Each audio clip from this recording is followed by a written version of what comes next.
Yo.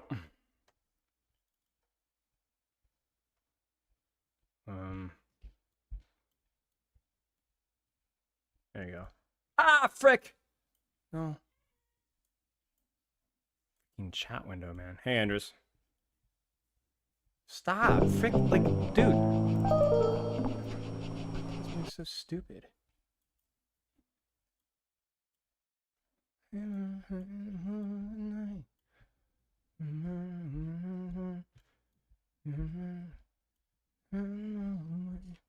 I'm gonna get YouTube set up here.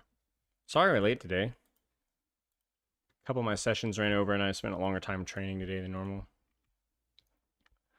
I love you more. Hey, King. How are you, mate? Doing pretty good, mate. How about you, King? Pretty good.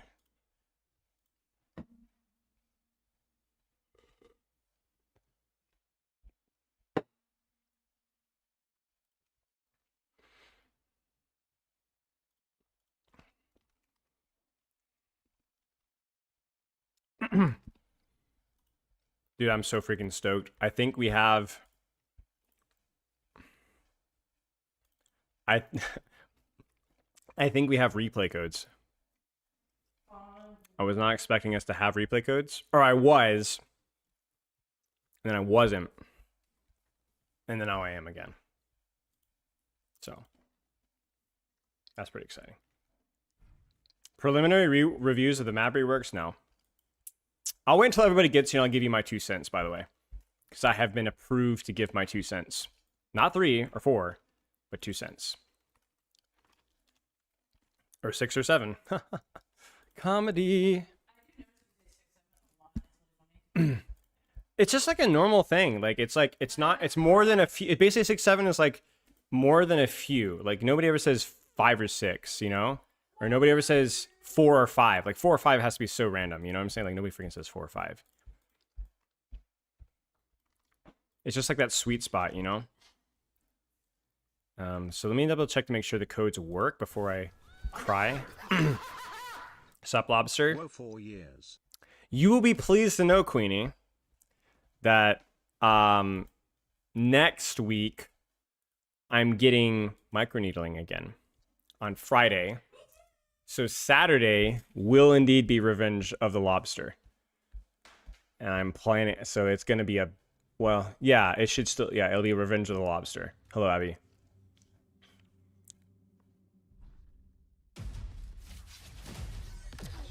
We're so back. It does. It does make your face go very red.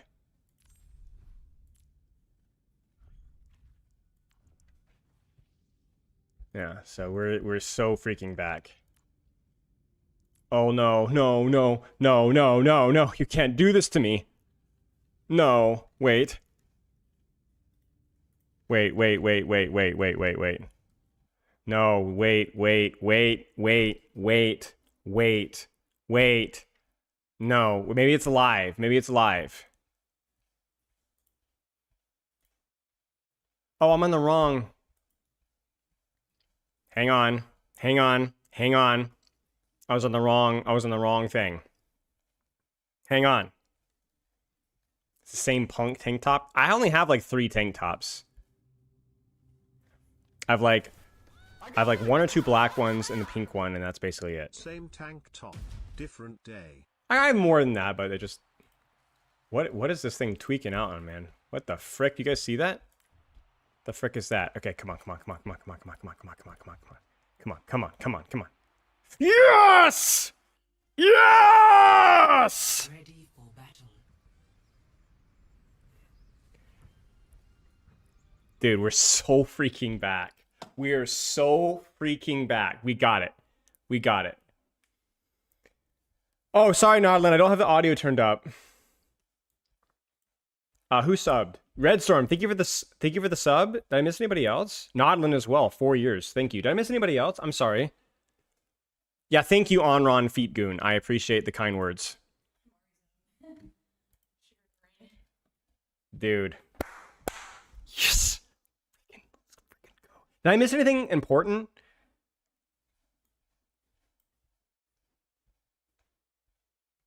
Oh, thank you, Existence. Bless you, my son. I appreciate you doing that. You helped me with that last time. I forgot about that. That's very kind of you.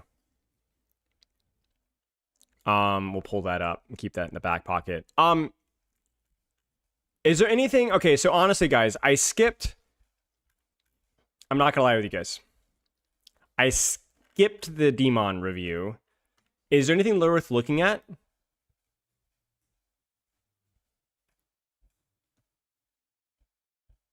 Or is it just like, because I actually don't know anything about Demon. I gave some initial feedback on like kit design stuff, but like there was no version of Demon to play. Like Demon was like really early.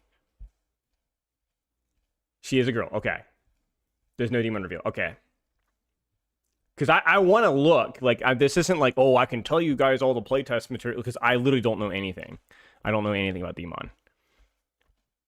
Basically. But I can talk about the map reworks. I can't talk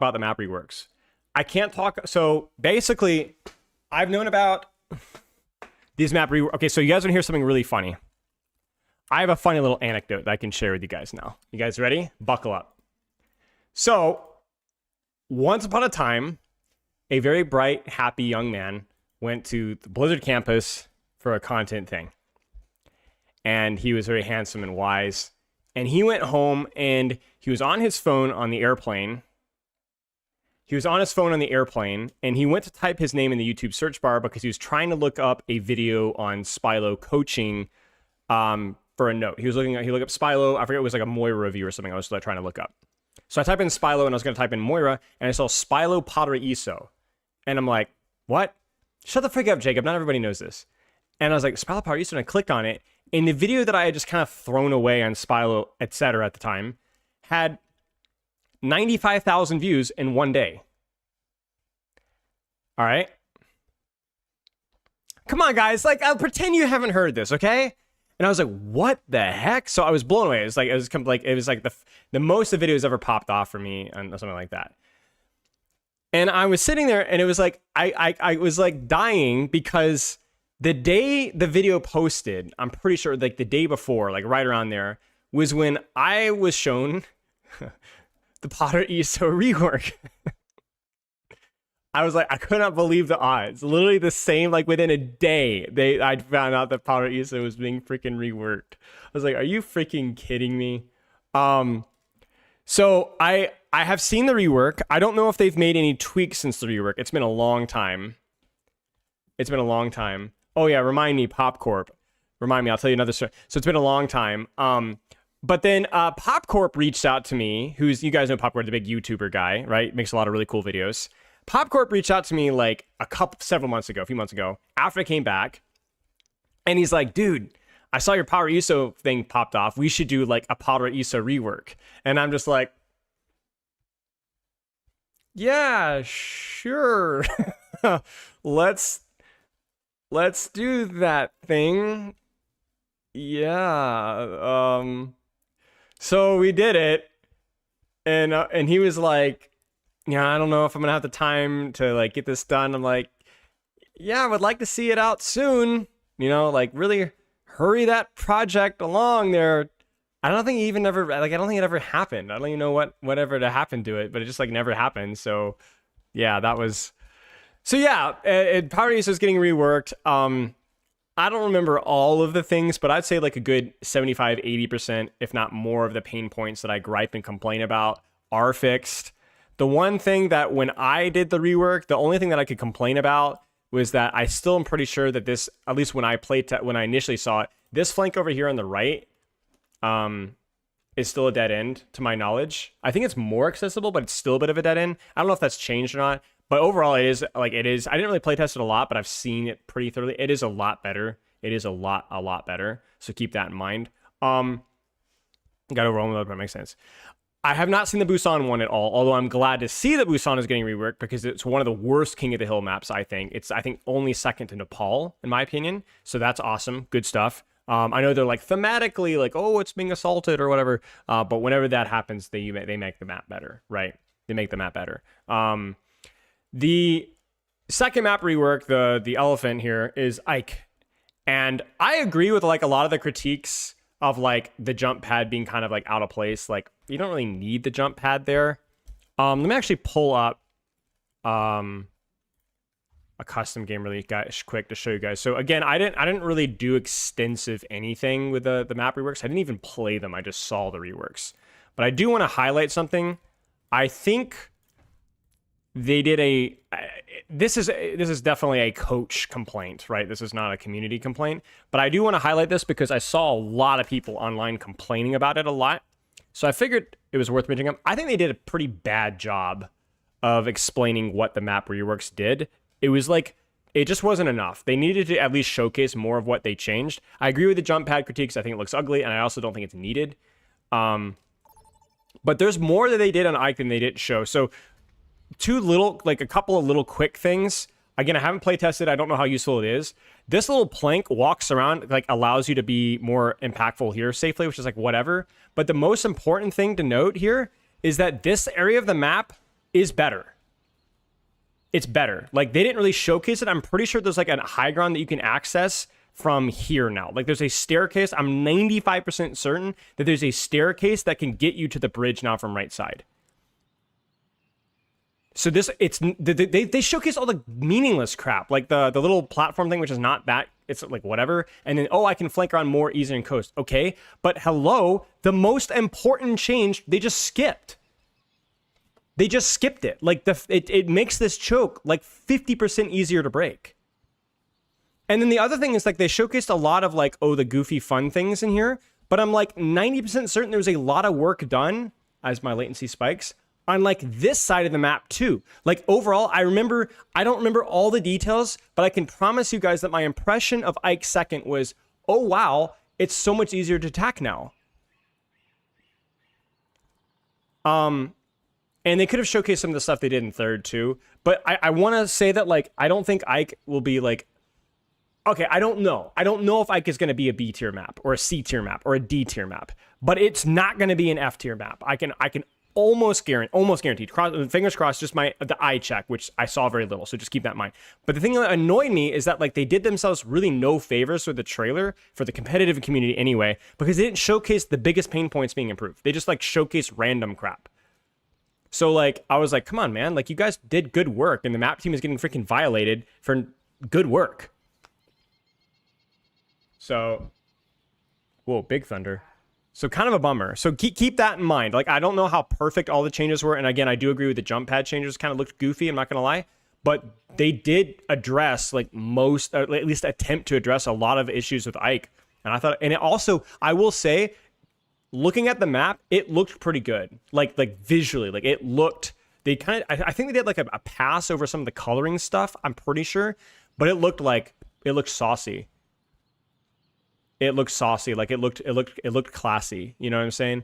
But again, don't take my word for it. I didn't even play test it. I just saw a little bit more in-depth viewpoint. But it was like kind of annoying to me that was like, dude, you didn't even showcase the most important part. So whatever. I don't know anything about the Busan.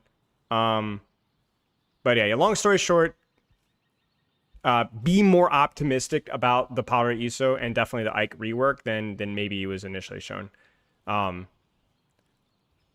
obviously form your opinion once you've actually play tested the maps. It's still going to be Ike. It's still going to be tough at points, but yeah. Any extra changes to the third point? I don't remember. Also, I actually don't remember if one of my suggestions made it into the game. Because you guys remember when I did the whole like map critiques thing, that did I suggest the spawn door here? I don't remember if I suggested it before or after it was implemented, but that is a really good change. That's a really cool change. I don't remember if I suggested it and they did it, or if it was always that way and I honestly don't remember. But I do think it's a good. Yeah, I know. Okay, so I suggested, but I don't remember if that was before or after. I don't remember if I'd known that or not. Self-glaze, you better believe it. Any opportunity I can get. I wasn't loved a lot as a kid. But yeah, like that basically like that, it's good. It's good. I have very few. The one thing that I really don't have an opinion on is Powder ESO third. It obviously looks like way visually cooler, but I didn't really. It wasn't like, it was easier for me to read changes to a map that I already knew than an entire point rework entirely. Like I couldn't really tell eye check whether it was going to be good or not. Like it was hard for me. So Yeah, so I don't really remember a lot about Potter ESO third point outside the fact that it felt like way more thematically interesting, I guess. So yeah, it was cool. Don't be too sad is basically what I'm saying. Don't be too sad. Listen, I'm all for punching, you know, I'm also all for punching down, you know what I'm saying? But like I think they did a good job. At least on the eye check, and so it's definitely gonna be better, I think.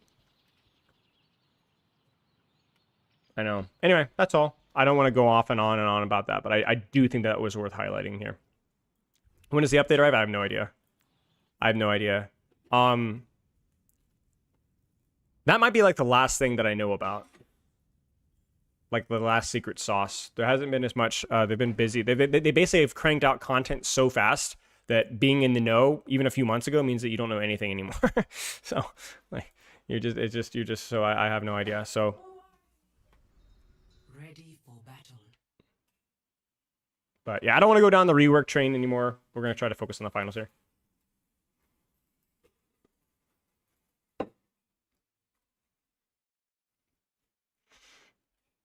Yeah, I hope the map reworks are staggered as well, if nothing else, so that we can have those motivation to pick the new maps like they did with Antarctica and stuff. I think that's really important that they do that for all new maps.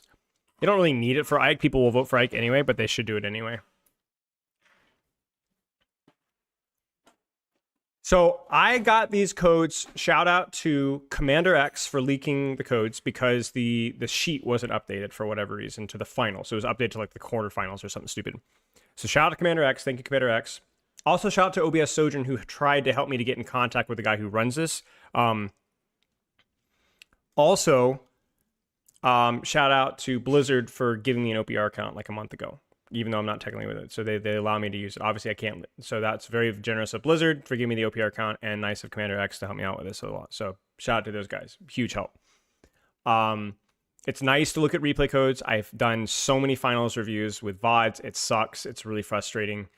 This ironically would have been probably the easiest one to look at without codes because of how asymmetric it was, but it's going to be a lot of fun to look at here.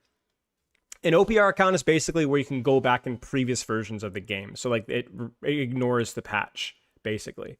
Let me change the headline here at the bottom here. Pugs, EWC Grand Finals review. So yeah, I mean, context of a lot of this, I'm not going to go down the roll because I'm going to be honest with you guys. As always, I go into these kind of blind. I've saw 2 of these maps. I think I was chiming into a little bit of Hottie and Commander X's stream, and they seem really good. But I don't really know the context of this whole finals as a whole. I know that Zeta was pounding. I know TM, as always, shows up big when it counts, and there's a lot of asymmetry with compositions as well. I know TM had a banger with Weibo before this, like a map 5, something like that, banger before that got them to the finals or whatever. And then I think the last thing that we definitely have to talk about is the cat controversy.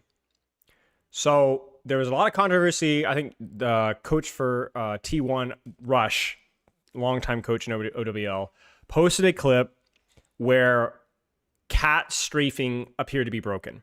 Okay. Basically kind of raising some red flags about what Violet was doing on cat, bug abusing, right? Not purposefully necessarily, but that's just, turns out it's probably a bug with either the stadium client viewer or the camera, because there were some really smart people on r/competitive Overwatch that actually went and play tested, measured the frames, measured the whatever, I won't go down the details, and spotted that it was probably a camera bug with the spectating in the stadium game mode or whatever else.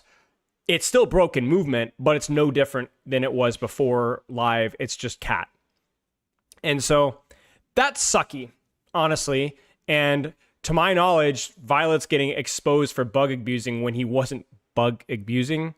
And so I want to make sure that that's to my knowledge, there was no bug abuse whatsoever. And they're never, not unintentionally or intentionally at all. And it was working as intended as it does in live.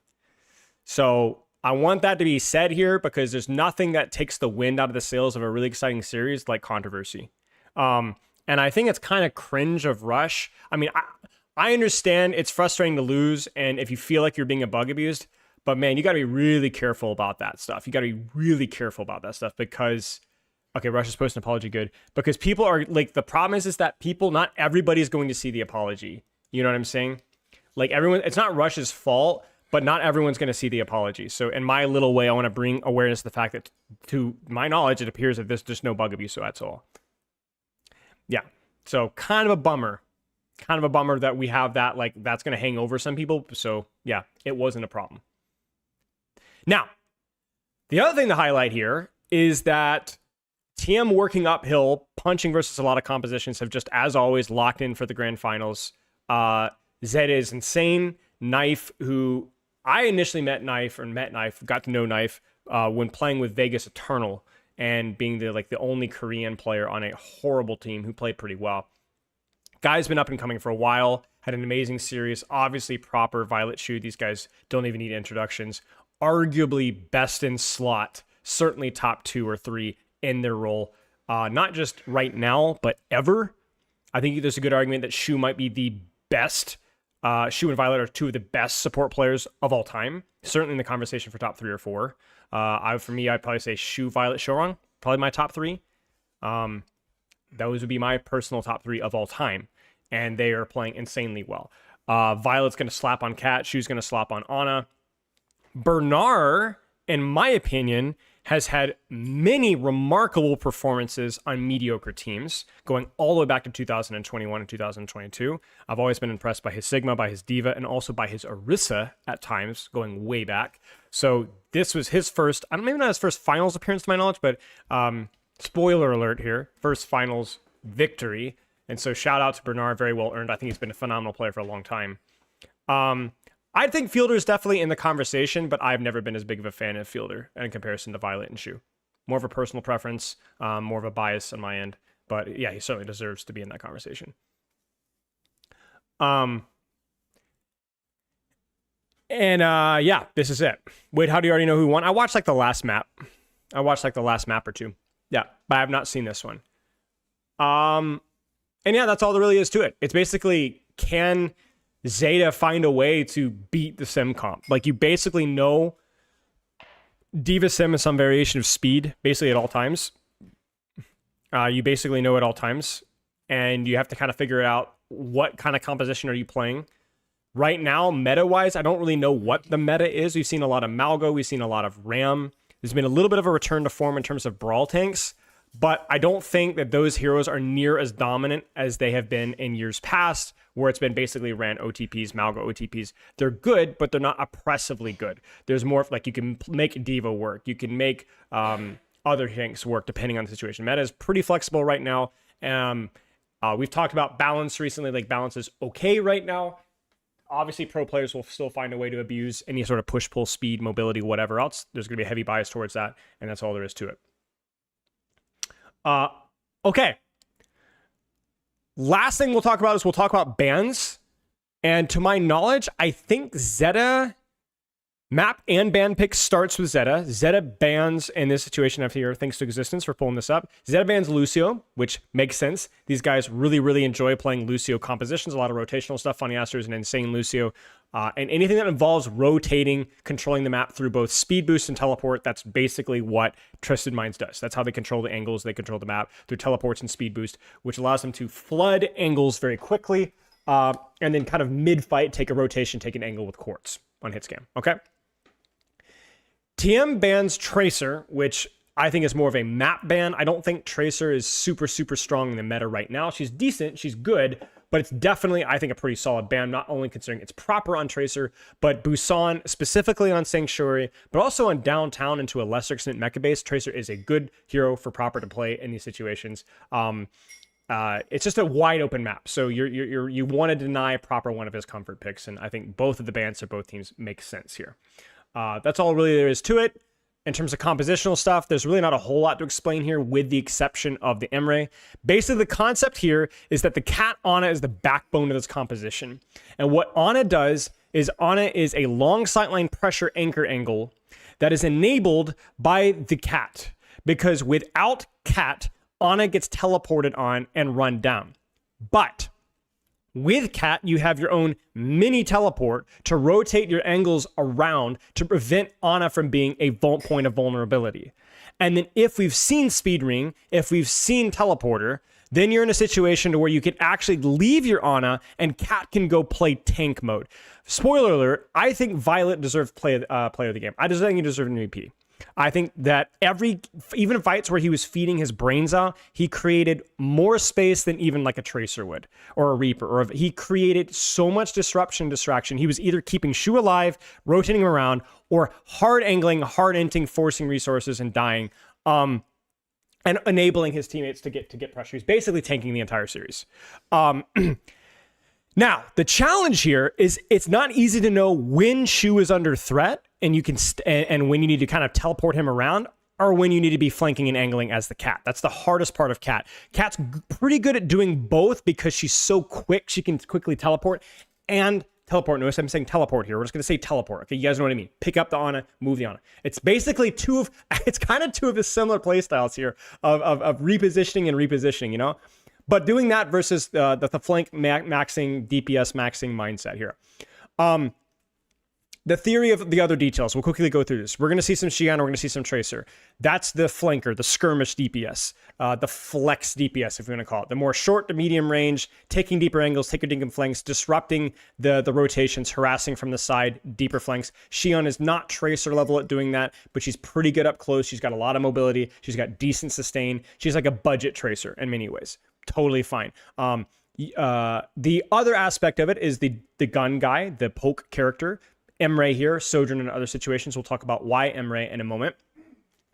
And the final thing is just the D.Va. It's a wide open map. That's really all there is to it. Whereas with TM, they want the speed boost from Juno because Lucio's banned. They want the range DPS of Sojourn. Symmetra, for obvious reasons, move, teleport around the map. And the D.Va is really there to be able to dive targets like Ana and Xian, but also the D.Va is an important part of allowing the Symmetra teleports to be done safely. The most vulnerable moments for Symmetras are when they're placing teleporter and when they're exiting teleporter because they can get angled on from multiple different spots. Matrix is like Rain Shield in many ways where it just denies a lot of damage during those moments of vulnerability. Okay, I'm going in really deep here because this is basically the pattern we're going to see for the entire series, where TM tries to teleport to deny space and set up their own angles, chasing down targets, and then basically they're playing either keep away with Shu, try to keep him away from the teleporter speed ring or speed boost, or they're flanking and setting up their own angle to dive.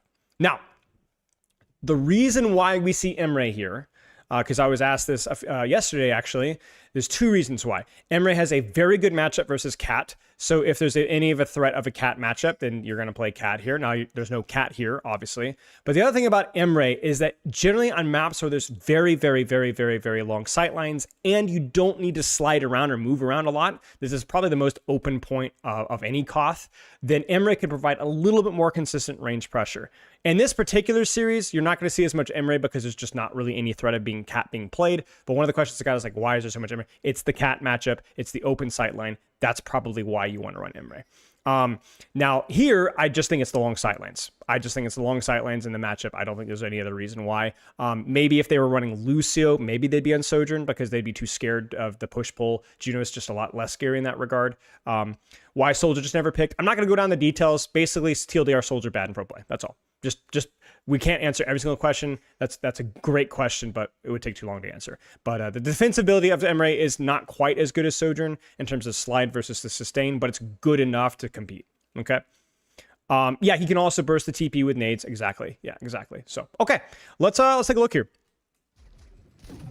How is the audio? I'm gonna turn it up a little bit here. I'm actually gonna put earbuds in for this. Yeah, he's a middle ground between Sojourn and Cassidy. Exactly. So somebody was like linking me some screenshots of him being played like first fight Suravasa and a cat mirror, and it like makes perfect sense. Like Suravasa's wide open on first point. There's the cat mirror, so you've got a cat flying around. You could play Cassidy there, but it's too open, so you'd probably prefer to play Emre. It's definitely a situation where like Emre doesn't really fit pro meta playstyle very much because he's too slow. But if the situation is perfect, you can run Emre, basically.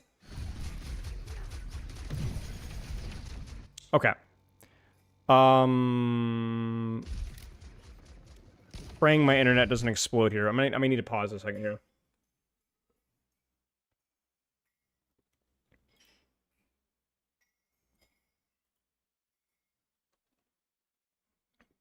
Waiting patiently. Ian, or I am. Shoga, think of what's up. Hi.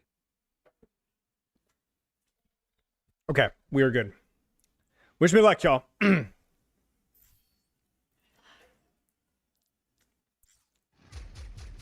can see it. It's basically keep away, right? And then once they've seen teleport, this is the green light for Violet to do whatever the frick he wants, right? There's no real angles from Zeta right now, but you'll see as soon as that teleport's being used, they're going to set up and control different angles in different space. They're going to wait for point to unlock. There's the teleport again. There's the Matrix. Quartz doesn't take teleport immediately. He wants to see what Bernard does. But you can see 1, 2, 3, 4. And all Knife needs to do is live. And if Knife can live, and he can't... See, that's the problem with the Emre right there. It's like, it's like... Slide is just better than Sustain here. Like, he hits the nade on the teleport here. But like, you just die too fast. You just die way too fast here. Because it's like, it doesn't matter if your sustain gets matrixed, right? So I love the angle control here from Zeta, but like, this is classic TM, right? Like, they'll sacrifice angle control briefly and try to burst somebody down and then take the angle mid-fight. And you can see Quartz still has an angle, right? But yeah, the peel just isn't there. Knife is kind of slow in his rotation. So they do get the point. Like, this point should be Zeta's 100%. This is way too open for simcomps to work functionally. But yeah, this is definitely like a situation where you're feeling kind of bad about the fact that you got traded there so early. Did Shu land a nade on TP? We're not going to look at every single detail, but he probably, you really don't want to go for nade on TP because the window for landing is too tight. Like, Bernard's, or TVNT, sorry, is always going to come out of that teleporter nading. Always. Or matrixing, sorry. So you kind of like want to wait for like right after the teleport and find a different lane for it. Like right now, your nade now is more along the lines of, is he going to dive me? Is he going to dive me? Is he going to dive me? He's thinking more like a duelist. He's not like all-inning on that right there. That's so crazy from TVNT, man. Yeah, so it's just like it's just a game of keep away, you know? But he actually doesn't even really hit an impactful nade because the Matrix window never really gave him. But also at the same time, he doesn't necessarily need to land a nade with the sightlines are that good, right? Like if you just hold your nade as like insurance to you not getting dove and just shoot your gun a lot, that's really good too. That was a nice sleepy, yeah. But now that they have time to set up, this is really good. Okay, one last question. Why is Violet always third personing? Movement speed, that's it. You move faster, that's all there is to it. Now, let me ask you guys a question. Why is Violet not hovering over his Ana? Why is Violet not hovering over his... it also reloads, right. Because she's not under threat. She's not under threat, right? They don't know where she is, so she doesn't... Like, Violet is being more proactive with his peel by applying pressure and distracting because Shu isn't under threat. Right, she doesn't need help right now. Now, Shu is cooking. Shu is going high risk, high reward. There's really two ways to play this with Ana. It's either high risk, high reward, or low risk, low reward. This is a high risk, high reward. And you'll rarely see this, if ever, whenever there's a threat of a sim wall, beat, Kitsu. You almost will never see this. And you notice that Ana's not under pressure right now. Not really. Because if Ana wants to be under pressure right now, then what will TM pay for? Right? And the answer is bike, proper angle, at dive, diva dive, even Emre pressure from main, right? We got it. I don't know what Knife is really doing. But there's just too many things. There's too many threats. You can't just go, oh, just punish the Ana, idiot. Like, look at Quartz's HP, right?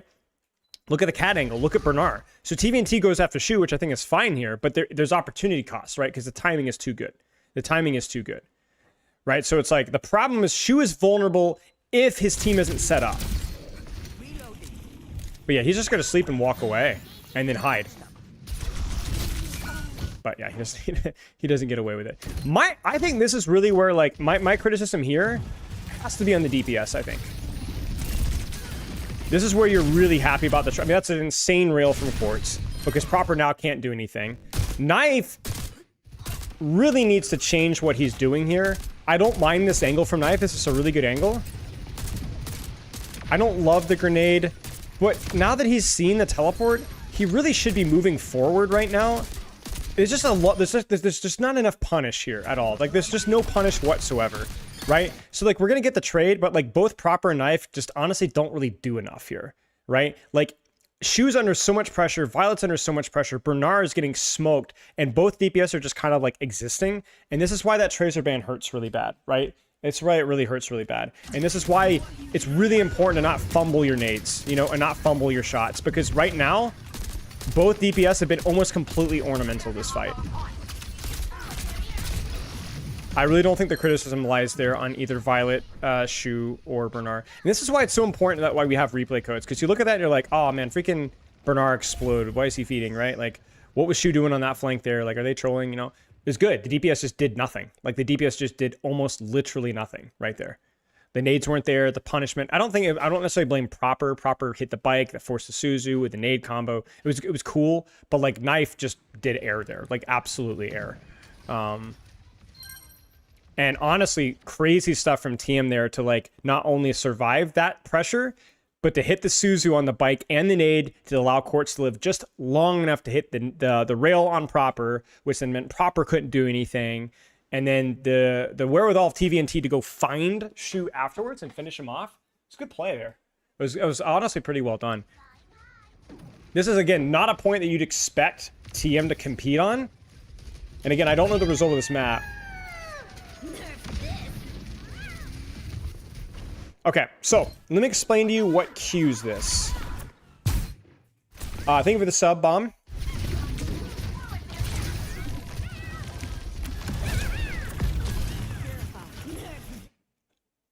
Does anyone want to guess why Violet uses this?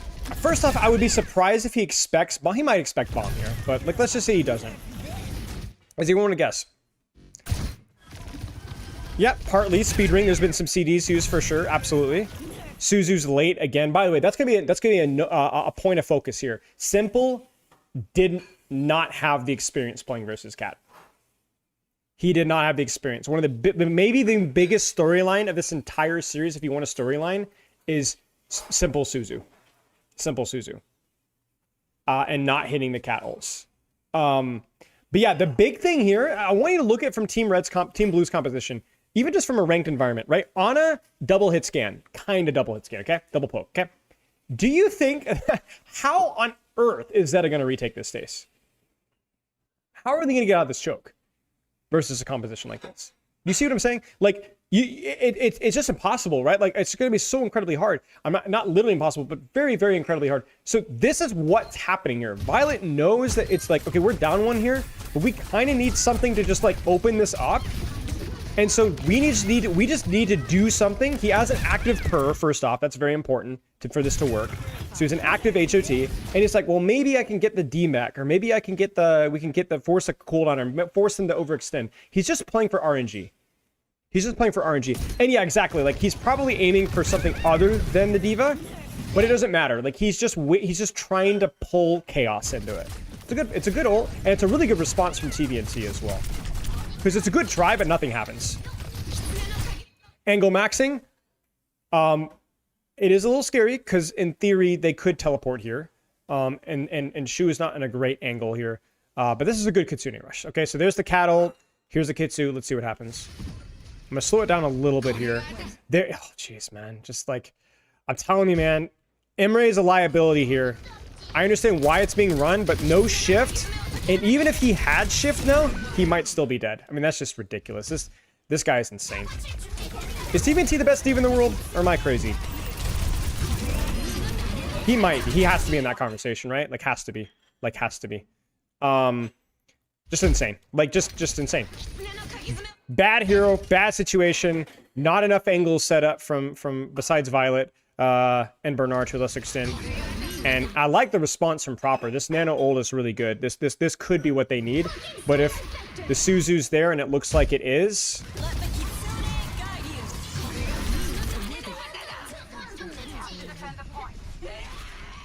Oh my gosh. Look at that. Oh my gosh! That's so disgusting. That's so disgusting. So we are going to beat on Simple later on in the series, rightfully so, and not like in a disrespectful way necessarily. Like, he got abused. He's an insane player, but he got abused this series. He just did. But this guy's a freak. This guy's a freak. TVNT DM, Suzu's perfectly timed.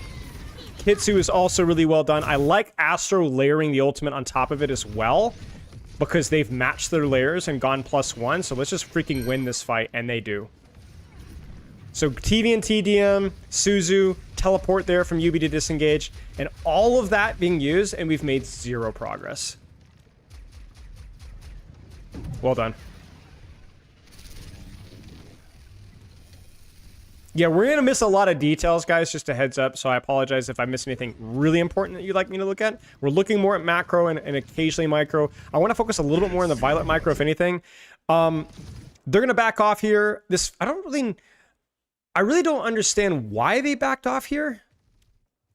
I think it was maybe the Violet C9 that threatened them. I think Violet realizes that we need to kind of create some space, and that's probably why they back off, but they could very easily, like, this is kind of my concern here with backing off as TM, is that, like, you've now given Knife the angle that he wanted. It's not like they couldn't have held close, but maybe Violet being a nuisance is too much here.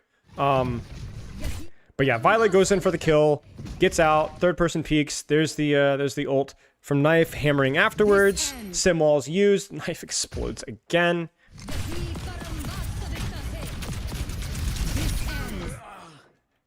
I mean, people were asking me, like, why don't we see Emre anymore in pro play? And my answer was, the reason that we saw Emre in the first place, in my opinion, is just through his numbers being overtuned.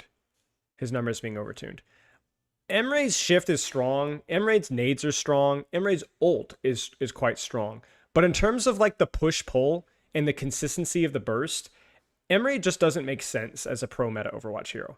It'd be like whenever EDR is meta, you know, it just doesn't make sense on most situations. Like, if EDR is meta, it's because she's overtuned. It's because the character doesn't make sense. That's why characters like D.Va are being played, because they make perfect sense, whether they're under or overtuned. Whether they're over or undertuned. Emre is too slow. He's just too slow, and his defensive cooldown is reliant off of sustain. And that's just not good enough.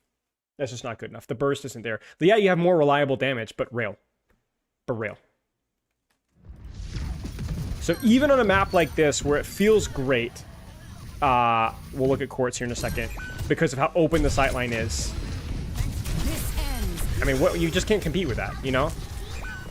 You just can't compete with that, you know? So, Emre can't do that. Emre is amazing in ranked. No problem. He's probably better than Sojourn ranked in almost every single circumstance, in most circumstances, but this isn't ranked. Really good response there from TM. Absolutely worth it to use double. Quartz going Xion here was not on my list of expectations. I don't really know why.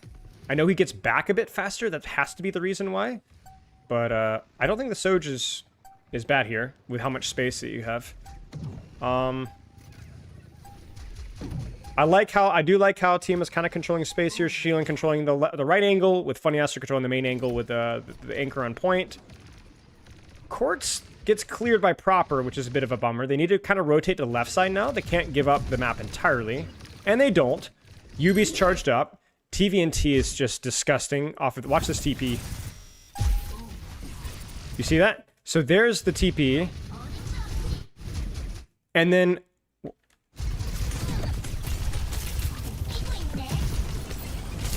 and there's the speed ring. Dude, that was so fast, I thought it was teleported. It's actually a speed ring. Look at this. They TP, they panic the crap out of Shu, and the Shu's like, oh, this is fine. This is fine. It's not fine. That's so ridiculous, man. Why in ranked and not... the difference between pro play and ranked is the communication of kiting ultimates and disengaging ultimates. That's the biggest difference. In ranked, the more angles you take, the better. And pro play, you risk getting sped and teleported and run down quickly. So yeah, I mean, TM... it's almost perfect. Like, almost perfect round from TM macro-wise. Like, they never gave up the map.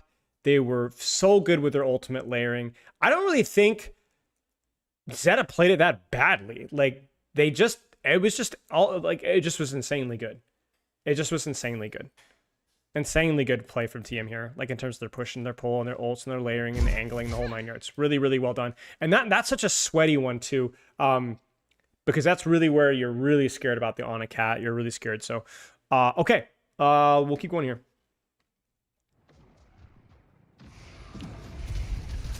Reaper Surge just fits the map better. It's more compressed, so you're gonna run something. Reaper's just good in this point. I don't even think Reaper's that good versus this composition here, right? Like it's just more of like a, hey, let's run a flanker that isn't Tracer, that has more verticality on this point, right? That's basically it here. And hopefully as soon as we get our perks, Reaper won't be too bad. Shu's just hiding. Shu's just hiding. They know that they're flipping the map, and Shu's job is just to live, right? And Knife is trying to create an angle. Violet's trying to keep an angle to punish that rotation. You can see it. Like, they're really trying to make that rotation awkward. They will catch Shu eventually. The question is, how painful can they make it? And that's why we're dying here. Like, why are Zeta taking the engagement here? Because look at the 1, 2, 3, 4, 5 in theory, right? Eventually, angles, right? This is, you're not going to get a better engage opportunity than this right here. So how many of you guys would say Zeta needs to play this fight slowly? You're wrong. Bad descriptors. Bad description. Zeta needs to play this fight where they have angles. And right now, you're not going to get a better angle than this right here. 1, 2, 3, 4. It's not about playing fast versus playing slow. It's about playing to your setup. And your Ana can play very fast if there's a nade involved, right? And so this is it right here. Bam. And that's all it took. Suzu comes in. It's too late. And really, this is why Reaper is being played here, is how quickly he's able to maintain and set up his angle, because he can rotate quickly. And also, Reaper, caught in these chokes, demands Matrix, right? He demands Matrix. So that opens up Cat. That opens up the nade, right? It's like you can't not Matrix a Reaper in these situations, right? So then that kind of is like it's an impossible situation for TM, right? So you look at the situation and be like, surely TM's favoring this point, and I would say probably yes, but yeah, I will say I think the consistent theme here has actually not been as much what is Shu doing, but can Knife get anything done?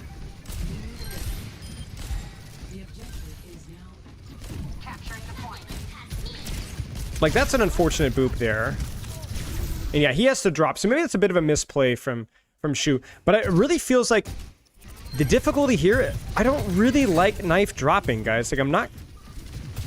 yeah, see, this is a mistake. This is a mistake. Like, before it was because he was too far and he screwed up his nades. Now it's just like, no. This is not... But let's take a second first. Let's see the teleport or the speed ring being used or anything. Like, imagine what Knife could get done here, right? So they get the point flip, but this is like classic of like, we got the point flip, but at what cost? You know? Like, at what cost? Because Knife is here now, but he's late. And TM is not winning this fight, but they're not losing it. He just needs to... They need to play to win. Like, Knife needs to be way more attentive to where the resources from the enemy team are going and punishing this. I have a lot of students that I work with that really struggle with the whole angle principle. Because, so, like, every time I angle, everybody in the enemy team focuses me, right? Very, very common habit, right? And so, like, kind of knowing how to manage space and all that kind of stuff is, like, really important. But then the other side of the coin is, like, when you take an angle and literally nobody's looking at you, you need to do something, right? And so far, we've seen a lot of situations where Knife gets surprised by being focused down and gets killed, right? That's happened at least twice. And then the other side of the coin is Knife doesn't get focused and just AFKs, even though he's very clearly not the point of focus. No criticism really to Knife. It's a hard thing to do, but it is why I think Zeta have been losing the fights that they've been losing them. I mean, you've seen it once or twice with Shu as well, for sure, but, like, less so with Shu, I think.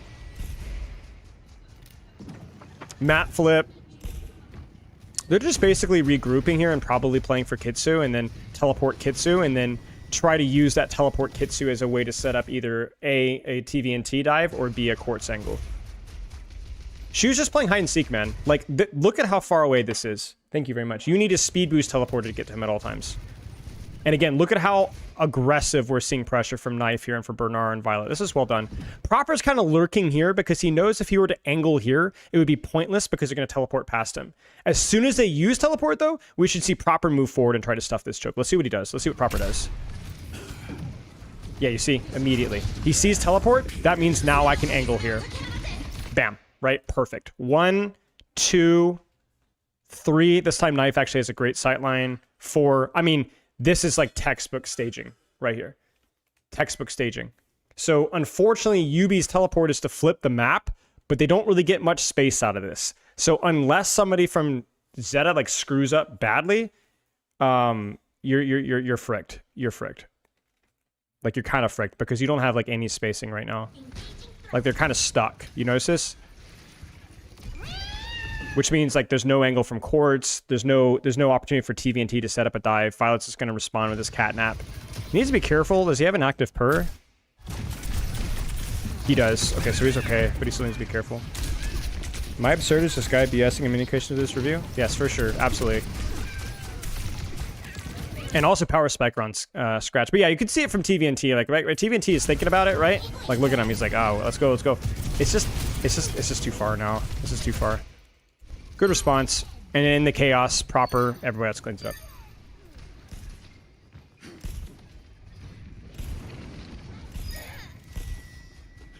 Yeah. Can't episode good heal Diva below to not get damaged. Oh yeah, good catch. I didn't even catch that. Yeah, so he deposits him underneath to where he can't get shot. So he goes here, here, and then holds him underneath to where he can't get shot. And he's just disrupting. Like, right, again, they're playing fast where they have staging, where they have the angles. They just, as long as they're playing here, they could just throw everything at the wall here, you know? So, this is basically perfectly played from Zeta. Like, basically perfectly played in both their setup and their execution. And Knife was way more engaged in that fight. Partly due to the fight location, which definitely helps. But, yeah. And the Reaper is just... I mean, you guys are seeing the value of the Reaper. Like, do you see how, like, Reaper was ready to... Like, Reaper demands to be Matrix, number one. But also, the second that he's like, okay, they've already used teleport. I need to go change my angle. It's like... Love you very much. The teleport value to just immediately be here 2 seconds later. Like, what other hero could do that? You know? Like, what other hero could do that? Very difficult to think of one that could that quickly change that angle.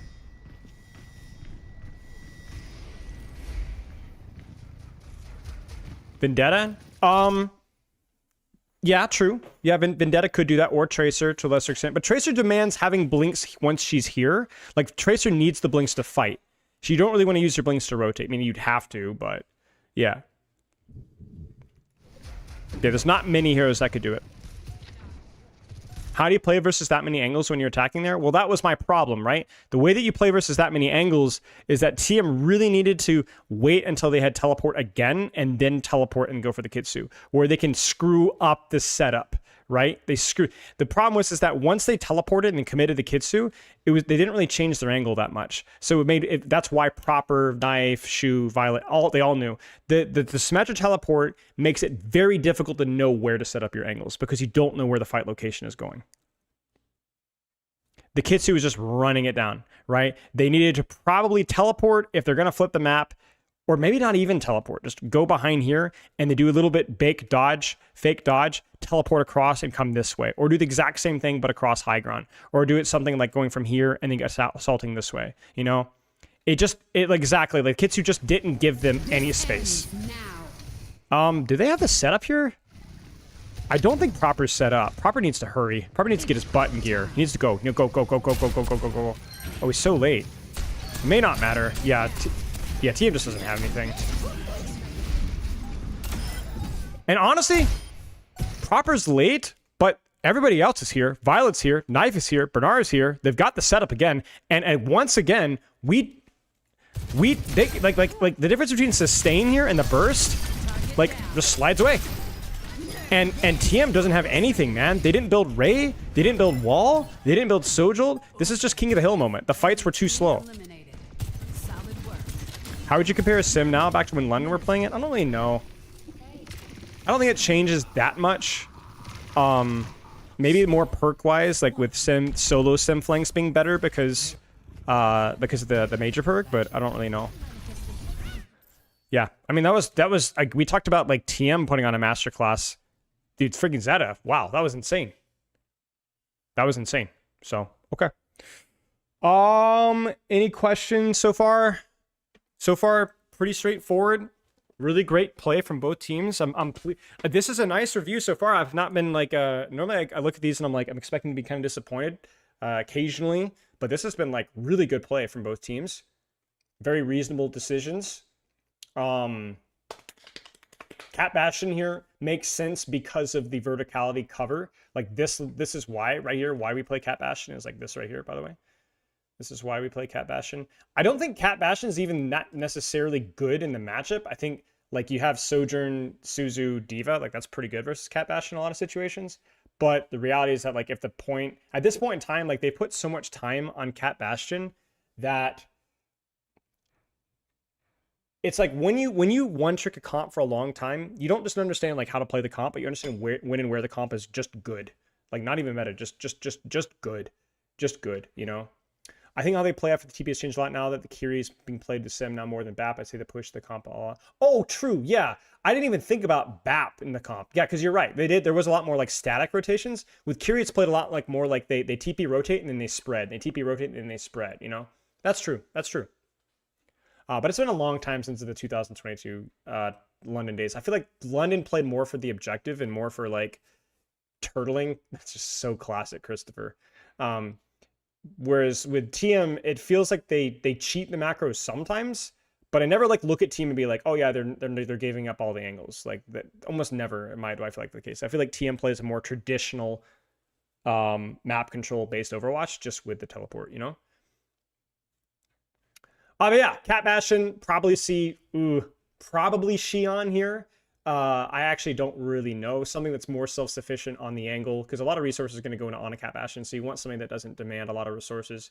You could see Reaper here with the verticality, but yeah.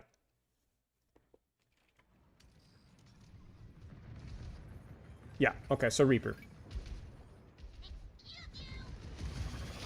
There's the Cat Bastion lane, setting up on top. Quartz actually sits in spine, and I think the reason why is because they must have had some scouting that they are expecting something goofy. So Quartz goes, okay, I'm going to go Cass, which definitely has a more consistent matchup versus Cat Bastion because you're not relying off of the rail to pressure it. Silver Bullet just annihilates it. High Noon is also good versus it as well. So I like the composition for both teams. Teleport to Ana up on top. Again, a lot of aggression here, and I think, again, you're seeing Proper doing what I hate people doing. Let me clarify here. Where he's floating. He hasn't committed to an angle. He's just sitting on main.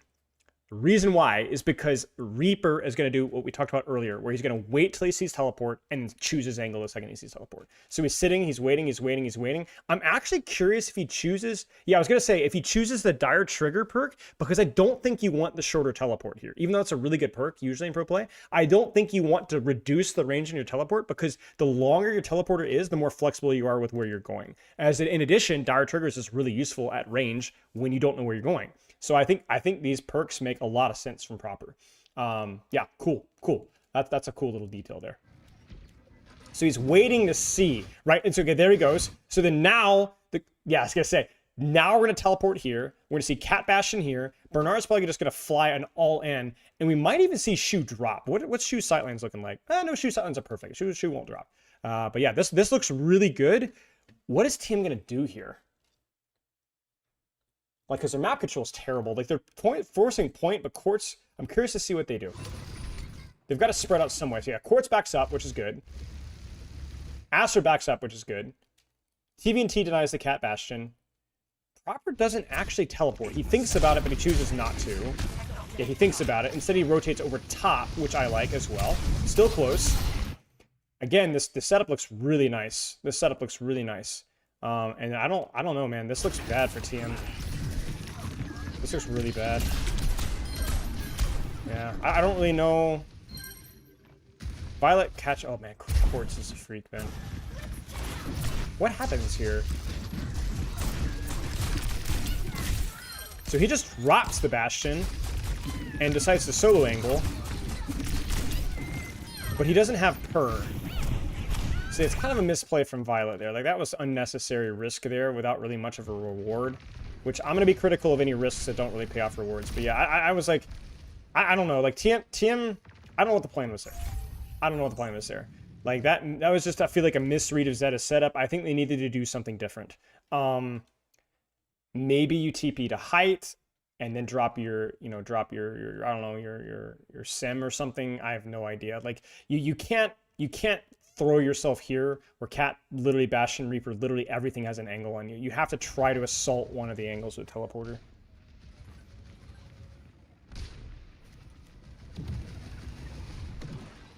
They're going to try to punish the teleport early.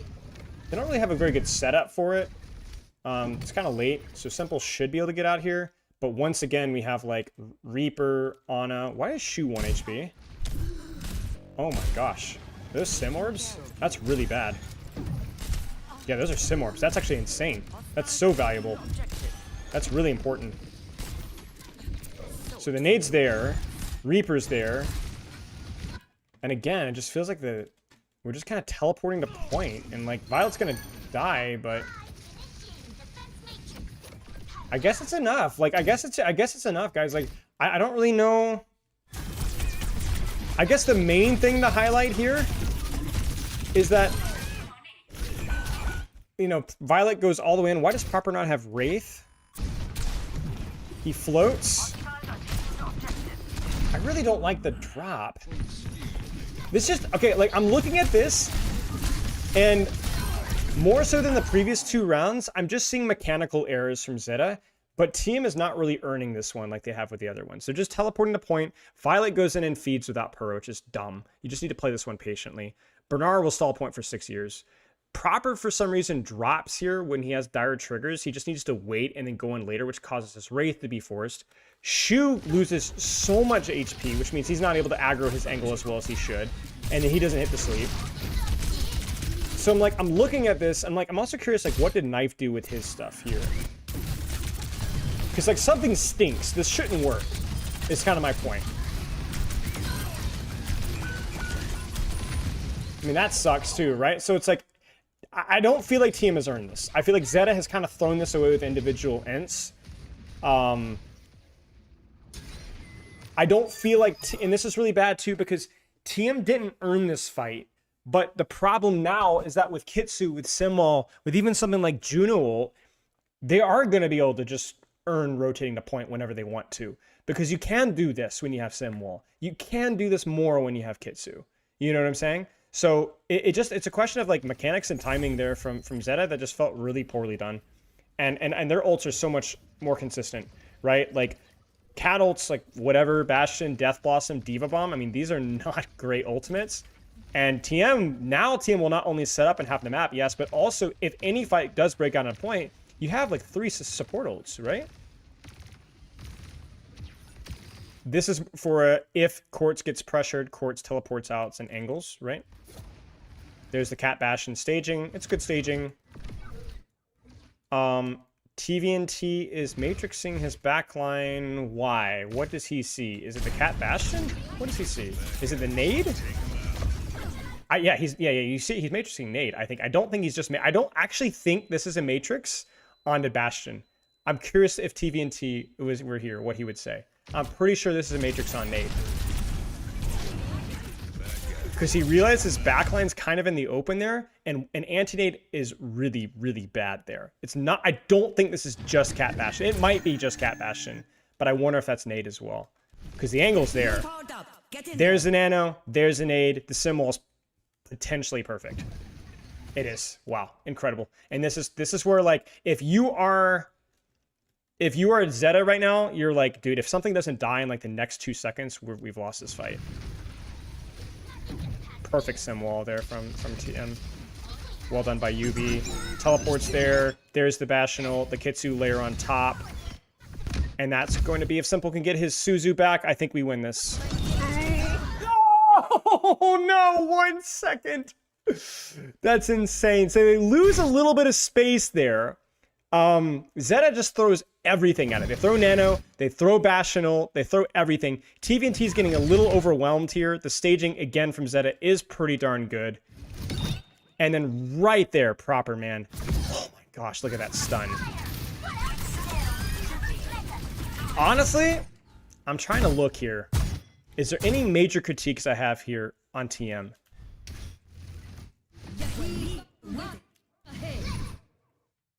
Nano, Diva disengaged. Simwall. Suzu is on what?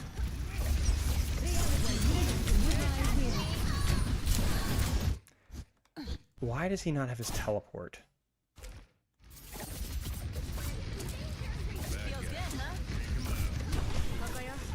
I don't like that from Simple.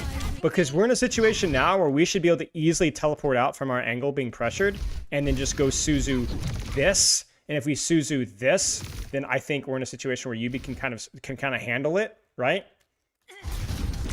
And frankly, I think the Kitsu should have been sooner too. I think we're waiting too long.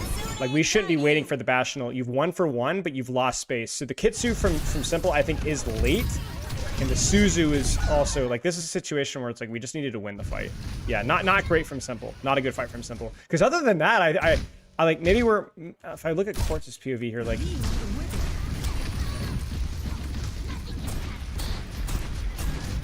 I mean, it's fine. He's holding his angles, shooting his targets, you know? They almost get the DMAC there either. I mean, I can't really say anything negative about that, right? We needed their Kitsu to be sooner so we could retake space. And then the Suzu, the teleport was wasted, you know? Why not give up point and retake with high noon rate? I don't think you're in a position where you should be thinking about giving up point. You have double support advantage, you know? You shouldn't be needing to give up point here. Not when you have an active sim wall. Like, you should just use your Kitsu and win the fight, right? Just use the Kitsu and win the fight. So not great from Simple.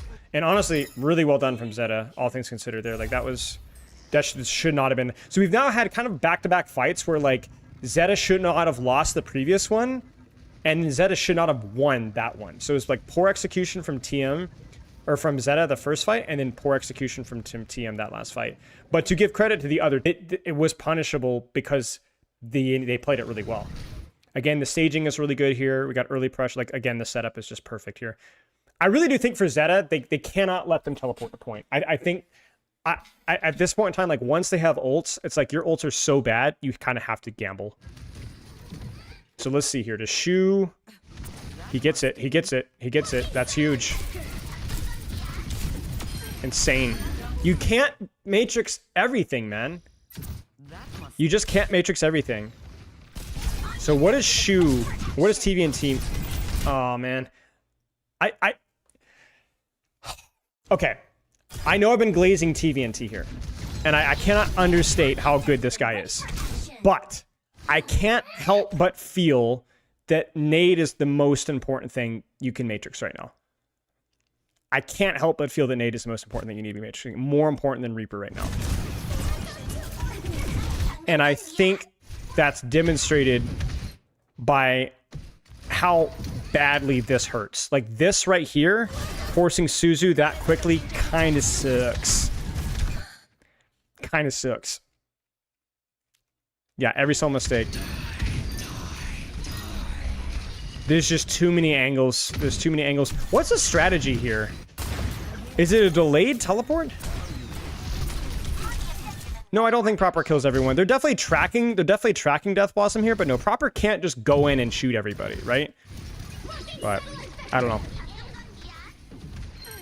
I don't know. It really is more of a nitpick. Again, it's well played by Zeta. I will say, if I really wanted to critique the macro, it does feel like TM is just kind of teleporting the point over and over and over and over again. So the credit to Zeta for always having the right setup is also an insult to TM's effort in terms of setting up that. It's simply too easy to set up. Okay, do you remember when Proper earlier, what was Proper doing on the other maps? Or on the other map, right? Even the first fight here, where was he setting up? You guys remember? He's floating. Why? Because he didn't know where they were going to teleport. He didn't know where they're going to teleport, right? Here, they've teleported a point, what, 4 times in a row? You see what I'm saying? There's been no surprises here. It's been like uncharacteristically lazy planning from TM. I mean, they could TP anywhere, man. Like, they could TP above Shu, they could TP through left and force Shu to rotate, which would force Violet to go back and move, and then their next teleport, they could then drop the point, like, at least make the Ana move. There just isn't really any effort to, like, clear out a single angle or anything like that. You know what I'm saying? So, yeah, proper is just like, well, you're going to go to point again, so here I am. And so, yeah, the question of, like, should he Matrix Reaper, should he Matrix Ana? Yeah, yeah, you guys make good points. It is a difficult conversation to have for sure. But, like, that's because we're not making it hard. This is too easy. This kind of teleport, again, would make sense in the previous fight because they had some wall. I mean, they had point control, ironically, but you can just sit on, you have some wall. If you Kitsu earlier, it's fine. Juno isn't it, man. Juno is not enough for you to be able to go to point. So, anyway, I just think uncharacteristically lazy fight planning from TM. Really, really quite lazy. And they're going to mirror Cat Bastion. I guess it's more of a desperation move here because they've lost all their ults. They don't have Kitsu. They don't have Simwall. They don't have Juno ult. So they're just going to try to mix it up. But I really think that this was just... This is TM not being TM. Like, one of the few... Like, out of the previous 2 rounds, this is just TM not being TM. They're just not... They're just not... They're not them. Just bad play from TM, really.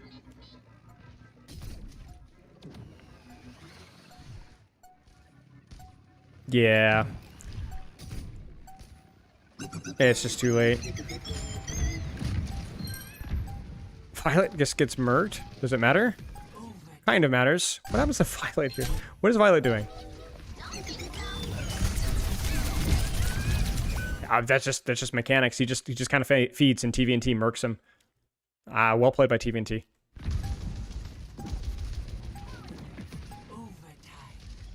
A lot of early aggression. Ana dies, but the trade's there. They get the flip. It might, ironically, it might not matter because they still have space control. Yeah. Kind of cool to see that Bernard has the other perk and not the Matrix perk because he doesn't need to sustain as much. He just wants the damage, which is kind of cool. You don't see this perk being taken a lot. Yeah, no, I don't think you can really like violate any individual player in TM. I think Simple made some mistakes for sure, but like even Simple had some awesome moments. I just think like holistically, like TM on like the previous round was like they needed to play better with it. Like honestly, like actually the fight that really mattered was the TP Kitsune play. That was uncharacteristically boring and dull and uncreative and lazy. And then this round was almost completely bad. Like just always for TM's plans.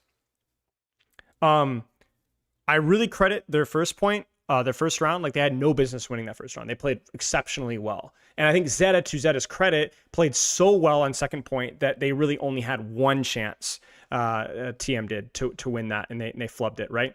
But this one was just like, this was just poor from TM, frankly. It was just poor. Like they're planning in the rotations. When I say planning, I don't necessarily mean their ult planning, I guess. I do mean more of their setups and their teleports and their clearing. It's more of a macro gap. It's definitely a comp gap to an extent, but I think it's more of a macro gap this game. So I would be curious. I would love to like if like Yubi was here, be like, yo, what was the deal that last round, man? Like you guys are so much better than that usually. And you saw it the first round. They were like super smart with their planning and rotations and stuff.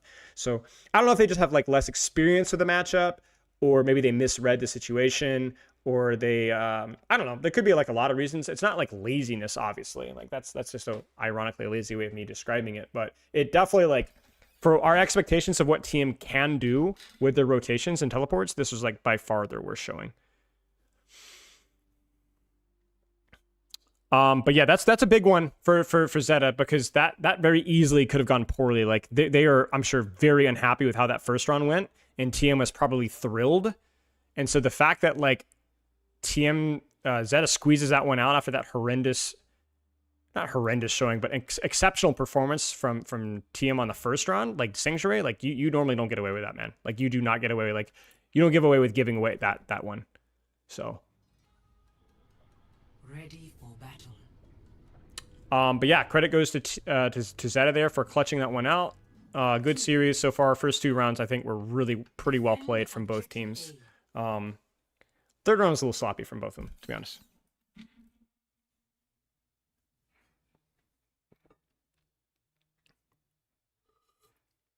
What do you think about team in the tourney so far? Well, I've watched one round or one map. Looking good. Looking good. Looking good, boys. I'm gonna stretch my legs for a second. Any questions? I'm gonna try to like, because we're gonna do this full series, I wanna like pace myself. But yeah, first map was good. I thought first map was clever from both teams for the most part. Neon Junction was a little weird. Okay. I'll be right back. Y'all type up your questions. Be right back.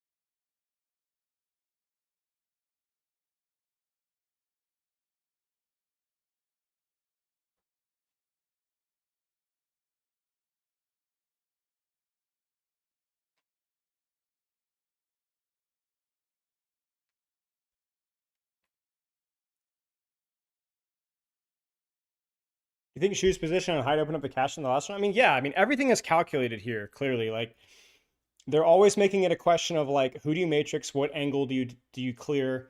So, you know, it's like chicken or the egg here. Like, do you credit Zeta for the perfect setup? Or do you blame TM for never really contesting that setup? You know, so...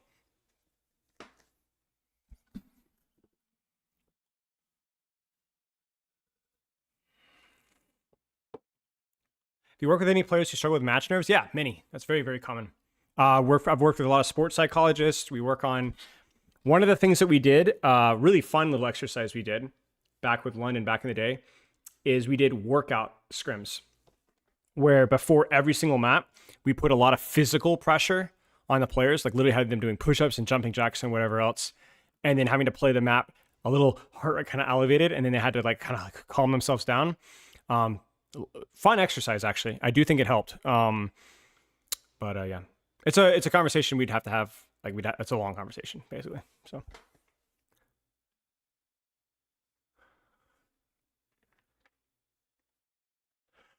Okay.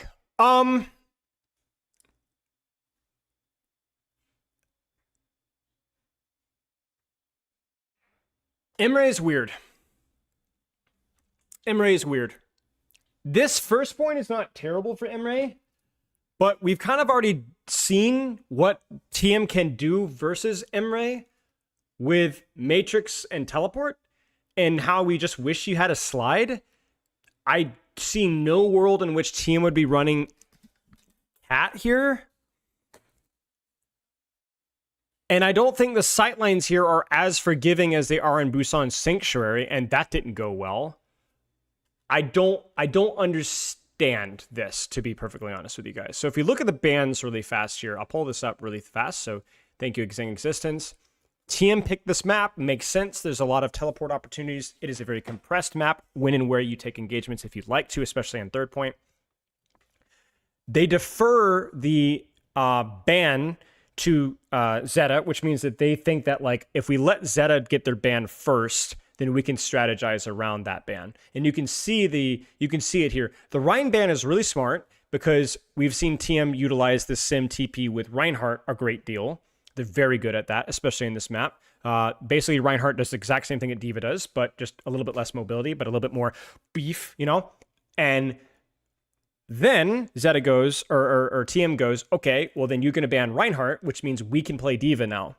What counters D.Va? In many situations, especially if we get to the more compressed spaces, right? Mizuki, right? I don't know if Zeta is a Mizuki team. I assume that they could. I can see Bernard running Sig. I could see Mizuki, Juno, or whatever else from Violet Shoe, 100%. The reason why Mizuki is good versus D.Va is because the damage in the root goes right through Matrix. So I could see here the logic being, let's ban Mizuki, because if we don't ban Mizuki, they're going to run Sig, Mizuki, you know, Xion or whatever, Mei, you know, remember the stuff that was being run not too long ago? You could probably still run that in this map and do quite good versus what TM can do. And so basically what this does is this kind of means that you kind of have to run the corny crap that you were running on the more open maps. You know what I'm saying? They broke it out originally, I think. Yeah, that's where the historian Sarah Lee or someone's gonna have to tell me because I have no idea. But yeah, it's like, well, okay, with the Mizuki ban, it's like you either have to match them toe-to-toe on Brawl, which you really don't want to do versus TM, or you have to run the same cornball cat crap.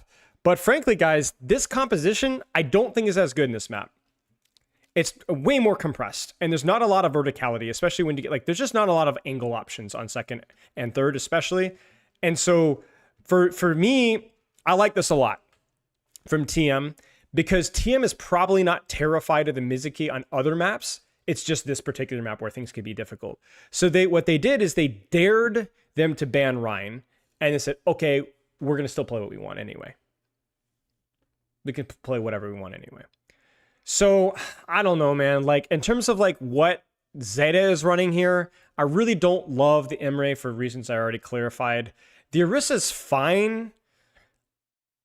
It's like basically saying that like this is more of a compressed map, so we want to punish rotations with a character that doesn't need the mobility as much. Like, Orisa's pretty good versus this. Orisa was notoriously like the demon hero for London's Bastion comps back in the day. Sim comps, excuse me, back in the day. It's just a situation where I like look at, like, I can critique the Emre swap, but you're just playing a worse comp on the map. You're just playing a worse comp on the map. That's all there is to it. There just isn't any way to sugarcoat it. And it feels like Zeta knows this, but they're just trying their best to make it work anyway. So this feels like TM should win this. We will see. Bernard angle maxing, Emre floating, proper floating again. And again, a lot of it is just like floating. The only downside of the floating, can somebody tell me in the chat, what's the downside of floating on your angle? Like, what I mean by that is like what proper and knife are doing. Like, they're not really committing to a lane or an angle, and they're just kind of standing in the middle and waiting for teleport. What's the problem with it? Taking chip damage? Yes. Lack of cover? Yes. Less pre-fight poke? Yes. There's no actual angle, right? And so what you'll see here is that TM fake teleports, and then we just have 1, 2, 3, 4 people all in the same lane. So if you float, you don't have an angle. There's no actual angle. Right, exactly. So I don't like this at all. I think it's acceptable to float with Xion, because like Reaper, she can bike herself to an angle pretty quickly. I don't think it's that bad. But you can't have everybody floating. I think Knife needs to commit to a lane. Whether that's probably like here. But you can't have everybody just waiting for something to happen, right? Like, it's just, you know, you like, though the reason why proper floating worked earlier is because he was the only one floating. So it meant that there was no good teleporter opportunity. Like, you had to teleport. But now, if you turn the corner here, I don't know if this is calculated or not, from TM, but it really does feel like it's like, oh, we don't even need to, like, they're just gonna walk. Like look at this. This is gross. You know what I'm saying? Like, we didn't even need a teleport. Bernard's completely isolated just for free. So they're fricked. That is absurd. Like, I'm sorry.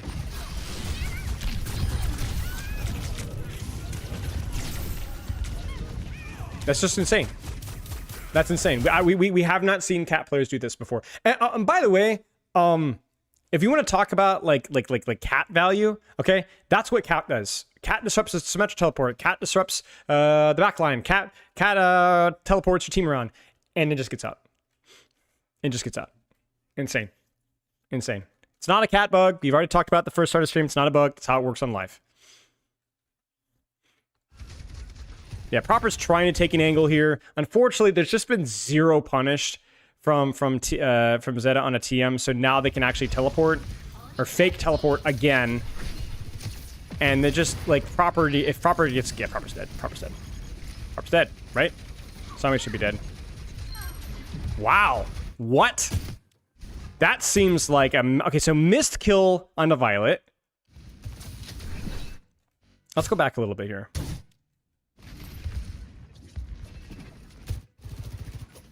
Dude, missed kill on the Knife? Dude. No way, man. That hurts. Oh no, rare misplay there. He loses him in the tree. And then Knife is also one.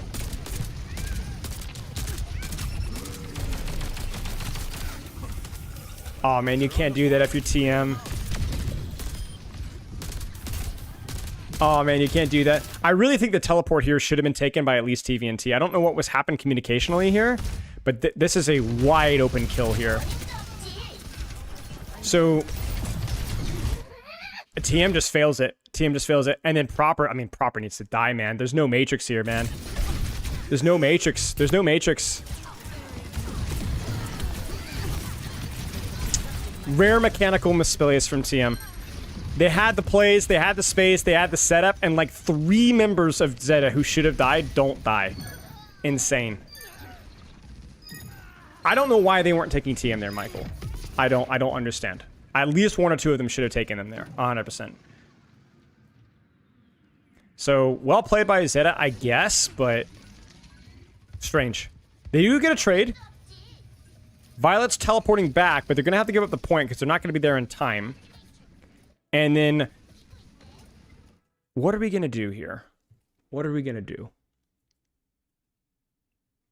Yeah, Bernard, like, you kind of see why they're running Orisa now, right? If you're that close and there's no real verticality, like, I guess we really, like, we won't do this too often. I know we've taken forever in this fight, but we could we could smell the roses here at least once with what Bernard is getting done here.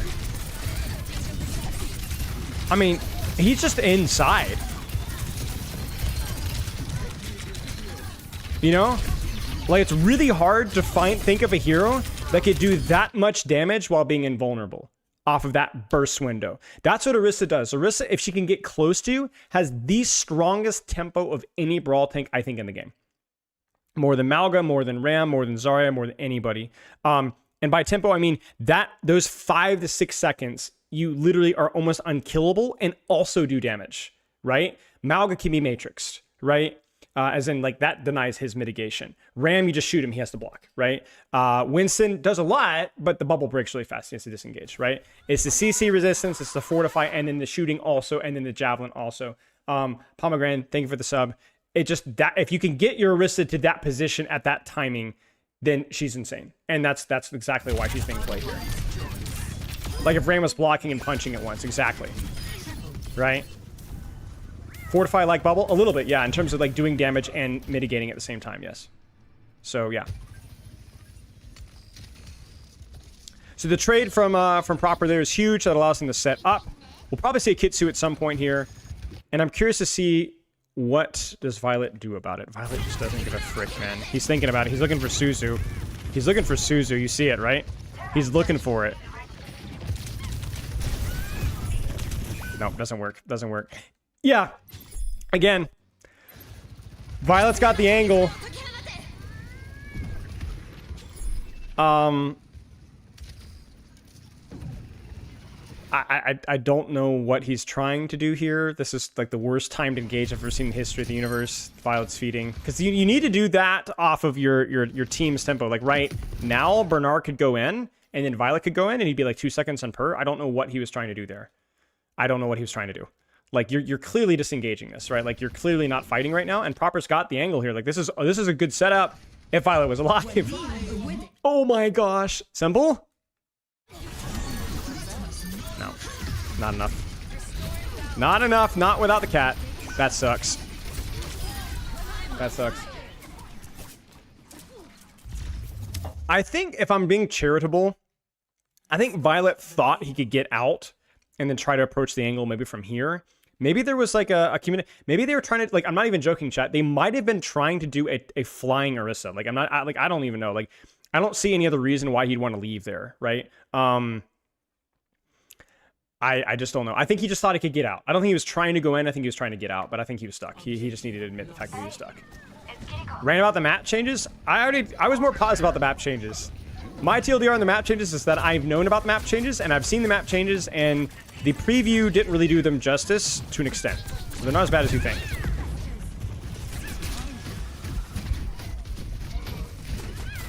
I mean, look at this. Check it.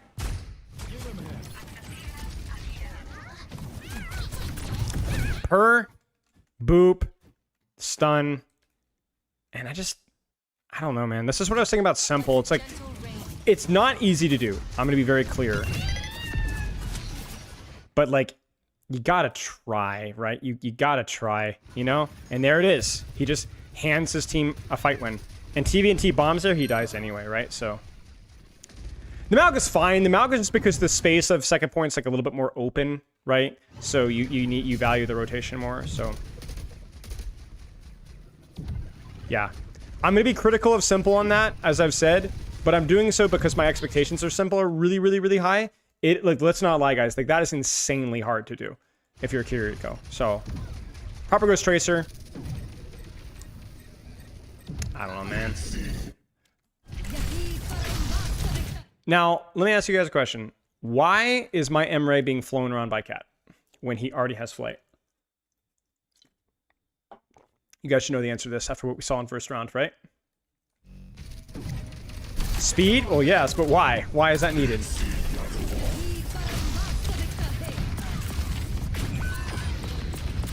D.Va, exactly.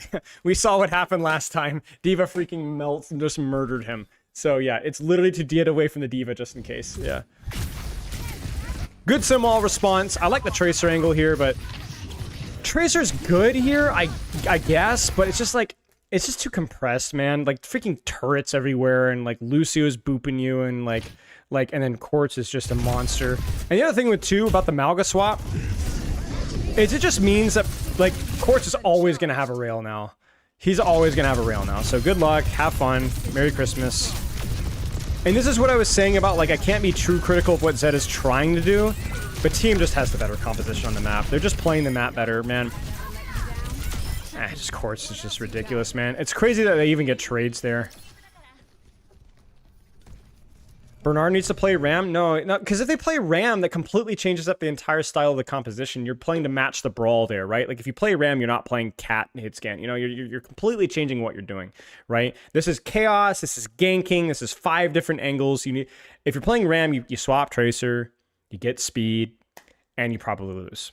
So, yeah, it's like I see the vision here, but losing first fight because Violet just ends your best section of the map, by the way. It's tough. And GM is not going to give you that space.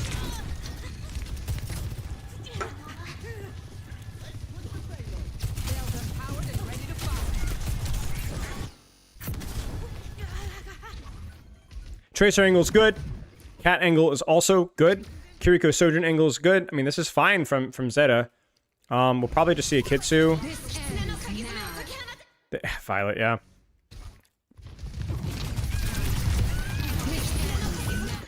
Can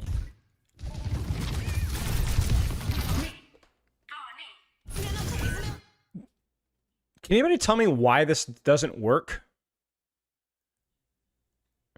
Yeah, Knife the Surge is good.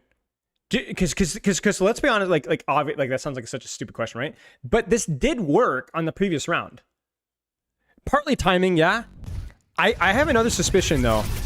I think it's the Bernard synergy. Because if you guys remember, Bernard was on D.Va last time. It's definitely too early. I think a lot of these plays were working more because he was going in AoE per and then getting a bit of Matrix. You get what I'm saying? No, I agree with you guys. I think his angle could have been better, his timing could have been better. But it's also worth highlighting that when you're playing with a Malga, you're not going to get the Matrix, you know? So I see a lot of ways of approaching this better, right? Like, I think Bernard needs to go in sooner, and then Violet needs to follow up afterwards, you know? And then also, yeah, let's highlight the turret from Yubi. Like just the chip damage on the entry and the scouting on the entry, and then hits an orb on. Wait, does he hit an orb on entry?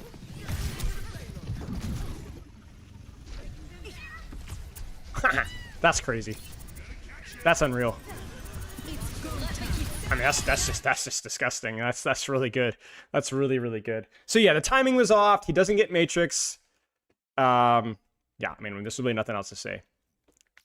You live by the sword, you die by the sword, but you might want to consider where your shield is first, because this could have worked, right? Like they get a trade, they force a bunch of ults, but you need to be a little bit later than that.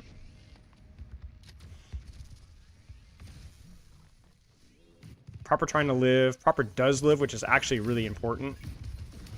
Because that allows for more of an easy recontest here. But it's going to be tough with beat. Yeah, they don't have the ults for this. They don't have the layering for this. Catnap comes in. It's good, but it just doesn't matter. Your comp sucks. Go next. It's good. It's a good attempt. It's TM. TM is not going to throw away guaranteed leads like this almost ever, you know. Yeah.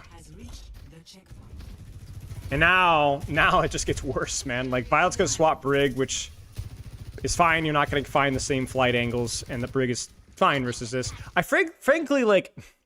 I would prefer the Lucio here. I don't really. I mean, Brig is better than Cat, but I don't really understand now that I think about it, like why we're playing Brig here. Like it's good versus D.Va, but like, you know, you're still gonna get TP'd on and run over. Like Lucio is played not just because of what he brings to the team, but the fact that Lucio still dies less often than Brig in these crazy ult fights. So like, yeah, you're matching them on Brawl, which you're gonna lose, right? Almost certainly. But you know, Vendetta's kind of an interesting flavor. The Malga's an interesting flavor. Like maybe we can win some ult fights with Cage or something, you know? But you're not gonna win it with Brig, man. Like you're not. Rally is too bad. Brig's mobility is too limited. I don't like it. I don't like it.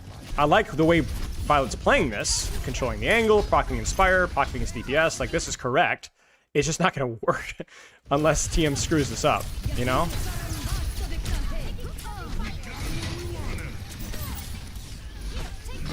Bernard? Oh my gosh, they just completely disengage it. Full Matrix just out. It's funny because I actually think Bernard kills there, but Proper definitely trades. And then they bait them to chase forward, and then they walk forward, and now we have no angles. So Proper could die, should die. There's another disengage with amp speed. Holy frick, man, this team is just too good. And there's the Matrix, and this just... This is why you have Lucio, you know? You know, Brig is really good if you're standing still. Much better than Lucio. But we're not really standing still here in it, you know what I'm saying? Wait, that doesn't make any sense. That's not how that works. Holy frick. Again, crazy, stressful layering here. What happens with Astro here?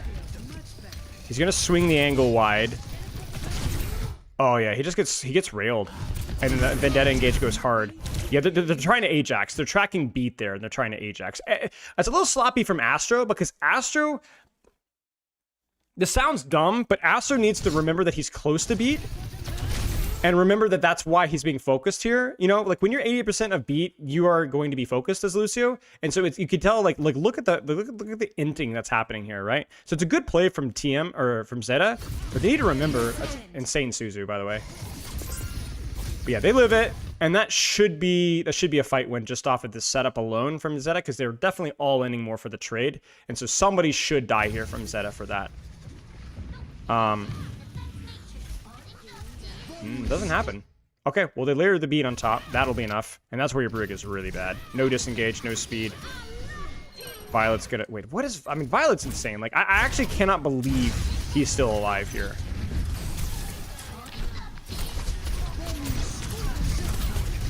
Yeah, he just goes and flanks.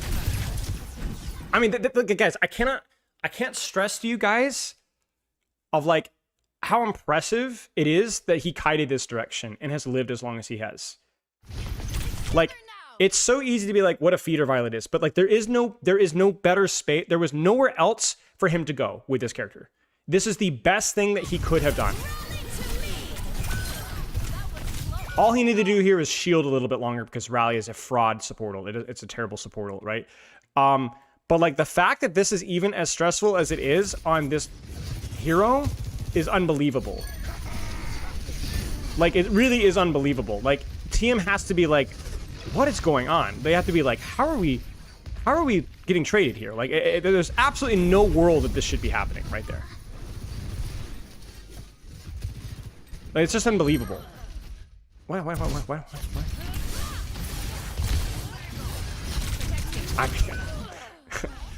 Well, to give proper credit, I think he's had a couple of pretty good fights before this, but that was a choice. Oh my gosh, Bernard. Bernard knows he's fricked. Bernard knows he's fricked. Because they're cracking Kitsu and they have nothing, and this is it, right? So yeah, wow. Wow! No Suzu, because we don't have it. And they just don't see it coming, man. Violet goes in. Do you see what I'm saying about Brig? Like, should Proper have inted there? I don't know. But it's hindsight's 2020 because maybe Proper would have been the reason why they got the sim kill in the first place. Like, he didn't know. So it's an expensive death. But this is why Brig, is in these situations just not that good. And then unfortunately, Bernard is unable to disengage. I don't really like this from Bernard at all. I think Bernard needs to stay and live in the back lane. This disengage towards the open is a huge mistake. So I know we just went from praising Bernard, but this is a complete end. You've just heard Kitsu. Just live, dude. Just live. Live, kill Astro or something. Like, he could freaking kill Astro here if he wanted to, you know? I don't know why he did this. He just literally disengaged into the middle of the open and died. So that's kind of unfortunate. Huge ent by Proper. Unfortunate layering. But it could have been worse. Zeta should have banned some Mercurico here.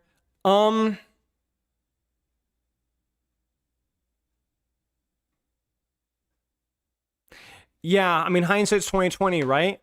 They thought that they had the composition and the strategy for first point holds if they didn't have Rhine.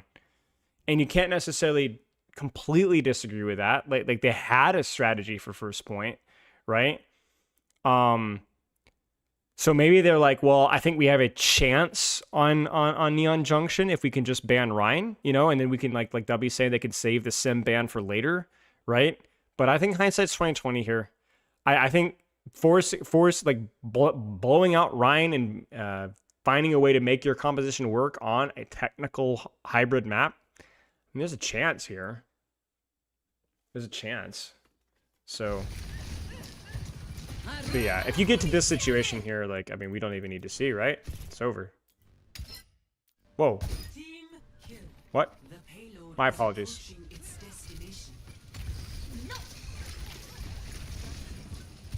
Suzu from Shoes perfect.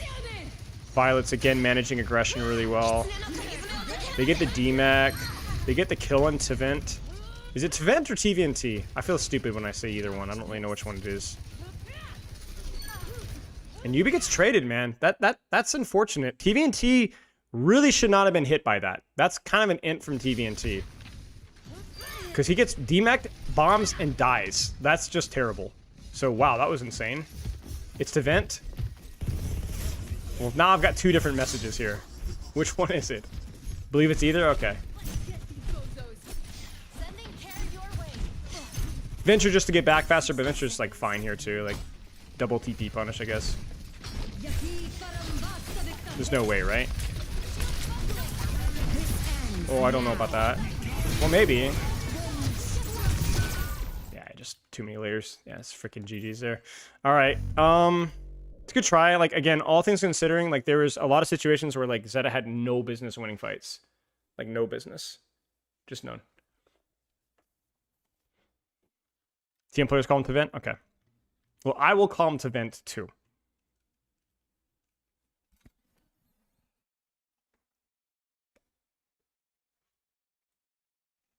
I feel like this is adaptation from Zeta. I'm like 75% sure that this is just like adaptation because Cat Anna is a lot harder on the attack, even though first point's okay. And you're like looking at that third point if you're Zeta and you're like, well, dang, that was not as bad as it could have been. Right? Like that could have been a lot worse. So this comp is a train wreck on this first point. You know, it's going to be the quartz is going to permanently have rail like at all times, which is definitely tough. And there's no speed boost or push pull. But I don't know. I guess you're just adapting, I say, adapting and hoping for the best. You know what I'm saying? So, okay, they are going to swap. Did they go, what would they, did they go Diva Mirror? Did they go something else entirely? Did they try to mix it up? Yeah, they're going to try to go Zarya, which I like with the Venture. You have to try something. You have to try something. You know? Like, you gotta play Chaos here. The game plan is out the window. I feel like here. So there's a TP. Venture goes up with Bubble. Double bubble use on Bernard. Does Bernard get charged? Bernard does get pretty decently charged. That's a decent teleport there. They really need to help Proper out a little bit. And they do. And it's a good disengage from TM. I mean, it's not terrible, man. But this is the scare. Oh, man.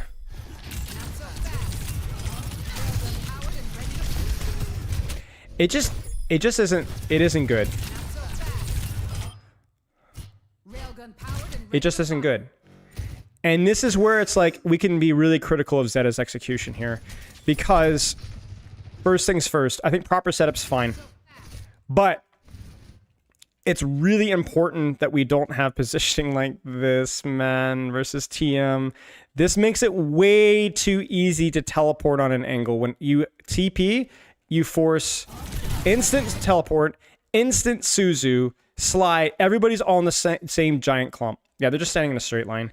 And this situation here, what needs to happen is Knife needs to swing his body off to the side and then make it so that they're either teleport pressuring him or Curie, one or the other. And so then if they do this, then we can get punished from Knife, right? And he does not as much panic, or he can slide this way without being stuck in the open, right? It's just not good setup.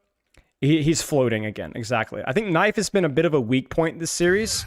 To his credit, he is playing versus Quartz, and he is playing versus a composition that actually will consistently rotate versus the slow kid, right? He's going to be punished a lot more than he would otherwise, but that's tough.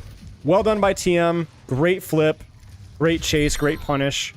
Quartz, again, late angle there. Proper is getting railed by Quartz just permanently having rail, which, to be fair, they're on Zarya here, but Quartz is just going to always have the space advantage. Lots of trades.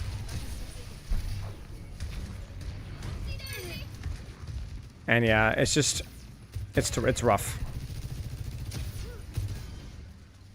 I will say the Zarya is working out, the Zarya Venture is working out as best as you would hope. Like, it's as good as Zeta could possibly hope for. It's just some of the other details that aren't going very well. There's early Kitsu, they don't have the speed, they're fricked. They have to match Kitsu and they're probably still gonna die. Or they just get full. See, this is the problem. It's like, okay, we caught them with our Kitsu, but we can't really force our advantage here. Quartz gets Knife, Knife gets Yubi. Proper on the angle, proper on the lane. It's a full disengage, but Soj still has height. Honestly, nasty grab. Actually, nasty grab from Bernard there. Insane grab.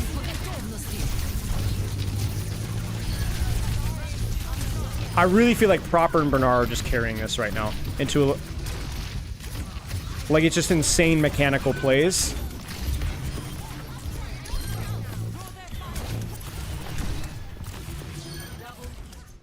I was insanely well done by those guys. That's insanely well done. Wow. Yeah, that was good. It's gonna get harder from here though, as things start to get a little bit more difficult. Things get a little bit more compressed. Teleport value gets harder, and you're like, oh, but more compressed, better for Zarya, right? Well, versus Diva in a vacuum, maybe, but the speed diff is really, really, really troublesome. Look at Proper real quick. Okay, sure.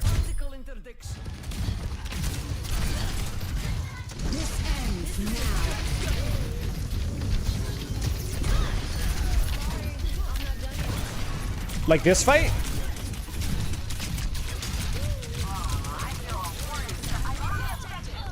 Oh, right here for the next play.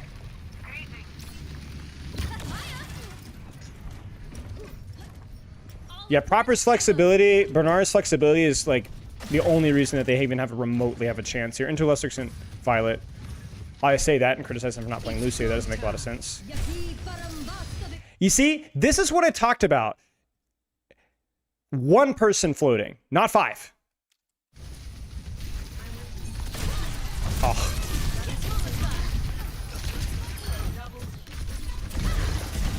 That's so freaking good. One person floating, not 5. You don't lose that much neutral pressure because one person doesn't have an off angle. Because TM's symmetric comp is already forfeiting a little bit of early fight off angle advantage anyway. That's really well played. That's really, really well played.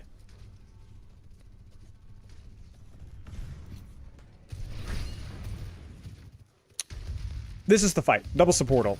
This is the fight. This is the fight for Zeta right here. If they want a chance in this map, you have to win this one. But because it's by far the most challenging right here. Bernard picking tighter spread Major and TV and taking picking shield for Matrix. Well, it's because he's not with Tevent. Well, Bernard, I don't know. The previous round, Bernard wasn't really matrixing his team that much. Wasn't, whereas TVNT was, right? You're kind of like doing your own thing. Like you have plenty of sustain, right? With TVNT, the less healing that he needs, the better, basically. Okay. Are we going to see a Kitsu and then a teleport? Kitsu main, angle from Diva. There's the rally. There's the Vendetta ult. There's the beat. Can proper live this. Proper can. That's huge. This means Zarya is now charged. Proper needs bubble. There's the Kitsu. There's the bubble. This is really, really, really well played from Zeta. Can they disengage it with speed boost? The answer is kind of. I think Tevent realizes that he can't get out. He's out of Matrix. Oh, they TP bomb. Oh my gosh, these guys are insane. I was like, what is he doing? In the middle of a disengage, this fricker does this. Are you kidding me? And then Bernard walks inside of it. Dude, they knew it was coming. I mean, this is some high-level stuff.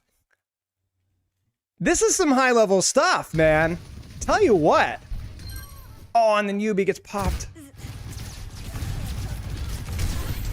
I mean, you can tell from TM, they thought for sure that was catching somebody.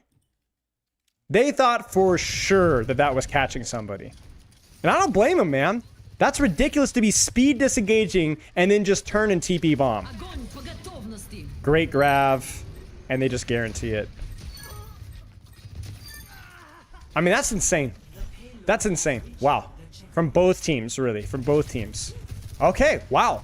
Zeta has honestly impressed. Like, really impressed so far. Really impressed.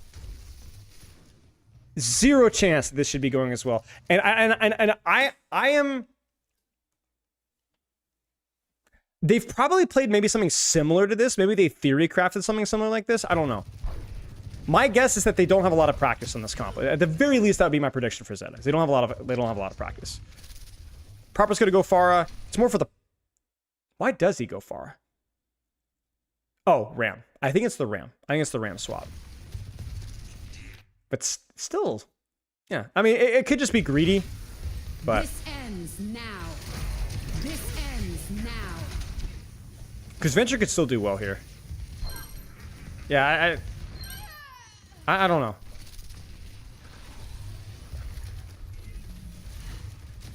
I mean, Pharah's good, and Proper's really good on Pharah, but I don't know. Maybe the verticality here and the Ram matchup. Lambo lead thing for the sub. But yeah. Violet is just crazy, man.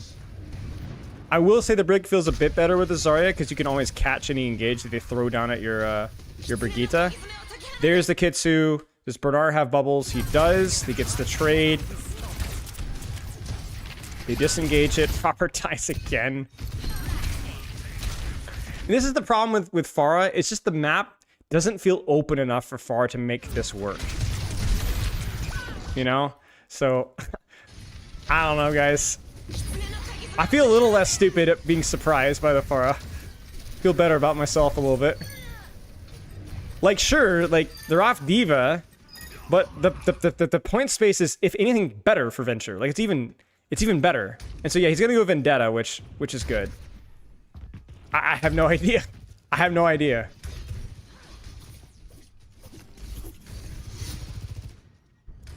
Okay. If you are Zeta, you just need to not die in the first 10 seconds. 1, 2, 3, 4, 5, 6, 7, 8, 9, 10. That's a good start.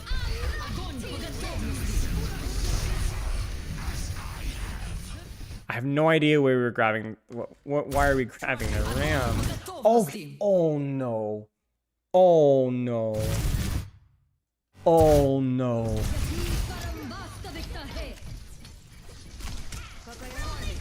Огонь по готовности.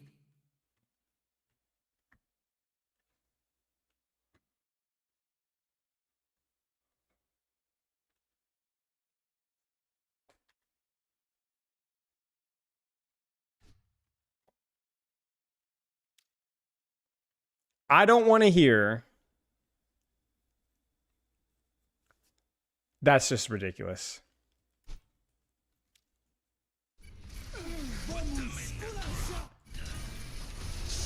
That's just ridiculous.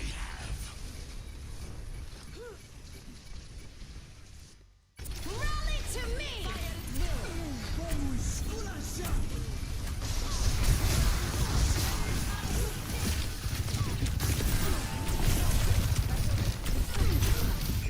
I mean, can't blame Violet here, really. I mean, maybe he could have bashed out there, but honestly, I think he dies regardless there.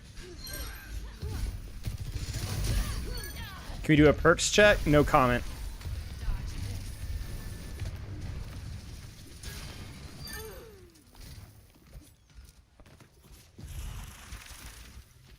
I mean, what do you guys want me to say? He's chose the wrong perk. Like, I'm not saying there's literally no reason with which, like, in a snowball massive ult trade, an extra second on Annihilation, maybe. But pros always do this crap, man. Every single meta, they go with the hot take perk, and it's just dumb. It's not the correct perk. It just isn't. So, if you want me to say it, I'll say it. It's the wrong perk. It's with the Reaper freaking Soul Orbs perk. It's the wrong perk. With the freaking when I told you about like that one time when they were picking the longer stealth duration of the Sombra, it's the wrong perk. It's just the wrong perk. I don't care what Gooseray did. It's the wrong perk. The duration of your shield is really, really important. Getting an extra, it's not about the size, it's about the duration. I'm not saying in all circumstances, in all situations it's wrong, but in general, it's just the wrong perk. It's just the wrong.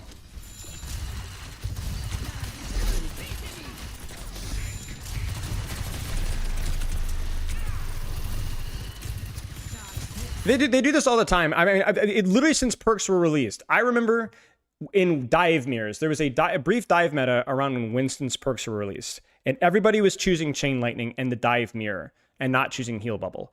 And I was like, I think the Heal Bubble's better in dive mirrors if they don't have like a lot of shield break, like if they're in like Trace or whatever else. You know, you can get a lot of ult charge. It's good for your dive part and it's good for you, whatever else. Nobody in the West took it. One Korean player decided to take it. Then all of a sudden everyone goes, oh, wow, the Heal Bubble is OP, right? You know, the Chain Lightning perk is better in most circumstances, especially in ranked, right? But like the Heal Bubble is always pretty good, but it just hive mind. It is what it is. Me, or does Violet really need to yeah, stop? I mean, Violet shouldn't be on freaking break this entire match, and he's managed to make it work, especially versus the Ram. Yeah, I have no idea why he's on. Like we talked about the Brig versus Diva matchup. That's interesting, right? But I don't think it makes a lot of sense in this. But yeah, Ram, there's no way. Certainly now, like he's just used his rally. I have no idea. I have no idea. So I have no idea why Violet's not. I think this may be more along the lines of like, let's make something funny happen. This is our last chance, and maybe Brigitte can make it happen. You can see it, right? He's flanking with his DPS, as one will. But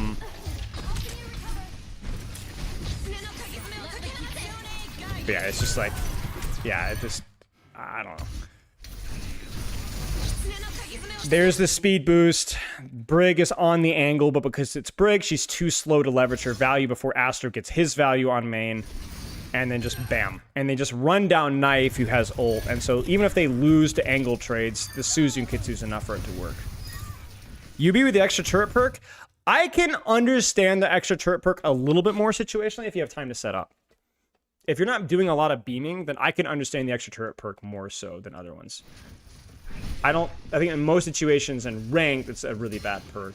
Not a really, but not a great. But I can understand sometimes. Yeah, the fight happens so fast it's over by the time the fight actually hits his angle exactly.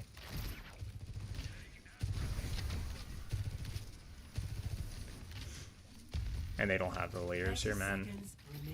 They don't have the layers, man. Vendetta ult has to catch, like, at least one person. Like, it has to kill somebody. That's the only, like, random thing happening here. Void Surge over Healing Vortex? I mean, I still think that perk is really good. I think Healing Vortex is the exception, not the rule. It's more like when you're getting hard focused. Because it changes how you use Vortex, right? Like, you have to Vortex yourself, which a lot of times you're not necessarily going to be doing that. Now. There's the Simwa. He needs to not die. He doesn't. There's the Vortex, which prevents the follow-up. They're just going to punish Bernard. Bernard's low. Annihilation on point should handle it, as should the Sojourn ult. And that should be it. And then they're gonna beat Lair on top of it. Just really perfect macro. Like I like this whole like series of events from TM was so incredibly patient. Like they just gave no space on the flanks, and they just they forced Zeta to walk the point and walk into their crossfire. Their layering is perfect. The angling is perfect. They were so incredibly calm and patient. Yeah, it's just really good. And this is kind of like, you look at Zeta's attack and you're like, what happened? You know, or their defense, like, what happened? Why? Honestly, guys, like, the fact that this was as close as it was kind of a miracle.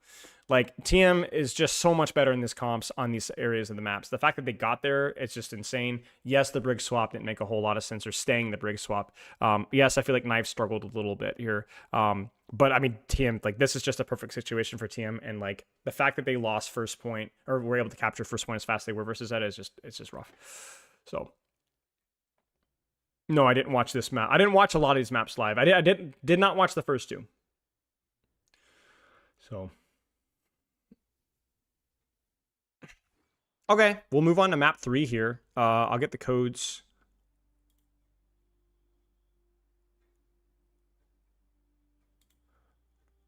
It doesn't matter if you guys have the codes or not. I mean, you guys can see them here. I got them from Commander X, like I said, but it's on OPR, so it doesn't really matter. You saw every single match of EWC? That's impressive. I'm going to eat some apple and peanut butter for a brief moment. We'll do some questions while I'm doing that. Sorry, guys. I haven't had lunch. I've kind of just been going. What do you do in an ult fight against TM's comp? Those ults are also strong. You have to kind of create some sort of chaos. You saw it with Violet trying to flank a little bit with the Brig. You kind of have to try to, like, throw a wrench in the car. That's why I was so critical of TM's performance on Busan, because you could see, like, when TM's firing in all gears, they might be the best, like, ult macro team in the world. They're just so hard to beat in those fights. Like, you just need something for them to go wrong. So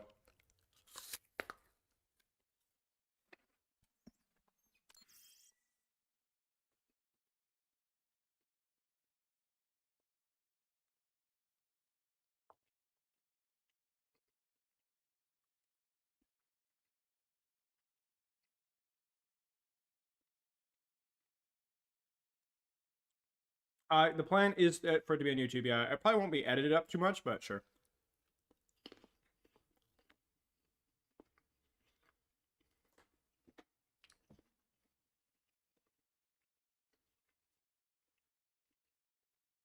I don't think Winston's minor perks that matter that much. If you can exploit the minor perk with the ult and you're good enough to use it, it's probably better. But the other one's like fine. It's marginally useful pretty much all the time. Helps you take a little bit less damage, helps you do a little bit more damage. You'll rarely notice it, but it's just consistently somewhat useful.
Almost done, sorry.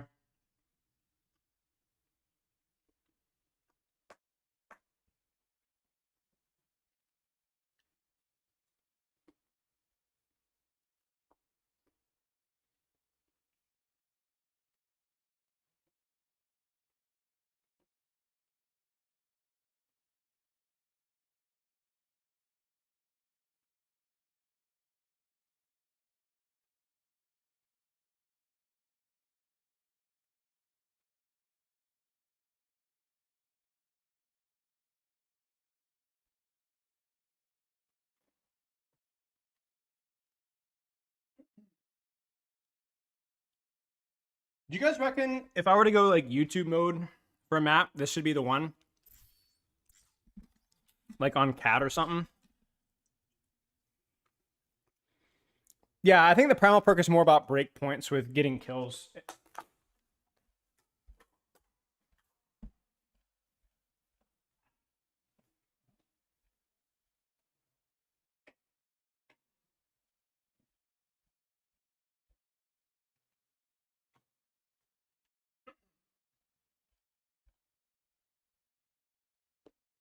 Suravasa probably? Okay. This one is Suravasa. Like, if I'm saying YouTube mode, it's probably going to be, like, exclusively cat POV while occasional looks overhead. What do you guys think? Because clearly the cat's the talking point.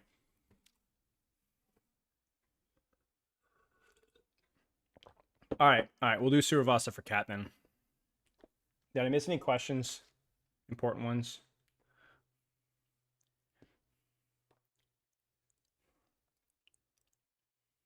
They lose Suravasa, so Ike? Wait.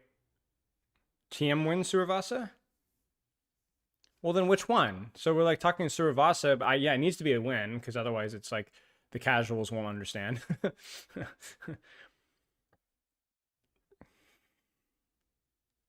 Ike or Kalsu?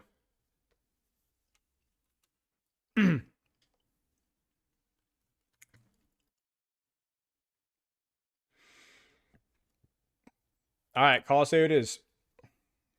Well, okay, you know what? I'm going to do a poll. I'm going to trust you guys. What map should I cat review? Ike, Call. Polls live in chat.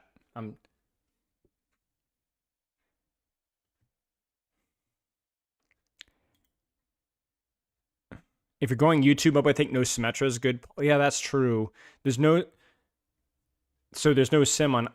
Wait, is there a sim ban on Ike? Or are you saying Suravasa? I don't know. Ike was more about honest energy. No sim on Route 66. Oh.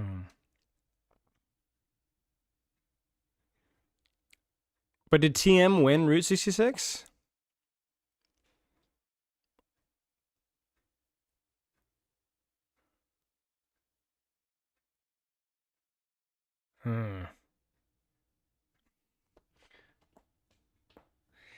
Frick, man! I don't even know! Don't even know, man.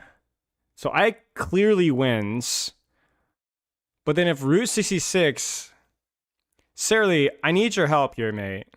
I trust Sarah. Okay, so we don't do Colosseo clearly. Like, Ike wins by a snowball, by crazy. So, do we do Route 66 because there's no Symmetra?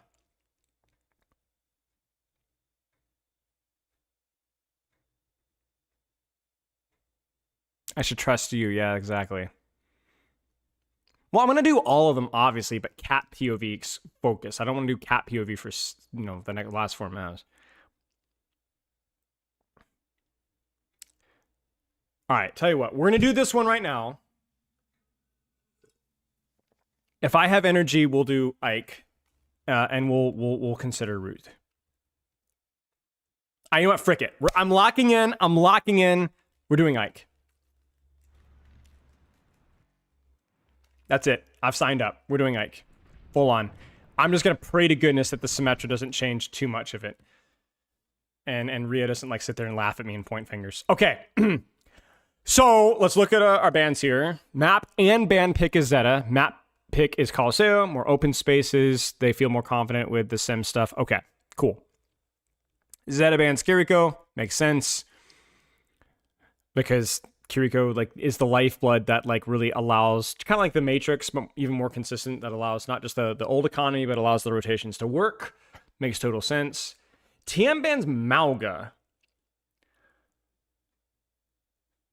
I assume this is to, I guess the hero's just good. Like I don't really like look at like the tank pick being here as like the linchpin for what Zeta does.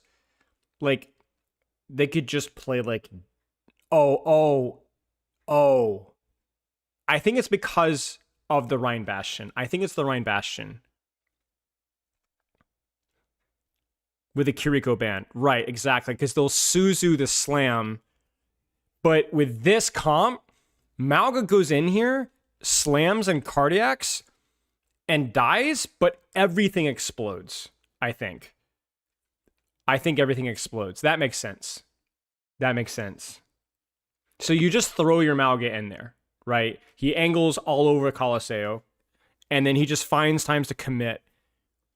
It's not really about the Rhine countering, or the Malga countering Rhine. It's more about like the Malgus matchup versus Bastion. Makes sense. I hate Baptiste so much, man. It's not even like a terrible situation to play Bap because you ban the Malga. It's more of a pokey map. You have some verticality, but Bap is such a fraudulent hero. I mean, as long as they're on Sim Bastion, I think you probably should play Bap. Like, you can't play Moira here. Not with the Sim Bastion, but I really feel like I really wonder if they should even be trying this at all, even with the Malga ban. I didn't watch this map up until the very end. I don't know if you go like Moira Soj with, I don't know, man. Okay.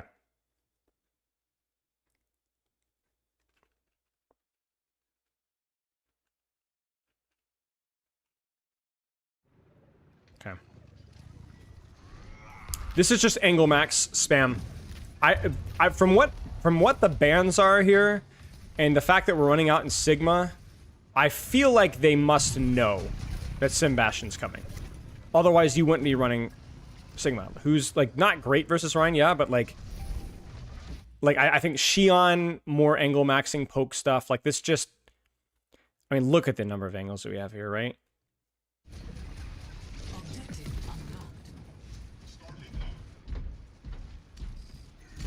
The problem with BAP 2 is your ult layering is so incredibly bad too compared to Kitsu. And yeah, they're just making them walk into the open, right? They're just making them push Robot for free, yeah, sure, but until they get to the open space. I like a lot of what Knife is doing, man. I honestly, I've been violating Knife a lot here, but Knife is freaking heads up here. Check this out. Sees teleport, immediately drops on deepening the angle, instantly forces Lamp. It's just a fraudulent hero, man. It's just a fraudulent hero, and already has Rail again. Deepens his angle. I mean, this is crazy, guys. This is so much value. This is what I was missing from Knife earlier, and to his credit, it was a much harder composition to do it versus, but like, I mean, it's just perfect, man. It's just like, to give the guy some credit, it's absolutely perfect. And then the second that we see TP, watch Violet, watch his positioning. He sees TP, he goes, oh, flank time.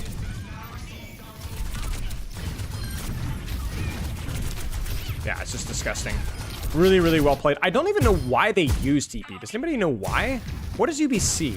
Is it more of like a split angle TP? Yeah, it's not a bad idea to control a different angle here. The problem here is, it's like their passive advantage is bad. Like, it's like Simple needs to live here and not like, okay, you know what? Here's what it is. Here's what it is. If we teleport here, I really don't agree with this many people teleporting over. Because yes, Simple's on a fraudulent hero, yes. But also it's like, somebody needs to be here to mark this angle with him. This should not be a 4-1 or 3-1-1 split. Right, like, yeah, maybe we leave Yubi here with a turret, right? Like, the map control to use the teleport to open up a different angle is good, but only if you leave somebody behind, otherwise it's not really another angle, right? And Bap is just too bad of a duelist, ironically, to be able to hold the space by himself. So, ironically, we use the teleporter to open up another angle, instead we actually lose an angle. Right, exactly. So I'm not going to second guess the teleporter. Like, I think the teleporter was fine. But Yubi needs to stay. Aster needs to stay. Somebody needs to stay. And instead, I mean, like, look at this, guys. Like, this is just, it's awful. It's just awful. Thynoir. So we'll skip ahead. Don't really care. The best thing that they can maybe hope for is a trade. And they get one, but they get one on the least important person. Well, okay, second least important person. I'm probably just gonna go Pharah. I don't know. I don't know how I feel about the Pharah. Like, Pharah's fine, but I don't know. Like Shion's really fine too. You know what I'm saying? Like, they're both fine. It's okay. It's fine. They get the lead. And really all they're doing is they're playing for ults. Because, this is a brutal composition. Like, there is not a single bad ultimate in this matchup here, right? All the ultimates that even felt a little awkward, right? Like, you know, like the catnap or whatever else, they're not awkward anymore, right? They're not awkward anymore. So, there's the BAP window. I think this has to be purposeful. It's a deep BAP window. And the reason why, anyone want to guess why simple, deep BAP window is this? Why? Because where are they going? Backwards, because speed, Ryan, right? They go backwards, they walk into this where the BAP ult goes. So it's actually a good BAP ult placement. So they back off. That gets them a little bit of space, a little bit of time. They're going to sim TP and kind of scare Shu, I guess, but they still don't have an angle control. And Shu's not even that scared of it. Like, oh boy. Brutal. There's the catnap. There's the purr. They're going to try to beat. Doesn't get the beat. The flux comes out. You can literally flux anybody. Bernard gets a little saucy with it. Bernard. And he dies. This area of the space is still good for TM. Nice fire strike for Tvent. Wait, what?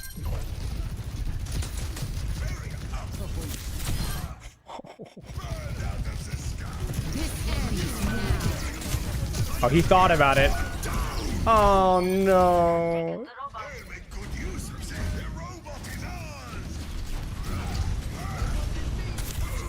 And then they're gonna go the Orisa. It's not a terrible shatter, I guess, because you don't really lose momentum here. You're able to hold this space.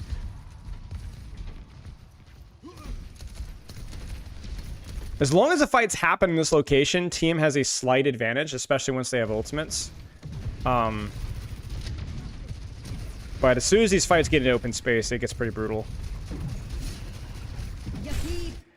I like the setup again. There's the sim wall. Where's the teleport? Teleport's disrupted early by Violet, or the thought of teleporting is disrupted earlier. Bernard is in serious trouble, though. There's the fortify. They need to punish now. They need to punish now. Violet's trying. He dies. I actually like selling Bernard there because you've screwed up so badly that it's just over. It's just over. So you might as well just like let Bernard die and hold space. So as long as Proper doesn't die here, I think this is okay. Please do not die here. Oh, oh my gosh, he gets out. Yubi. Okay, so expensive death from Bernard, which is fine. They're able to maintain angles, which is also fine. BAP is a fraudulent hero. BAP dies, which is not fine. And Bernard swaps Diva, which is also fine. Like, there's a lot of tanks that you could play here. You could play Sigma. Okay, they swapped off of Sebastian. Okay, I go Orisa because it's more tanky. Oh, but the map is too spread open. And so the second that they use a support ultimate or a DPS ultimate, I'm kind of stuck and I can't get out. Okay, I want to go Diva now. It's like, these are all fine heroes. There's a lot of heroes you can run in this situation. If they had a Ball here, obviously I think Ball would probably be the best hero to run this situation, but obviously Bernard can't play Ball. But there's a lot of heroes I can play. And Proper is doing an amazing job of taking an angle and not dying. That's the strategy. So, yeah, well played.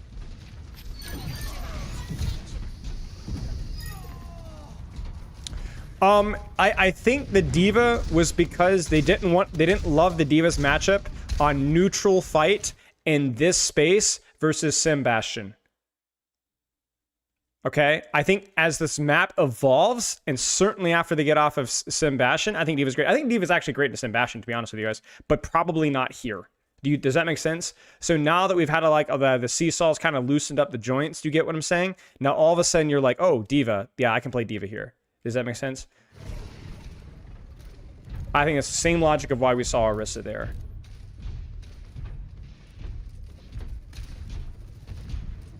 Wow, Shu's cooking. This is gonna be a Nano D.Va.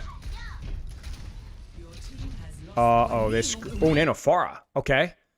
Nano Barrage is fine. As the map has opened up, notice that they swapped off of Ryan. And it's a Catnap Nano Barrage. I would have preferred the Nano D.Va. I'm not gonna lie with you guys. A little more consistent with the Matrix online, but it doesn't really matter. They just blow everything just to make sure that they cleanly win a fight. And I actually don't mind that. Let me explain why. So, why is it important, ladies and gentlemen, for Zeta? Let me explain why, then I ask you guys. Why is it important for Zeta to blow everything here? Anyone want to guess? Why is it important? Slept the D.Va before Nano Barrage? You're right. Nice lamp from Simple, though. That hemorrhages it before it tries out. Yeah, it's butt scratch, sure. Like, it's like the respawn advantage. But you also have to think about, like, from a compositional standpoint, you know? Where it's also, like, this area of the map, being all on the floor here freaking sucks for these guys. If we can get our big guns up here and up here, we're in a much better spot to take this matchup. So it's like, basically, it's not just a checkpoint fight. It's not just a lead fight. It's also a map control fight. Where it's like, you don't have map control because everyone's on the freaking floor. So you're thinking, let's blow a bunch of ultimates. And then, yeah, sure, we have to go next fight into beat, and we almost literally have nothing. But we do have map control. We do get the fight to here. And then all of a sudden, we're in a situation where something wrong could happen for the enemy team, right? You'll see this a lot of time. Like, it's really important. You need to notice what fights are really important because those areas of the maps are really, really bad for you. So you're willing to blow your entire ult bank to get it out of the ugly spot. Yeah. How do they peel for Shu there? Well, Nano Barrage, right? So you can't all focus the Ana. Also, Cat, Per, the last tick of Per hits, and a little bit of Matrix. You know? So that's all it takes, baby. And as long as there's no more trades here, I think Zed is really happy with this. Like, even the... Oh, man, that's really well played by TM, man. Like, that's actually so good. They get the DMAC, which is really good from Astro. Simple gets the trade there. And then just they TP immediately back from spawn. And, like, Zeta is not happy with this. Like, Zeta wanted cap. Zeta wanted the high ground. Zeta wanted a nice, clean wipe. And they're not getting it, man. Like, that's ridiculous. Wow. Is it analogous to Zeta needing to win the second point push in the injector when they're running zone? Yeah, exactly. You need to get out of the hole. But, yeah, wow. Like, you know, like, they never really got out of the hole, you know? Like, they never really got out of the hole. So they keep Shu alive. I wonder if they should just let Shu die and clean up the backline. I don't know. Hindsight's 2020, though. But, incredible from TM that they were able to hold that. And now they're back on the area of the map where they feel that they're a little bit more favored. And with a little bit more of an ult bank than you'd expect. Still a difficult part of the map, if you're the one that has to sit on cart. Beat. Oh no, knife screws up. Knife screws up. Knife screws up. Okay. This ends now. Wrong perk, baby. Not really, but it's funny. Shu gets caught and Shu dies for that. Yeah, Shu dies for that. That sucks. That sucks. That sucks. That sucks. That sucks. That kill, because that should have been Shu. That should not have been Knife. Knife should be the one that's repositioned. Why didn't Team USA make you head coach? Because they want to win.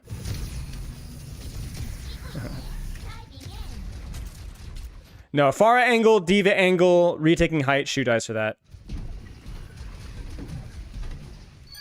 And then that's not great.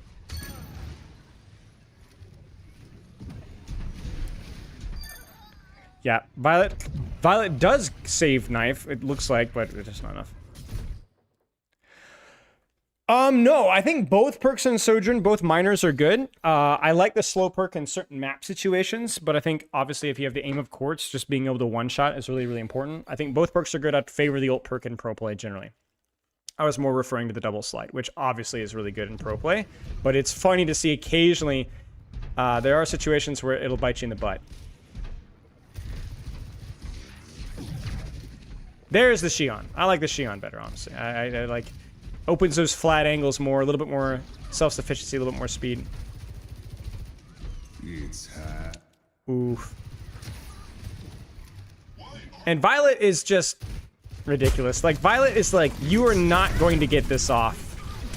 You are not going to get this off. Like, look at this guy. Like, look at this. Oh, he dies. Like, there's no world should he live that long. That's just ridiculous.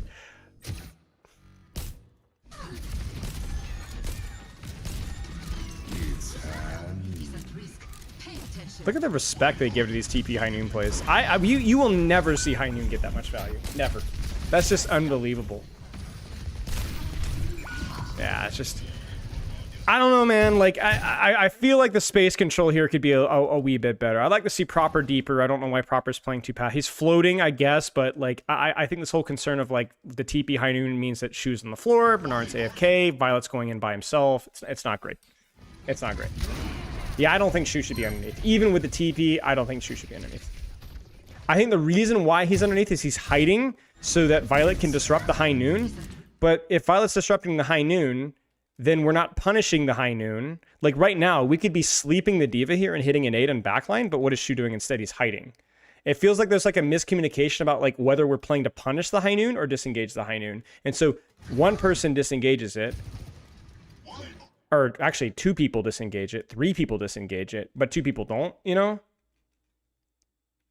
So it's like, there's just like a clear miscommunication here of like what we're doing, and Violet and Knife pay for it, you know? It's just not great.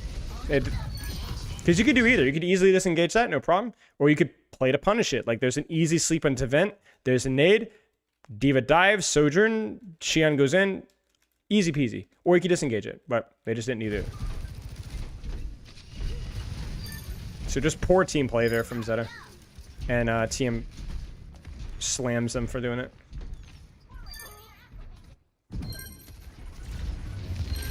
Oh my gosh. This is so classic Violet. Look at what Violet sees. Baby Diva. Or not Baby Diva, sorry. Boosters being used. There's no Suzu. And then there you go. Any momentum that they would have is gone.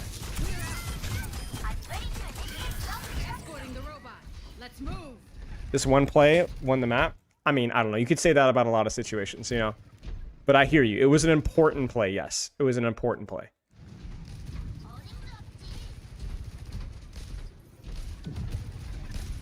Baptiste is a fraudulent hero. I like the setup here. This should be an expensive death from Shu because we can respond to the TP by either sleep, nade, nano, or all the above. They bait. They instead go for the Xion instead. He nanos in response. The nade hits. It's huge. It's disengaged because Sojourn has an actual defensive cooldown. Oh, wait, no. Proper. Who is it? Proper? Who do they go after here? Yeah, he just walks away. Just walks away. The dash over health is crazy there. They sim wall in response, but because Bap is a fraudulent hero, they lose anyway. Good setup there. Great punish from Violet. Great punish from Shu. I mean, he really didn't even need to do this. This is like, he really didn't even need to get traded, you know? But, yeah. Probably will be a bomb here. Bernard dies. That's kind of unfortunate. Quartz gets a lot of trades there. It's lucky that bomb got there, because that might have been bad.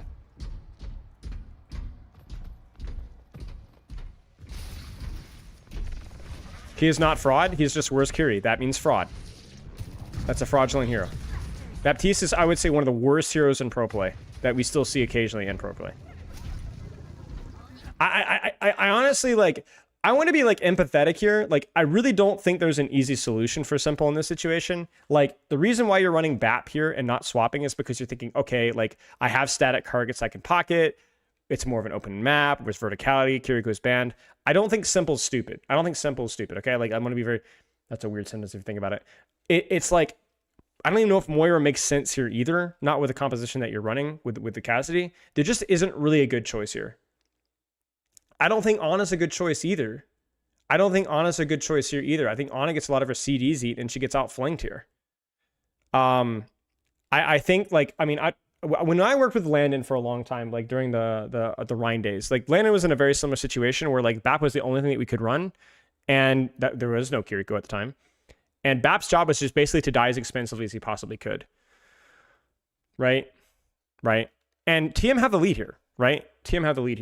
So of all the times that I've been critical of BAP's play, this is probably like the least critical I will be, because I don't know that there is an easier solution here. Is Juno Brig better or worse? I don't know. For the way that TM play, they kind of always want to be on Lucio, and I don't know if Mizuki does enough healing. Right, like you need Mizuki paired off with something else. Like I don't think it keeps the Cassidy alive in the same way that a teleport or a lamp can. You know. So I think you just need to eat your vegetables and just have a bad hero here. But if the second that Quartz gets off of Cassidy, I think he needs to go Moira. Well, Landon is also the best BAP ever. I mean, sure, but I don't know that he would necessarily make that. I mean, that was also 4 years ago. I think Simple's insane at BAP too, but yeah. Basically, let's put it this way. As soon as there's not another slow person that the BAP has to pocket, we need to get off of BAP. There's the stage dive. The difference between this high noon and the last one is that there's like an actual team commit. It may or may not work. And it doesn't because of beat.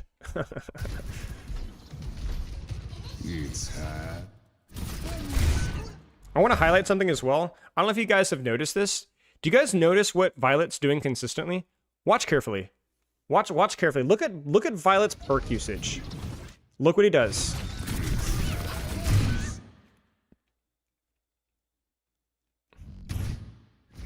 He uses the minor perk, which gives you overhealth, before he goes into engagements. It's not just about repositioning. He gets the extra HP. We'll talk more about that later. I want to save some of my YouTube mode on that discussion later. But yeah. Bernard screws up. I feel like Bernard screws this one up. Maybe I'm crazy. I might be crazy. I don't know. You know, it's a little bit unlucky. It's a little bit unlucky because he matrixed the engage, but he wasn't ready for the high noon. So it's hindsight. It's hindsight. It's an expensive death. It forces beat high noon. And in theory, and they get a trade too because BAP is a fraudulent hero. But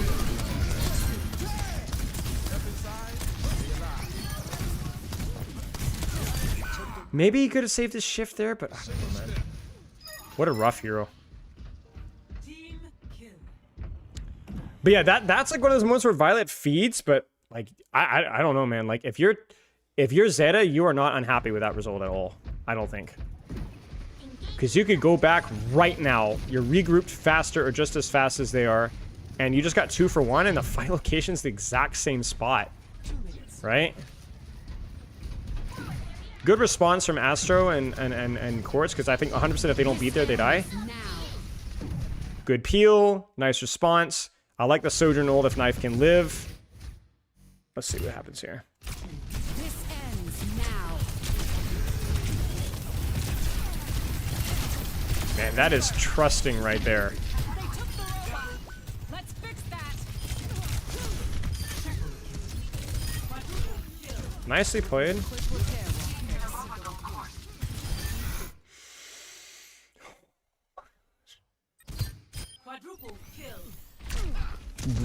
That is, I mean, I have never, that might be the best example of trust in your team that I have ever seen. This guy doesn't slide away from a teleport 3-man. Meanwhile, his backline's almost dead, which that's crazy enough. Wait, how do...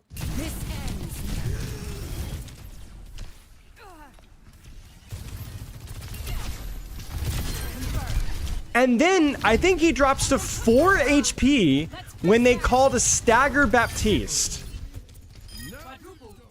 Is it 4? I think it's 4. Nothing a quick repair won't fix. Freaking UB turrets are always somewhere.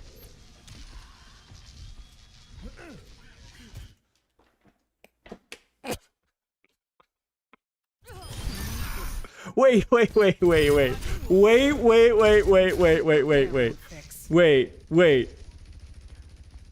I have a theory, guys. Dude, do you see it? Bernard accidentally body blocks the turret. And it's the only reason why Knife lives here is Bernard accidentally intercepts the turret for 2 frames.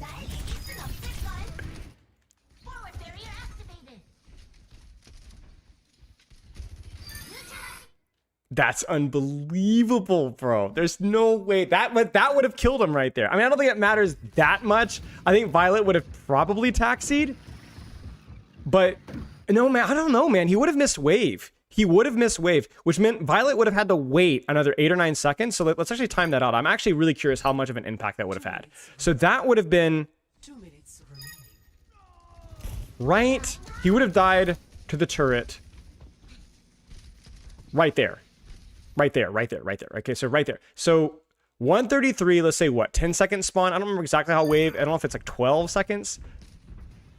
But he doesn't hit wave.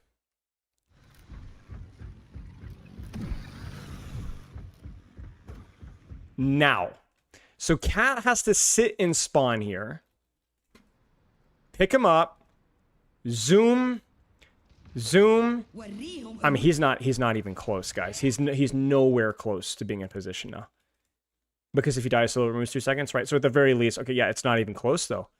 That's insane. That's actually really, that was greedy, man. That was really, really greedy to do that. Ironically, they tried to get simple off of wave, and I think they succeeded. They did, but almost at what cost, man? All right, blow your ult bank. We got to get out of this choke. We need lead. Let's go. What do you got proper?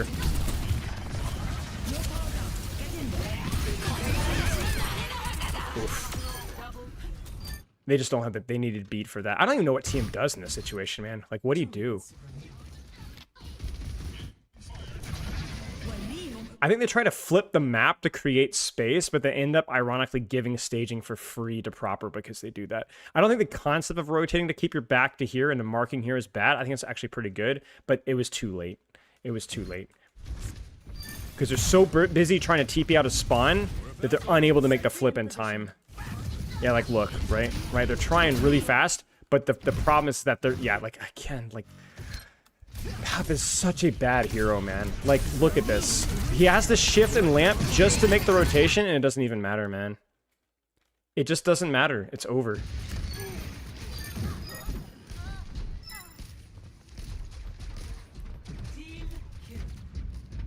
And that should be the lead. And that's the really important one, because you're going to get the lead, and you're going to get this position. You're going to get the flanks, you're going to get the angles, you're going to get the sight lines. I like what Shu's doing. A little bit of gank shenanigans. Probably doesn't have to do this. Oh my, but you know, if your team is actually on the same page, then why not? Alright, it's over, man. It's over, man. Getting a little nervous with it, you can tell. A little of that crosshair English, you know.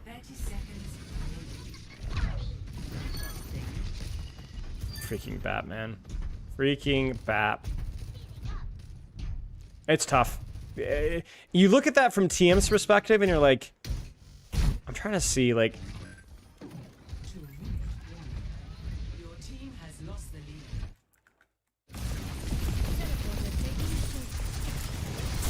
they just weren't ready for it. It feels like they're rattled a little bit, right? They're not expecting the angle, they're not expecting the flank, and that's the big one.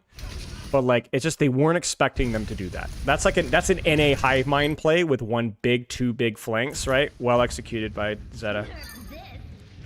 You'll see that stuff a lot in neutral fights when there's not a lot of ultimates, which is basically the case there. It might have been that Zeta also tracked Simwall there, so they wanted to fight dirty, and it worked. Yeah, that they're getting throat punched right now, and I feel like if you're Zeta here now, I know how this happens. So I remembered watching the end of this map, so I'll be honest with you guys. But I feel like if you're Zeta now, like, you could just do something stupid again, and as long as you get Simwall out and something else, I think you're cooking. I think Shu's really forcing it here. Shu needs to be way later. Yeah, Shu trolls it with timing. But honestly, this is the Spylo play, right? Like, go in and feed, screw up your timing, W key and Ent, but you died expensively, cope seething, right? But it's true, right? Like that completely sets up the punish afterwards. And Simple kind of just feeds. Like, I don't know what to tell you guys. Like, there's just not, like, Simple needs to chill and trust courts. You can kind of see why the Moira with Cassidy can be difficult. It's the lack of ranged heal, right? But yeah, he just feeds, and they don't even get the chance to use their Simwall. That sucks.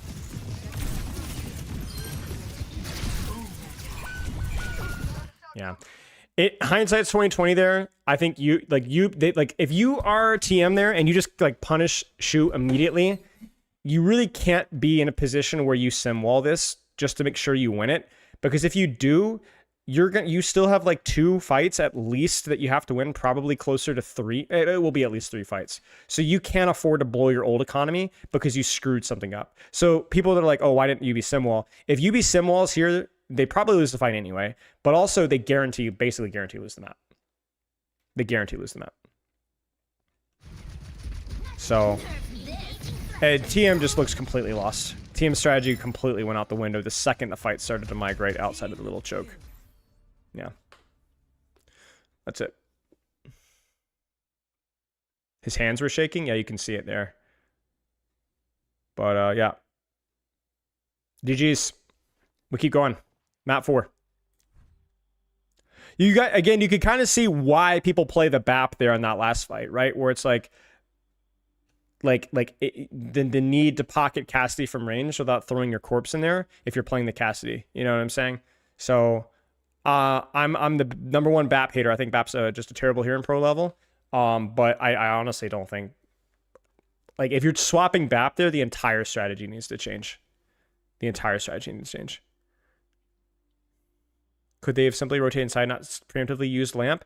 I don't think it matters existence, because you're going to have Nano Shion in a small room with Matrix. I think you're dead. I think you're dead if you do that. I think you're dead. Smart banning that Kiriko? Yep. Yep. Exposes a major weakness of TM's strategy, where invulnerability at weak points is needed. And if they don't have it, they can't win. That's why they're so reliant off of Matrix. That's why they're so reliant off of Suzu. People talk a lot about like how TM is like carried by Sojourn or carried by Symmetra, and like kind of, but more so than almost any other character, TM is carried by Suzu. The invulnerability for quartz, the ability to rotate, and those moments of vulnerability around your teleporters, it's just unbelievably important to have that invulnerability.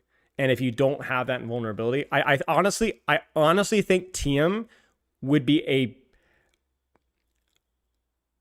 I think they're just as equally carried by Kiriko as they're by Symmetra, almost. I just don't think their composition works near as well. I just don't.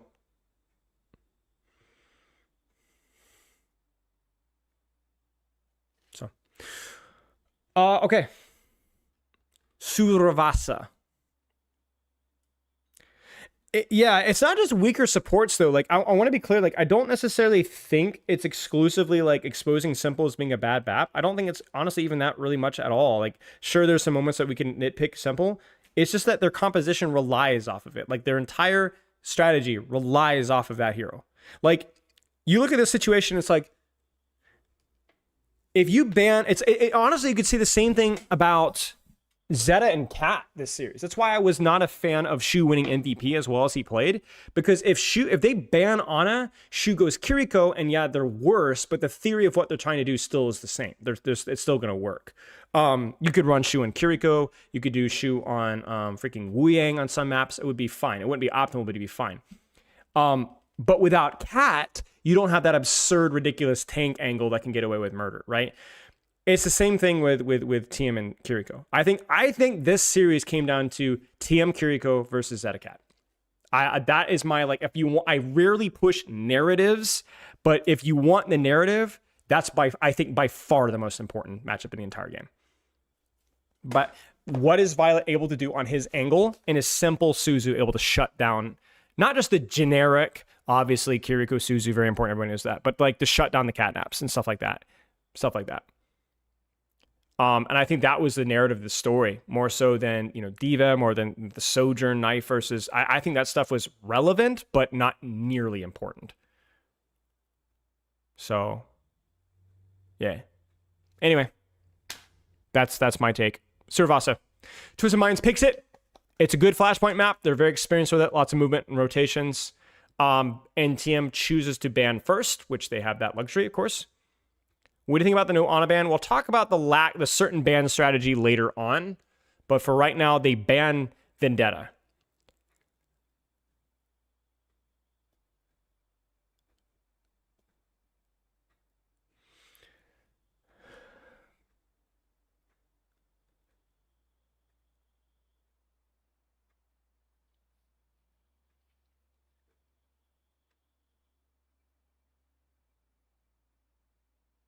I think this means that TM doesn't respect Ana comps in this set on this matchup, on this map. I think they think that we don't really care if you run Ana Cat here. The game mode is good enough, mobile enough to be able to get stuff to work. And it is also, it doubles as a protect ban too. Yes. Off of Symmetra. So you're like, we win this as long as we can play Sim. Now, the Ram ban is weird.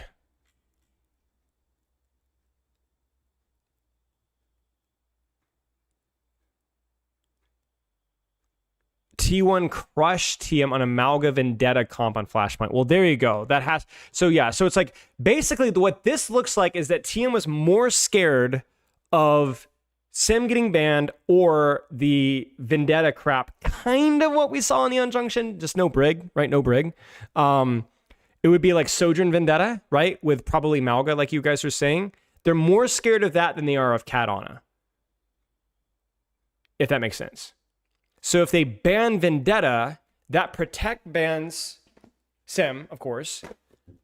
And it also means something like the Malga comp is less likely. Now, my question here is I don't understand the Ram ban. I don't understand the Ram ban. I don't see TM running anything other than Diva here, to be honest. Like I don't see them running Ram here. Ram is the strat versus the Zarya? But do they... Okay, so then are they going to run... Does that mean Zeta's going to... I don't remember this map very much, guys. Does that mean Zeta's going to run... Because that was my next question. Do you run Malga Venture? And then I guess you guys are implying that it would be Zarya Venture. But, I don't know if I like that. I don't know if I like that at all. I don't know if I like Zarya and Suruvasa. I think it's too open. Malga Venture isn't very good? Okay. But is Zarya Venture that good?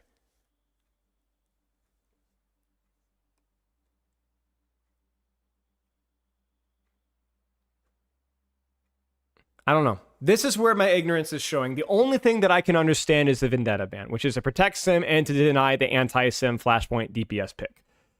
That's all I know. That's all I know. But I guess what I am saying is that I understand the lack of Cat Ana ban. Do you understand? I understand the lack of Cat Ana ban.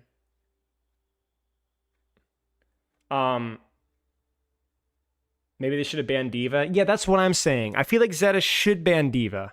I feel like they should ban Diva, but if they don't ban Diva, that heavily implies that they have another strategy in mind. So I don't know. This isn't a website. This is a screenshot. You can just look it up on the YouTube VOD if you want to see what they banned afterwards. Yeah, I don't know. The Zeta bans, I don't feel like I fully understand, but it's probably because I'm missing context. they can save Diva ban, right? But like what other maps? I don't know the map pool either, so I guess that's just where it's really difficult. But like Survasa seems like, I mean, there's not going to be many better maps for Diva than this that are remaining, right? Bernard diffs, but yeah, Bernard could just do. Bernard could play naked Malga. I feel like, maybe not. I don't know. Not really sure. I guess TM's bans make sense, but TM really needs to start thinking. I would say next point would be, or next map would be, that you need to start seeing Cat on it, depending on how it goes. Sorry, naked Malga. I mean, as in like you're just playing Malga to do his own angle lane crap. That is what I mean. Like he's not like playing to like enable a Vendetta or a Venture or something. Like he's doing his own thing. Like I would describe what Zeta is running as naked Cat, where Cat is kind of playing to reposition. Actually, maybe not so much with repositioning on it, but like there's no Cat Bastion. You know. But anyway. We'll take a quick second. Any questions?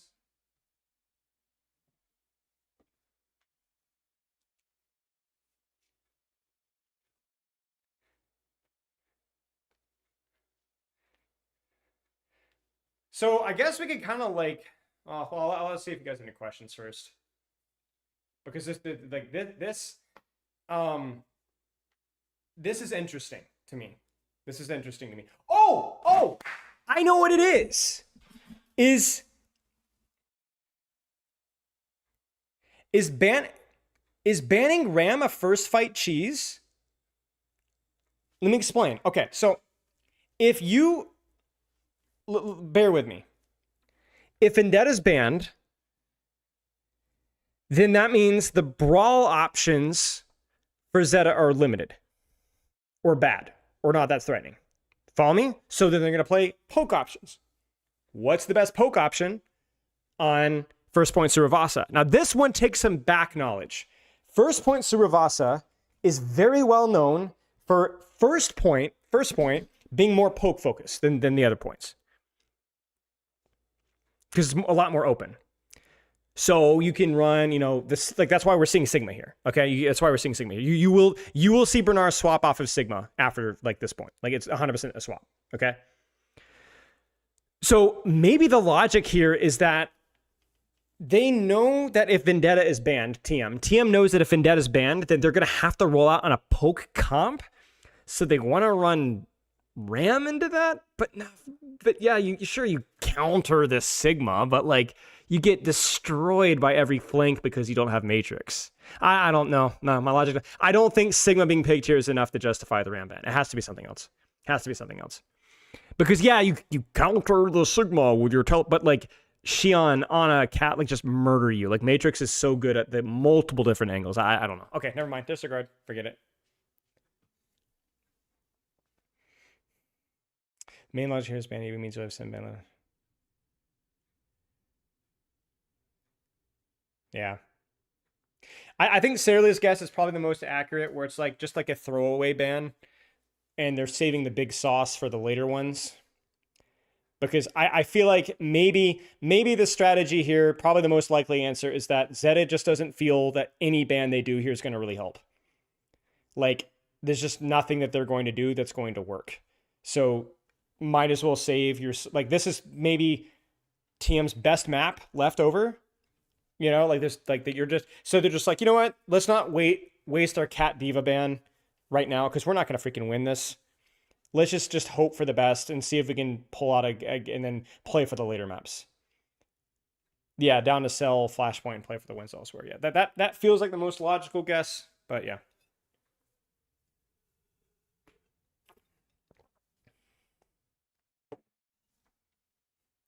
Okay.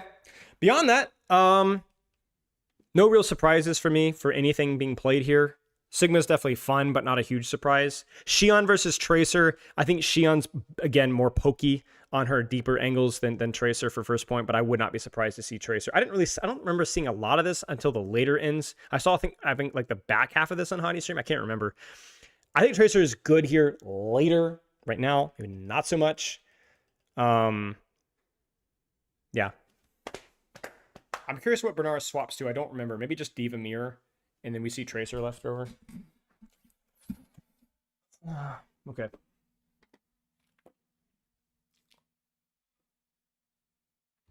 Area denial.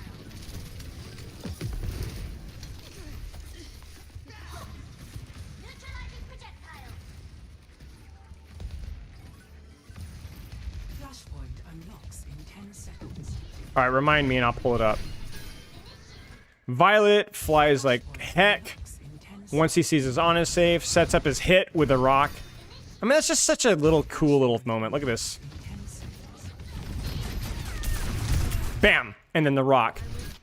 I honestly think I saw a lot of people complaining about Cat after this series, which part of it is like, you know, suck it up, man. Like, like we're never like, this is like Overwatch history right here. Like, nobody has done something quite like this, you know? Like, let's have some variety. People want variety until that we see something really cool and unique and innovative, and then people complain, you know? So frick off with that, you know? Frick off with that. But I will say one thing that I did notice from this series is look at TM's reaction here. You see what I'm saying? Do you see the reaction? Do you see the reaction? They didn't react. Why? You can't hear Cat. So I will say that for me, Cat needs to be way more audible, pretty clearly, right? It's silly that she can be this close and nobody knows that she's there, you know? And that's a pretty consistent issue, you know, pretty consistent issue. So, yeah. That to me is, I think, maybe my biggest takeaway from this series. Less so than even the movement, because the movement is like skill expression. Very, very high skill expression. And I'd never seen anybody do it quite like Violet. But the fact that they don't even know that he's there is kind of, that's not silly. That's a little unfair, you know? Yeah, the boop on Per is really powerful. Yeah, and the reason why boop on Per is really powerful is because it dislodges the teleport timing. Because Bernard walks forward, which is like, oh, let's teleport, right? Like, let's group up, right? But then it kind of like screws up the whole engagement, right? You know? And then Violet just does Violet things, and, you know.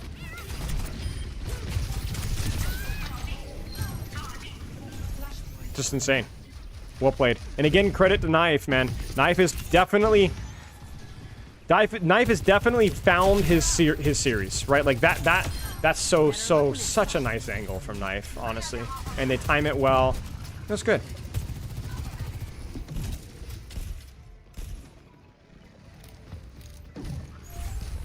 Kiriko is high skill, and if you think otherwise, I'm sorry, but your opinions are bad.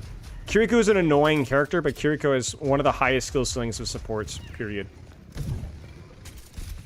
And she does have a higher skill ceiling than Cat. I would say Cat has probably a higher skill floor, but Kiriko unquestionably has a higher skill ceiling. That being said, Violet's innovative, and I think nobody has really reached the level of skill that Violet has shown in this series. Nice nade. Good flip there from Diva, and Bernard loses a lot of HP. I don't know why Bernard's getting boosted here. It's kind of sloppy resource management. Like, he really needs full shield in these situations. Like, this is a situation where we would have liked to have seen a little bit of shield used earlier. And I'm also questioning, like, it really feels like they're struggling to set up their angles, right? Like, I'm not loving this setup from Proper. I'm not loving the setup from Knife. Like, it just doesn't feel like the guns are big enough here, you know? But yeah.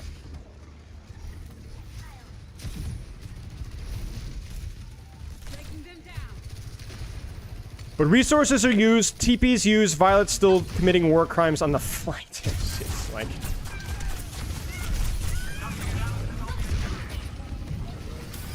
It's just insane. So much value in these mid fights. High skill ceiling, yet every pro player has hit that ceiling. Again, you're just outing yourself as not understanding the character as well. If you think that every single Kiriko and pro play performs at Simple's level or Landon's level, or anybody, like, you're crazy. You are crazy.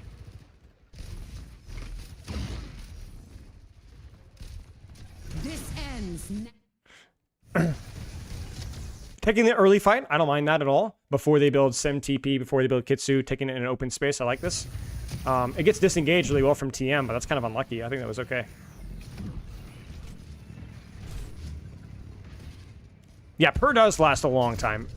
It's definitely a weird defensive cooldown. You could really tell that they're really trying to not let them get the point where they can just drop Sim Wall and beat, and then it's like really hard. Like I think like that's kind of like that's a key thing I'm providing here or explaining, trying to explain.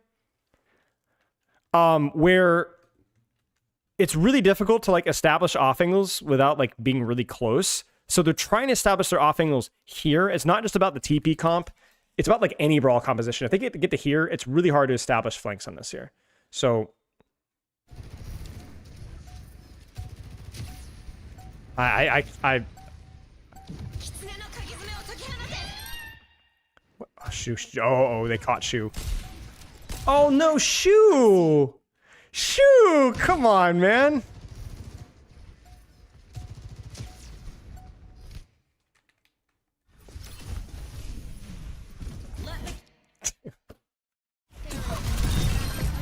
Oh, that's so bad. That's so bad from Shu. Shu has to be late. Shu has to be late here. He gives himself away so clearly.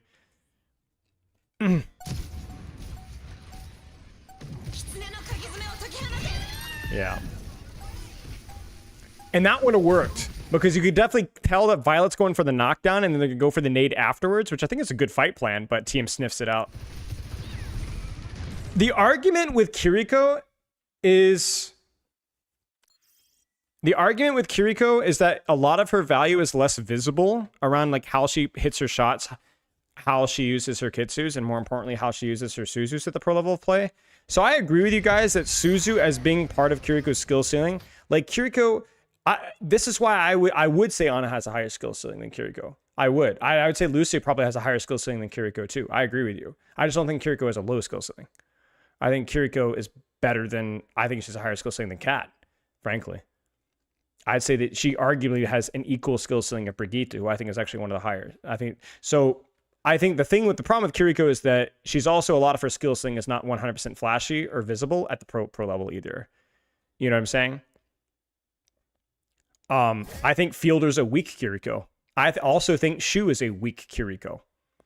Your problem is that you don't understand what highest level Kiriko is. And I don't blame you necessarily, because it is really hard to see some of these things, and it's not the most interesting thing, but your ignorance doesn't mean that it's correct.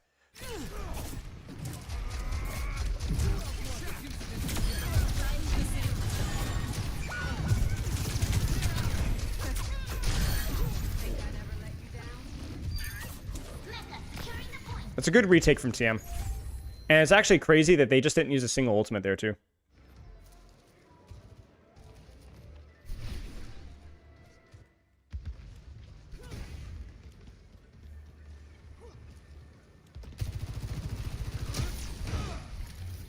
Highest level Kiriko, especially in this, is just more about not making mistakes and hitting the perfect breakpoints over and over and over and over and over again, and then having the mechanics to be able to do that consistently as well. Yeah, 100%. It's not super interesting. I agree. And if you're like at this point, it's like you're begging to be interpreted as bad faith, because you're clearly like not engaging with any of the points and you're just talking to yourself. So like, don't be surprised when people don't take you seriously. This ends. Man, I don't know. I think Violet's trying to cause something to happen here, because like this is just such a difficult fight. You've got support ult 1, support ult 2. Like I don't even know who you nano here. I guess Xion, and hope for some trades here. Maybe like an Ajax. I'm curious to see what Proper might be the most important person right now, because yeah, they just don't get it. Because yeah, it's over. It's not enough. It's so poorly done. They flux, but Violet gets caught early. Like, what was even the timing for this engage here?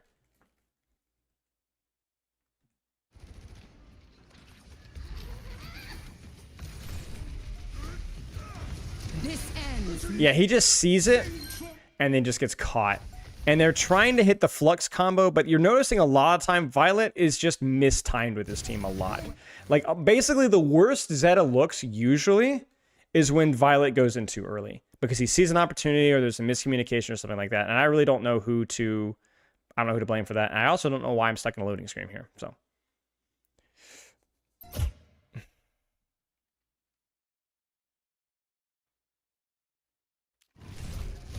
Because like he sees it, you know? But yeah, there's just a mistiming. There's nobody else here. As we already said, it's really hard to get good angles here. I would prefer if Violet played this one more patiently, given how his team is set up. You see it? It doesn't make any sense for him. And this has been Zeta's biggest downfall, is the timing of their engages when there's a miscommunication, usually between the DPS and Violet. Usually between DPS and Violet, I've noticed. Yeah, well done. Honestly, TM's hardest point, too. Maybe not the hardest point, but definitely not an easy one, so well done.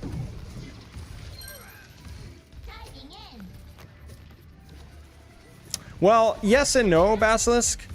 Because to me, I've worked with a lot of aggressive players before, but there's a reason why Violent went in there, like started to peak. There's a miscommunication. There's no excuse for that, right? There's no excuse for that. And I'm not blaming Violet for that necessarily, but as a team, there's no excuse for there to be a communication to set up, giving up so much space, and Violet still going for a backline assassination as if he's following up off of a flux on backline. Proper wasn't even remotely in that area. That's a communicational issue in pre-fight. It's not always a communicational issue in pre-fight, but I think we can like describe a lot of Violet and like remember the High Noon one, the one on Colosseo where I was like, what is Violet doing? Or who was it? Yeah, was it Violet? Yeah, it was Violet, right? Violet, right? But I looked around and Shu's hiding, and Bernard's hiding, right? And Proper's hiding.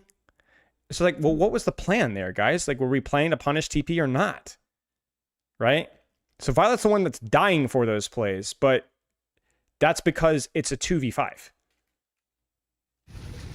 But if it's a 2v5, then it begs the question, if it was only Violet, then why was it a 1v5, you know? So I'm not saying some of these aren't just the voices. Some of these are, I'm quite certain are the voices, but yeah.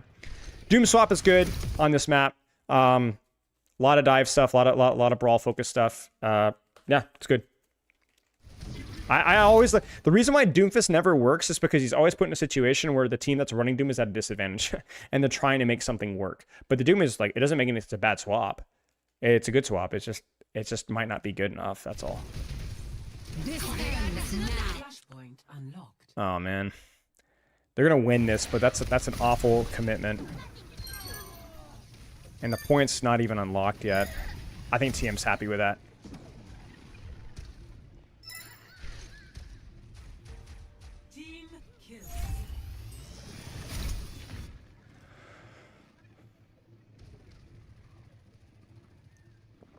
All right, early catnap maybe.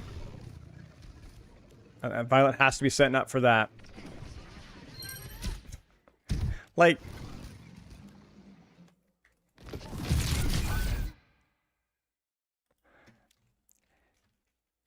something stinks, man. Like, we've seen this play before. Do you guys know what the play is? Flight, boop, with purr, and then catnap. It's boop, flight, boot, catnap, and then go from there. The problem, again, is what is Bernard doing? What is Proper doing? This is the exact same problem as before. You know, so like, again, like, Knife is here. Shu looks like he's, like, actually, Shu, like, the funny thing is Shu is the best, like, Shu, the freaking Ana player, is the one closest to being able to follow up here. What are we doing?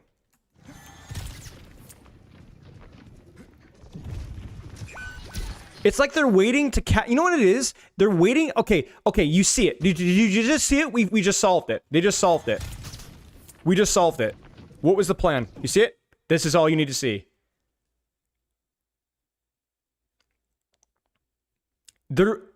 Are we punishing teleport pre or post? What's the plan? Are we letting them teleport in and then punishing afterwards? If we're letting them teleport, then Violet needs to not be here. Violet needs to be here. Proper is also looking for post. Look, you see it? Watch. Look. You see it? So I don't, this is just like, something stinks, man. But see, the problem here is that if we're looking for post, that's not what Shu is doing. And that's not really what Knife is doing either. Do you guys see what I'm saying? So like, it's just like Zeta is just completely split down the middle. What's the plan? What's the plan?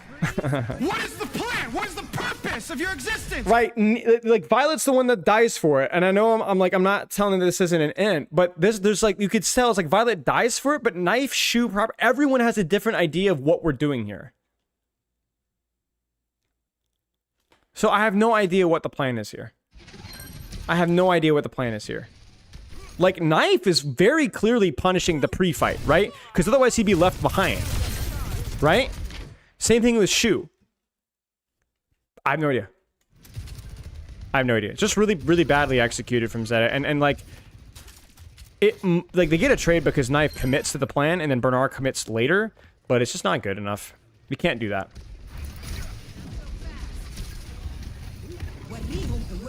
There's the Nano. I like the Nano on Doom. He's in deep. We need a catnap. Oh, he misses.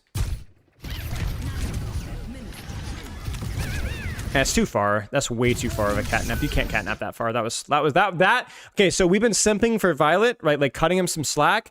That was inexcusable. That's the worst thing that Violet has done so far. You can't do that far. That's just stupid. You need to juke, dodge, catnap something that's either not going to dodge it as quickly. That's just really bad. That's bad mechanics. That's just a poor choice. Because you need the catnap here because that's the only way that you're going to be able to kill something on a beat. And then Bernard is fine. Bernard will just ult. Yeah, that was poor. Good response from TM.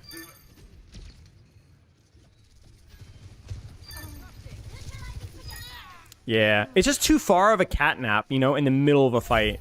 You can't catnap in the open there at the distance of 30 meters and not expect that to get disengaged by anything that's even remotely capable of moving their legs. You know, just poor. And it was such a cheap retake, too.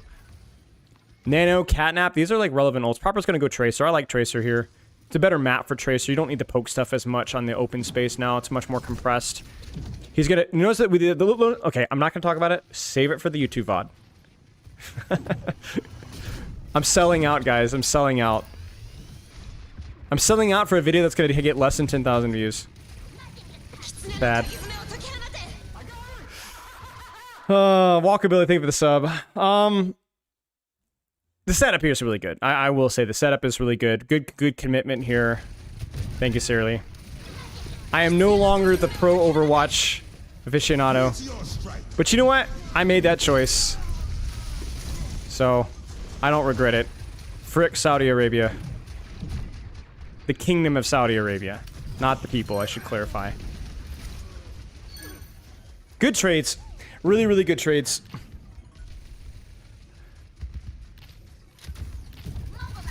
Honestly, you know, we should probably look at this more carefully because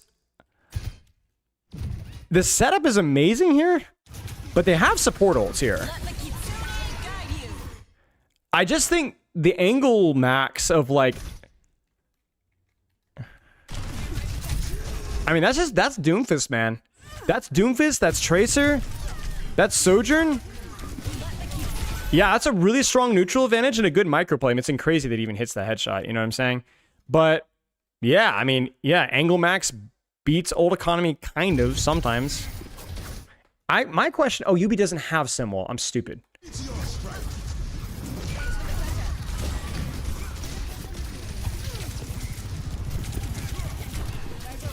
So, honestly, Zeta goes crazy there. That Zeta goes absolutely crazy. And Violet just does crazy work. This ends now. Doom dies because that's what Doomfist does. Oh, I remember this. I remember seeing this. Does Bernard need to die is the question. They're up 1, they're up 2.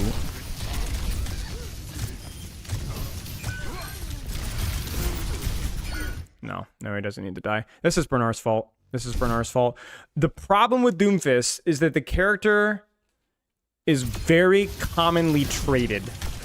So he misses the punch, sure. That sucks. But, like, it's fine here. I mean, he has so many choice opportunities to live. He could just slam off of point, grab the mini, chill, you know? Like, knife is 225, right? And he slides the wrong direction. So that's kind of a mistake, right? Like, not a big deal, whatever. Okay. But we're fine here. Like, we can live this, not at the end of the world. I just think he needs to live. He just needs to live. This ends.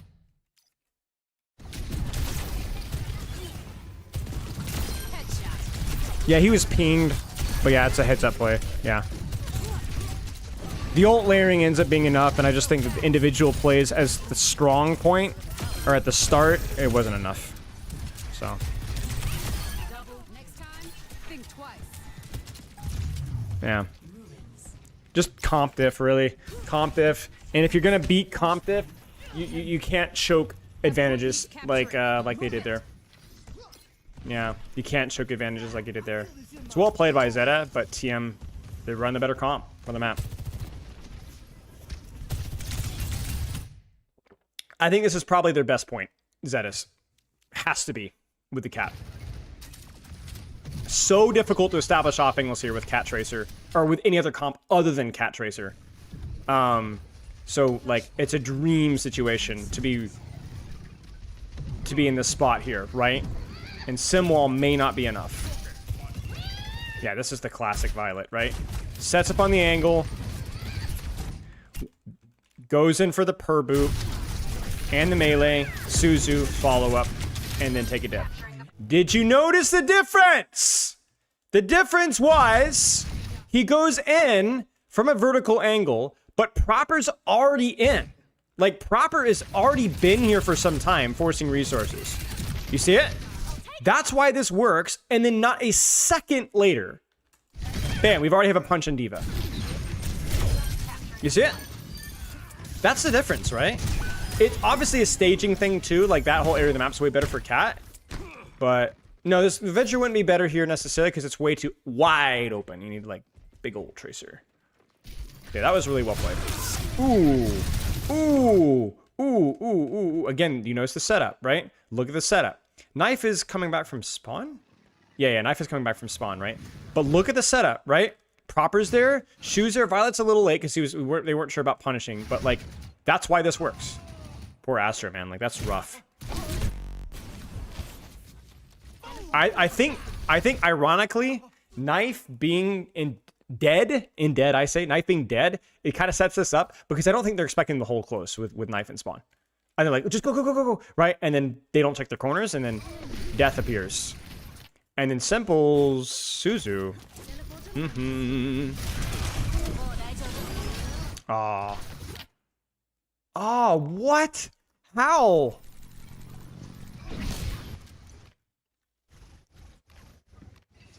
Oh, mamma mia. Oh my gosh, that's crazy. That's insane. That's unfortunate. But yeah, the setup is just there for days. I don't know how I feel about the nano, to be honest, but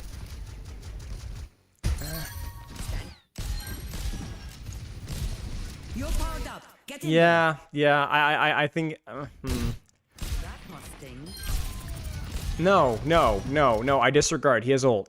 This is too expensive. Doom ult is less valuable than nano. Powered up. No. Get in there. No. Yeah, you're right. It is a misplay.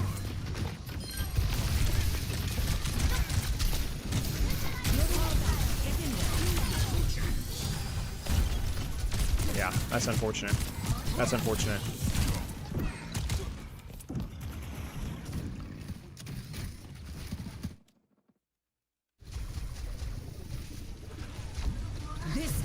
Do you notice the difference in the setup, though? They didn't go in. They let them teleport, but they were set up for the teleport no matter where they went.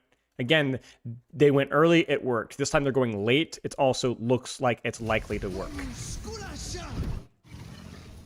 Right? Force the sim wall, force the beat. You just disengage this and we're cooking. Violet needs to peel. Yeah, there we go. And Proper can live because he's on Tracer. Yeah, I think that's unfortunate. I mean, I don't know. What was that? What was up with the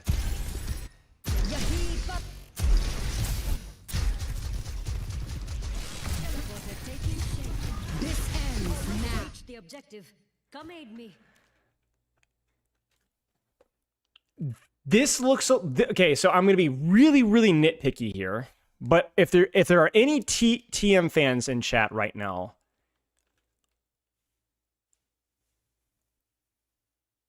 I'm a little critical of this beat. I think this should be a no-brainer, teleport immediate into a sim wall, and I think you need to trust the Suzu. I think you need to trust the Suzu. You're fine. Just sim wall and trust your team. Trust your diva. Trust your Suzu. I don't like this beat.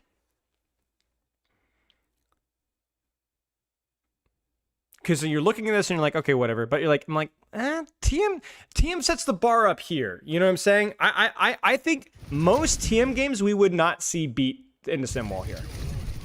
Because you have to sim wall, because the Sojolt is still active, and its beat doesn't last long enough anymore.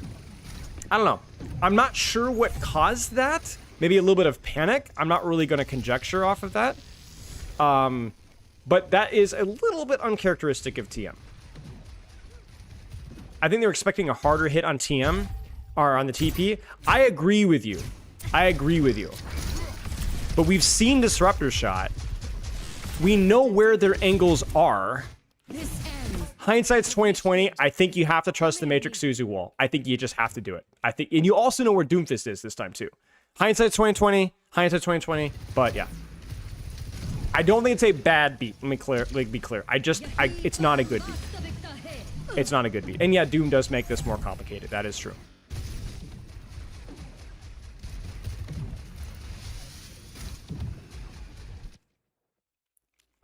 Diva's trading backlines. It's really, really good. That's really good for Tevin. Like, what?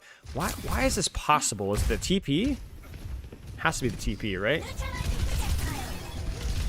No, he just kind of like walks there. Like I don't know. Like feels rough, man. Like that sucks for Zeta. That's a lot of resources. Like if they can't peel this off, they suck, because that's a 4v2 now basically.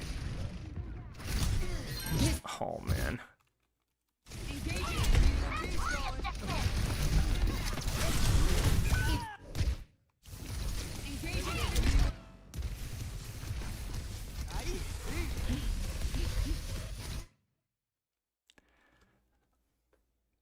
Oh, man. I really don't want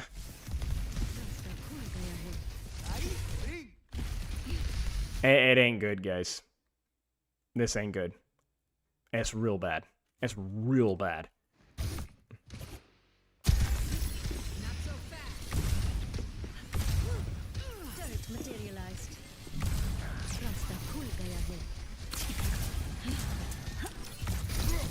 And I'll go one step further.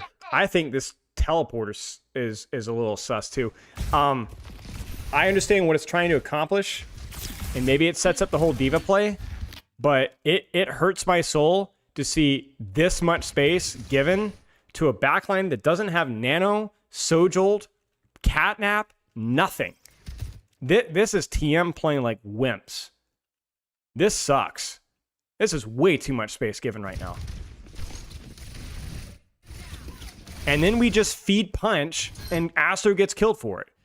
Like, this is probably the worst TM backline has looked this entire series. Like, it's just bad, man. It's just flat out stinks. First off, this Kitsu needs to be happening 6 years ago. I have no idea why we aren't Kitsune rushing right now. I have no idea. I have no idea why we're not Kitsune rushing right now. He's late with the Kitsu. We amp nothing. Teleport, whatever. Hindsight's 2020.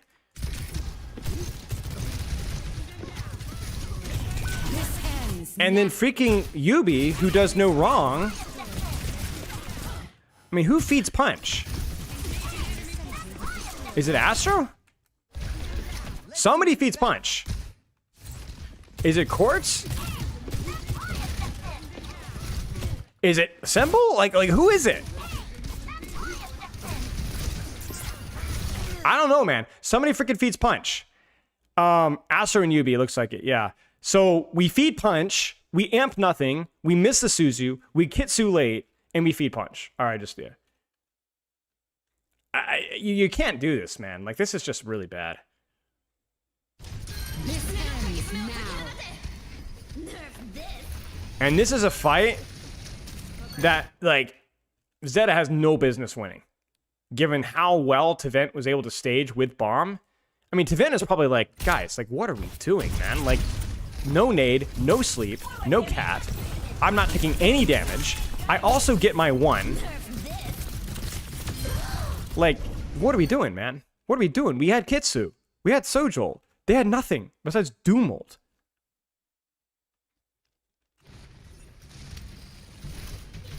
And we barely even forced that. Now, Tvent is still alive. And Doom, I don't know why Bernard doesn't just heal. Bernard is kind of feeding on Doom. I'm not gonna lie. He just needs to heal. Like, it's not worth it staying there, but... I remember this pulse bomb.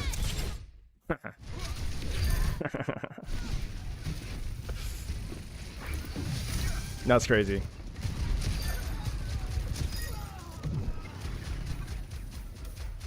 Rough look from TM. That's the worst TM has looked since Busan downtown.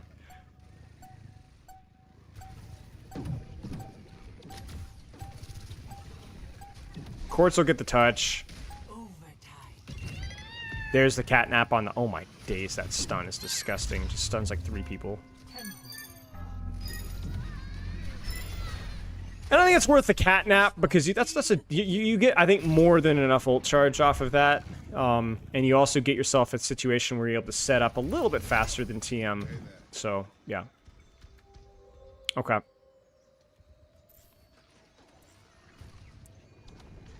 Pre-punish. Again, you can tell, like, Shu's just not there, which is kind of bad. But at the very least, it feels like most of Zeta's kind of on the same page with the pre-punish, you know? Like, we got a disruptor shot, we have a Soj angle. I'm surprised that Knife doesn't get more done here. Area denial.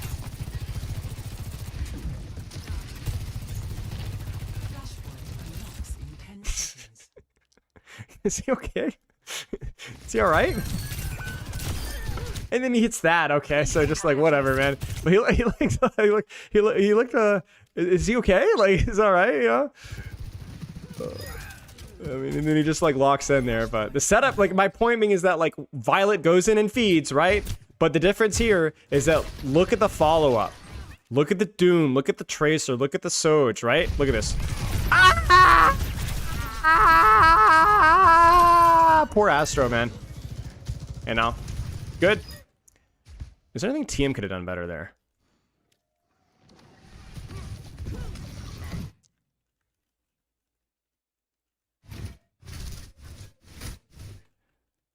I mean...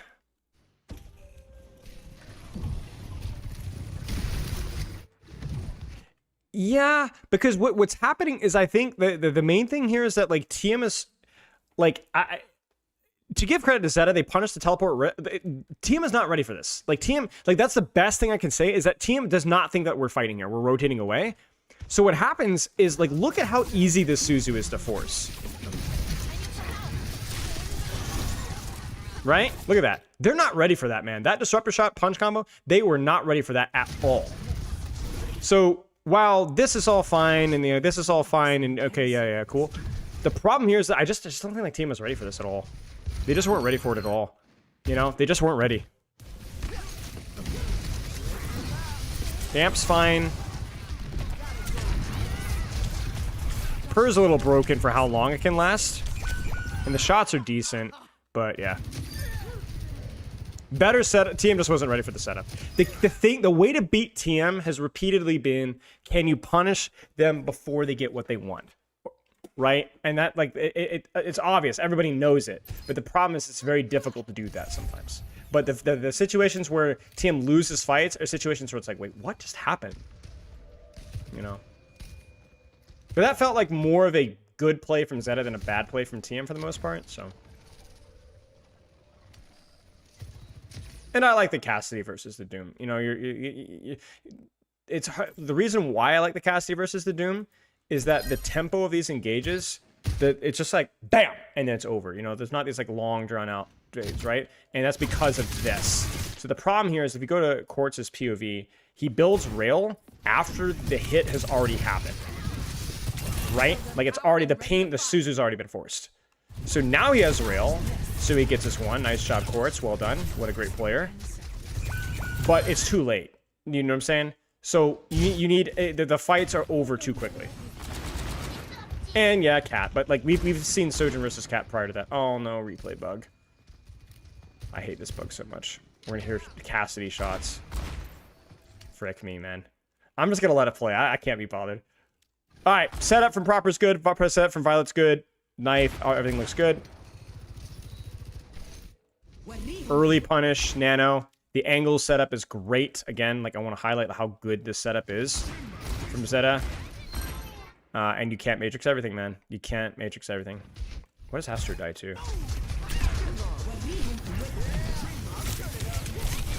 I mean, he kites the wrong way, but somebody's going to die here. Somebody's going to die here.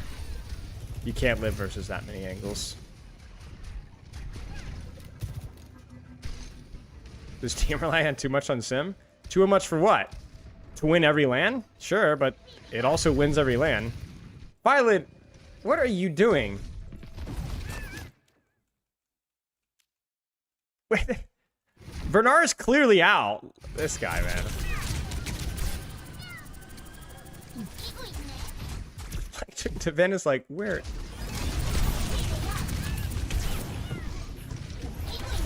Where does this fricker go? This ends now. I like the Sojourn ult all right, but they do need... The problem with Zeta here is that they keep mistiming this crap. You know what I'm saying? Like, this works with the Sojourn if that had happened now. But it's too late. This ends now, but it's too late. So Zeta's worst problem is not their strategy or setup, it's their timing. It's horrendous. Like, aw, man. And highlight here too. Check this out. This music stops for no one.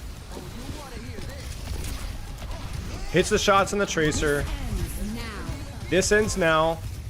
Transition. Mark Tracer out. And the beat is frame perfect.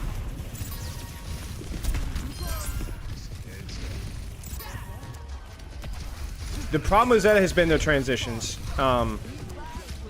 And timing their ideas correctly, basically. Suzu's good. Quartz kind of goes the wrong way, but he's got Matrix. It just doesn't matter. And then there you go. Violet's trying to die. Okay.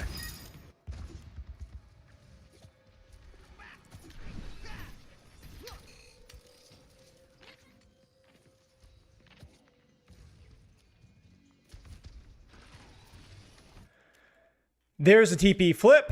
Now, I remember this fight, and I will be honest with you guys, I don't understand it. I think this was a really bad fight plan from Zeta.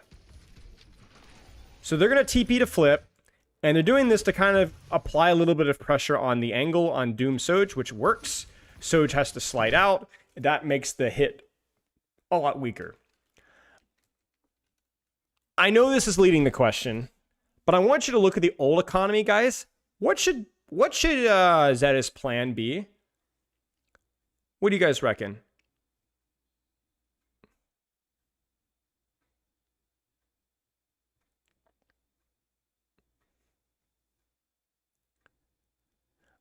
I'm like looking at the point percentage here. I disagree. Like so some of you guys are saying hitting fast, and clearly Zeta agrees with you. I think that is the wrong play. Almost objectively, unless you have the perfect setup for it. The reason why is there are too many buttons that deny hitting fast when they already have the setup. They have point, they have Simwall, they have Kitsu, they have Suzu, they have Matrix, they have every single defensive tool in the arsenal up close. So if you're going to go in and throw your Ana in there or throw your Doomfist in there, it's just not going to work. Like, you could even kill somebody. You could even get a kill and still lose this fight. We're at 50%. Not a lot of time. But your best bet here is, I think, to draw out this engagement and try to make an error, try to force an error, try to hit a mid-fight antenator. I think you need to play this as far back as you can, as many angles as you can, and try to just screw it up. I agree. I don't see a world in which Zeta won't win without a miracle here either.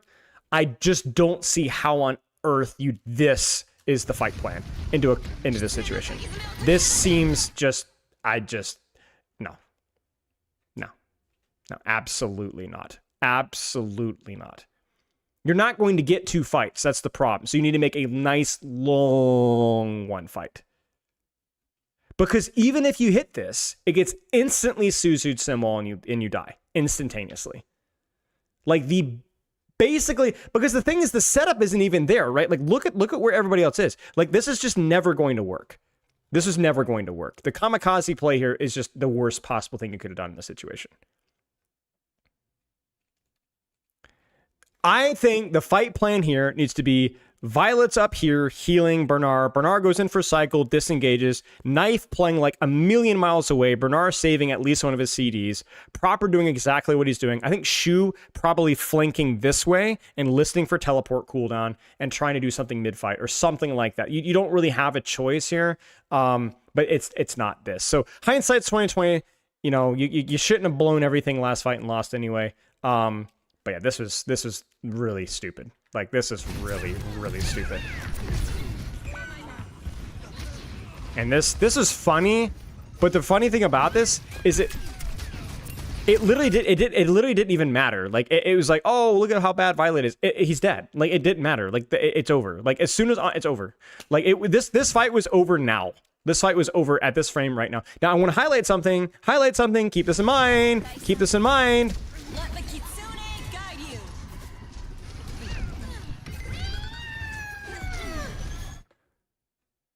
You notice that? Remember that. Remember that moment right there. Hear my bell. But yeah, it's just not winnable. It's just not winnable. So yeah, well, we're gonna move on. I actually don't even care about the rest of this. This is just cooked. So yeah, that's it. That's the game. That's the game.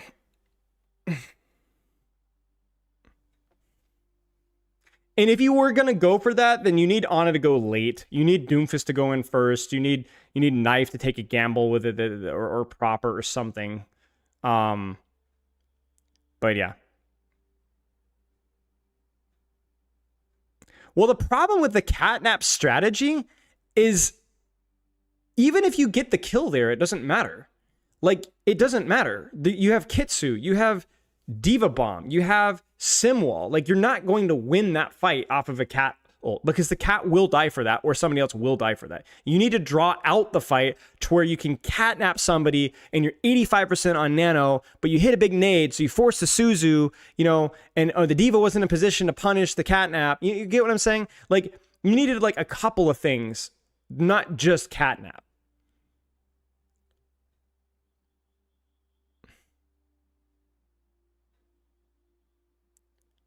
You're trying to get another touch after fast fight?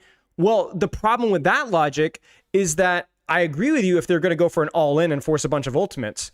But if you look at their setup here, I won't pull it up again, but they were not set up for a fast fight. They were not set up for a fast fight and reset. They didn't do that. Like, if you watch, I'll pull it up. Like, if this was the plan, was to just go in and force Simwall Kitsu and die, that's not what happened.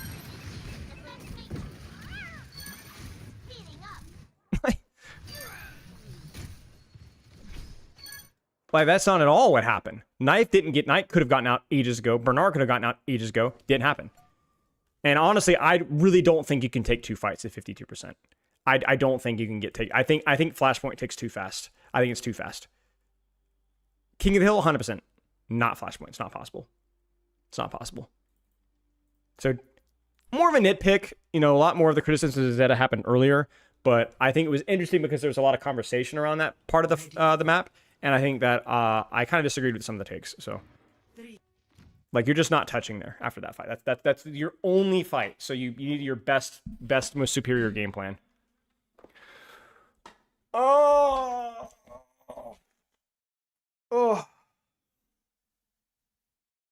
Okay, questions.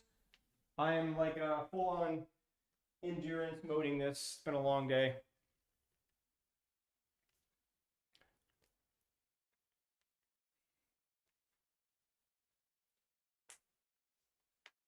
Sim ban happy? Yeah.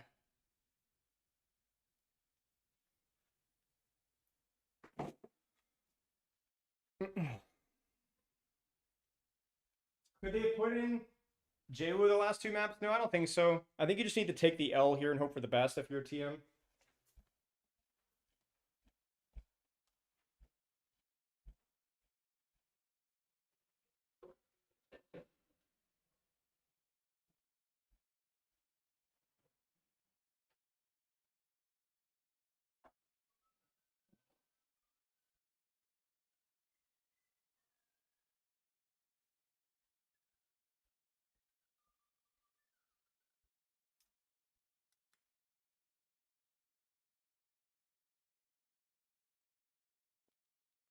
Is the Doom good? In that situation, yeah.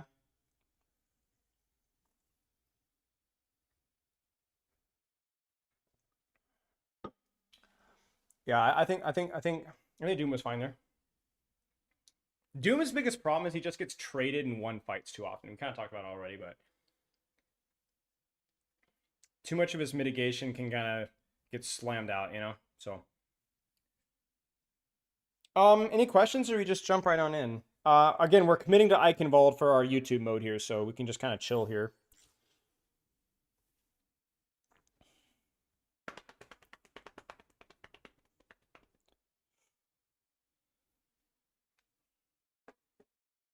Simless CP problems, yeah. Dude, I watched about a quarter, or maybe a half of this map or a third of this map. I don't remember. I think I was catching it between coaching sessions. Dude, the Cap Bastion was weird though. No, like I don't know. It was weird. It was weird. I don't think it was terrible, but I was kind of surprised to see Cap Bastion.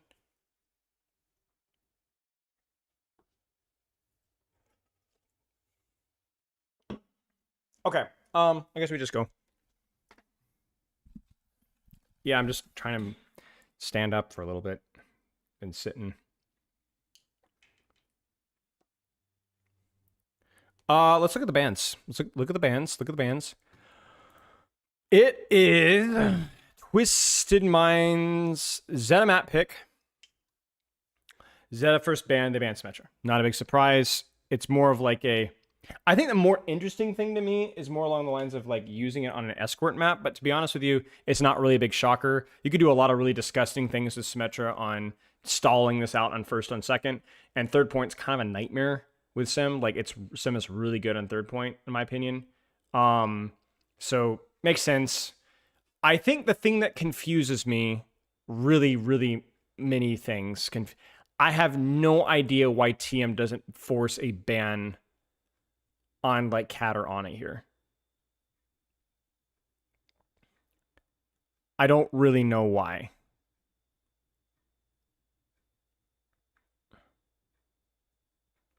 What's the map score, by the way? So I'm sorry, I've like completely lost count here. 1-0 for Zeta, 1-1 for Neon Junction, 2-1, 2-2. I don't understand the Sigma ban.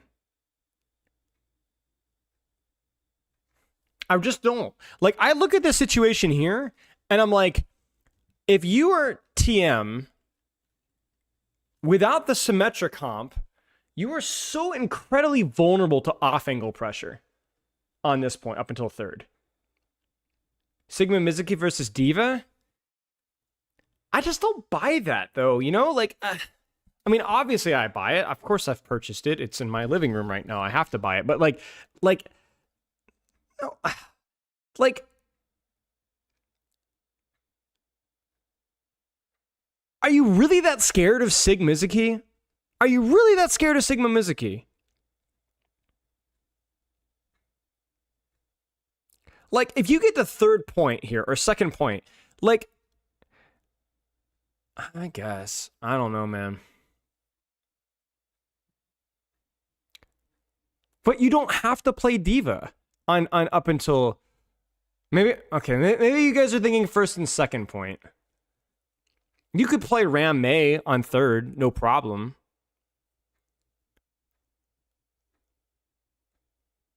All right. Yeah, I understand. I can see the logic here. I can see the logic here. They want to play D.Va nonstop. That's the thing.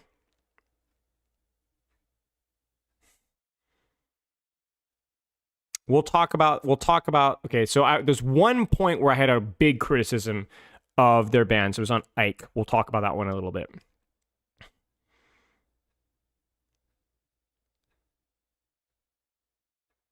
You know what? We'll talk about it now because we're going to go YouTube mode, okay? Here's the thing that doesn't make sense. This doesn't make sense. This doesn't make sense. Doesn't make any sense at all.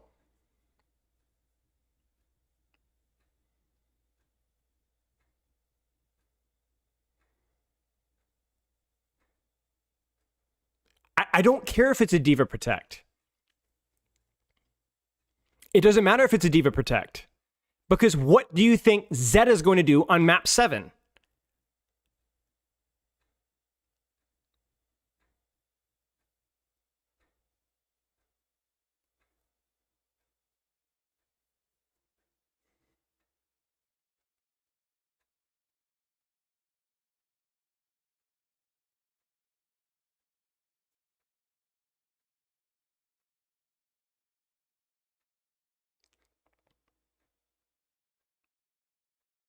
So to me, it was like they clearly like they prioritized D.Va over literally everything else.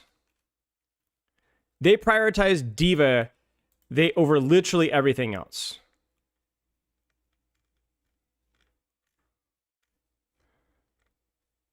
So I don't know.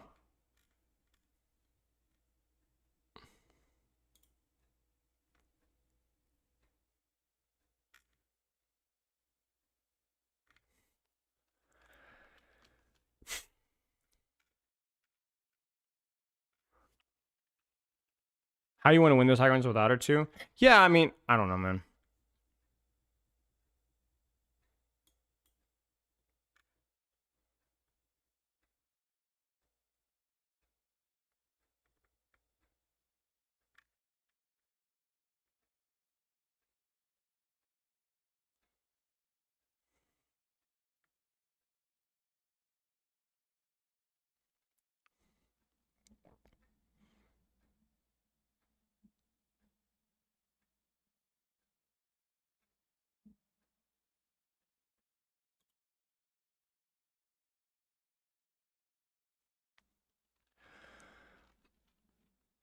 To me, if you think about it, like I'm like looking back at like the maps that they lost, right? They lost Busan with D.Va. They lost Colosseo with D.Va. And they're about to lose Route 66 with D.Va.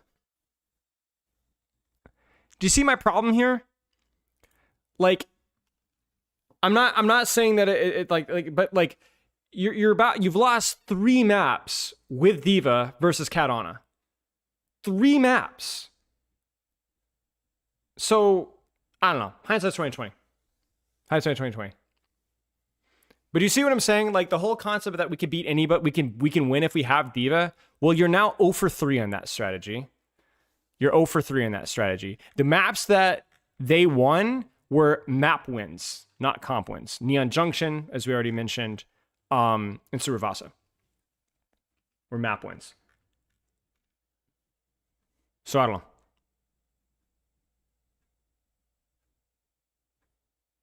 Yeah, of course. I mean, I'm not saying there isn't any nuance in this discussion whatsoever. I think there's a lot of nuance in this discussion. I'm just saying the whole concept of like, oh, they're protecting D.Va. I don't think that's a good enough excuse necessarily. You know? Well, I'm blaming more of the map win, Reggie Drip. I'm blaming more of the map win.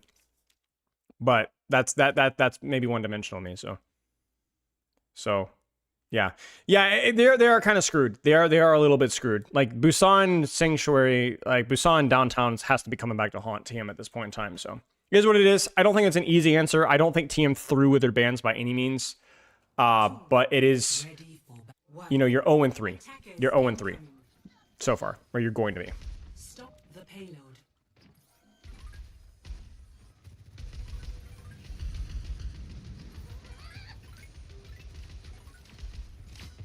Well, the problem with that Dubby is I don't know how you, I don't know, maybe it's hindsight, but like I feel more confident in Ana Cat performance on Ike than I do on Neon Junction, just off the eye check. You get what I'm saying? Like, second point is ridiculous for that composition. Like, absolutely ridiculous. Infinitely harder than anything that Neon Junction has for Cat Ana. Right? So you're not going to run Cat Ana that successfully on Suravasa, right? Like, I was surprised they did it as well as they did, right? And Neon Junction first point's okay, but they kind of folded there. But yeah. You're constantly worrying about when the Diva ban will hit, yeah. Yeah. Anyway, hindsight's 2020. It was a good series regardless. I think for TM, you're more, I guess you're probably thinking more about like Coliseum is like whatever. You're definitely thinking more about that Busan Downtown. Like when I keep coming back to like TM underperforming, I think come back to that Busan Downtown and how bad that was from them. How bad that was from them. Like Mecha Base, whatever, but Downtown was just a troll, just a throw. So, you don't think if Ike second is playable for Team SD is banned? Yeah, you might be right. You might be right. But also, what? Okay, why would you say that? Let's think about that for a second. I know, we could take our time. What are you scared of? If Diva's banned on Ike second. Point pressure, maybe. Free Ana? Well, gee, I wonder what we're gonna ban. I don't know. My thought is you ban the Diva or ban the Ana, I think, on Ike.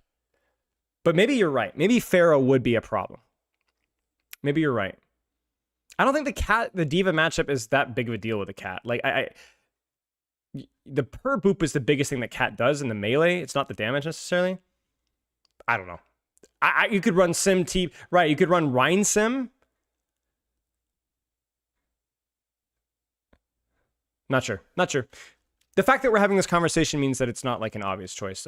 So I hope I'm not coming across as too hypocritical, because like obviously like I don't know, we're just guessing. So we'll focus more on the execution. This confused me though. I don't hate the Torp, as stupid as that sounds. It's an off-angle poke character. It's the EDI like poke, like we're just gonna have to roll the dice and see what happens. Like I really don't think that's that big of a deal.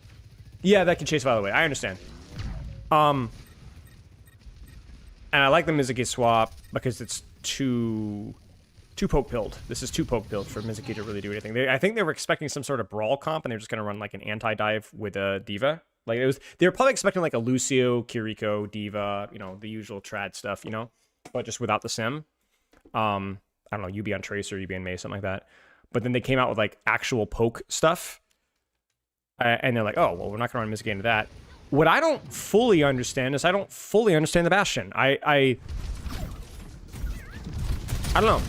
I'm curious to. I'm gonna watch a little bit more Bastion POV here because I really don't understand it. It is a different angle. It's not terrible with the Cat. It just, I feel like it would be nicer to just have a free roaming Cat in another gun. Like Proper's kind of already got the flank angles covered, but I really don't think Bastion feels that good into this. I don't think the Bastion turn is that broken versus this composition. Like every single hero has a gun, and you've got Matrix to worry about. I don't know.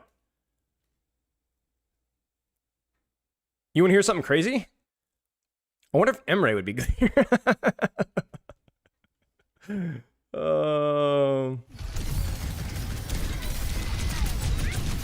Like, I don't know. Like, I don't get it. I don't get it. I like Bernard's staging though. And Shu's a freak. As we get to the loading screen.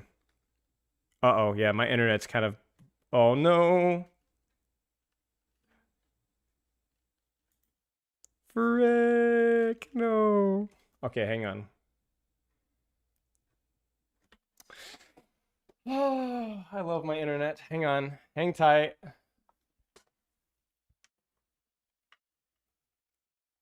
My connection is very good. Hang on.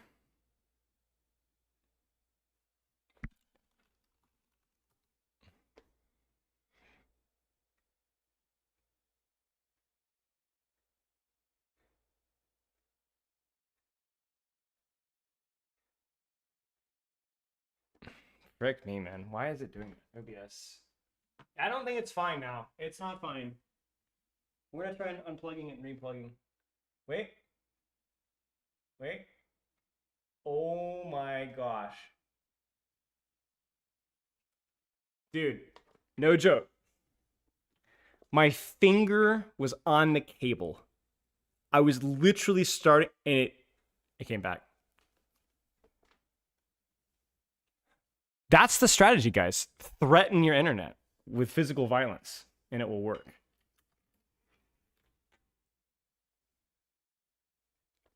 Yeah, TLDR, I don't understand the Bastion. I don't not okay. I don't think it's optimal. I just don't think that it's optimal. I think it's you're tying your cat to a character that's not that great on this point. Like it's okay versus a composition with a lot of guns, and you're removing your ability for your cat to move around on his own, and you're playing a full poke comp. Knife should be on Emre. Knife should just be on Emre here. You're not worried about dive or pressure or threaten. You don't need a rotator, you know, push pull. You just sit and shoot people. Play Emre. I don't like knife scum. That being said, Shu's that good. Diva doesn't help for Cashin. I don't agree with that statement.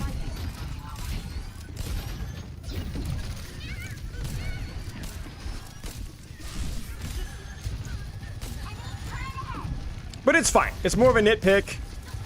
It's really not that big of a deal.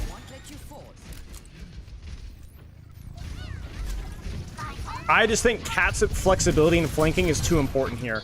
And do you see the problem here? It's like Cat, we go for the turn here, it gets Matrix and disengaged, and then now your Cat did nothing, right? It's like, yeah, you scared them for a second, but we could have done the exact same thing with just a freaking naked Cat dive and done more damage more consistently without risking your own Cat's life. I just think Bernard kills everybody this fight. And I think that, obviously, TM looks incredibly uncomfortable in this comp. Freya? Freya would be bad. Yeah, Freya would be okay.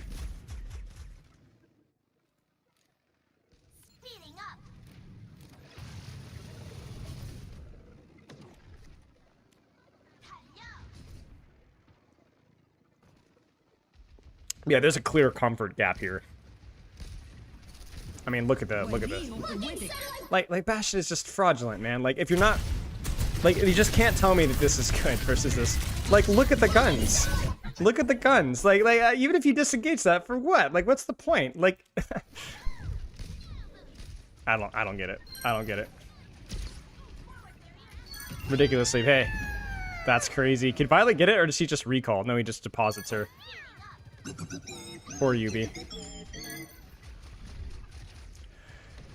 They're playing that backline because Poke City and rotations and flanks and crap. The reason why I'm not over-analyzing this one is because A, I'm frankly tired, and B, because TM is going to be bad at this composition, and we know it. This is just them doing the best that they can on playing a Poke comp on a Poke map when Sim is banned. Tracer's fine here, but I really strongly agree with Rhea here, where Yubi's Tracer is just... I feel like Yubi has had mixed success on Tracer at best, and these clutch moments, and I feel like it unironically baits him into playing the character, and I'm just gonna let this play out. And I think Yubi's one of the I mean, Yubi is TM more so, but like, I mean, what guys? What are we doing, man? What are we doing? It's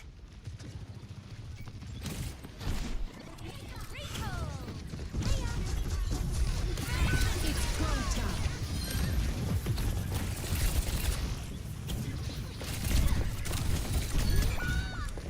It's not even like that was awful.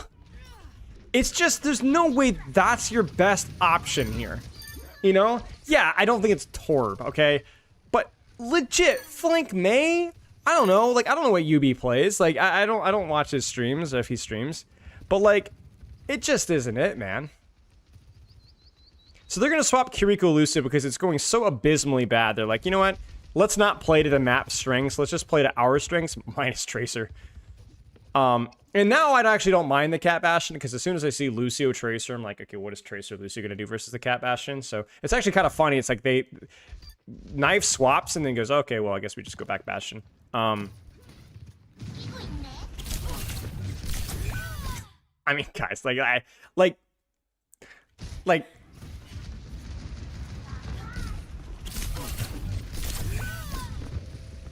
I mean, yeah, it's Shu.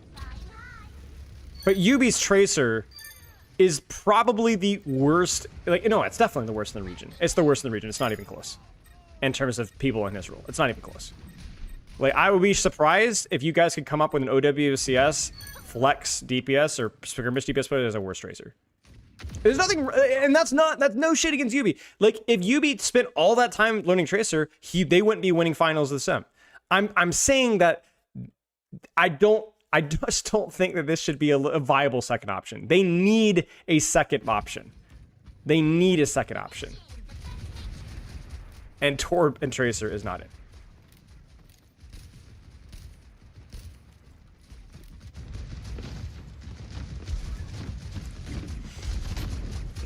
PGE? Maybe. Maybe. Different region, but maybe. I mean, I don't know what's... I mean... Yeah, true. PGE is in that role. True. Actually, that's true. Yeah, PGE is not a flex DPS. That's true. Good point. Thank you for that. Yeah, Mei swap.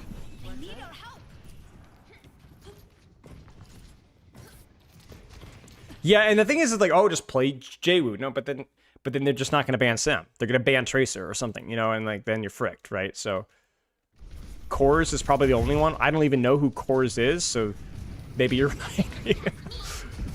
Okay. Now I say that, let's enjoy some Yubi Mei, which is probably pretty good.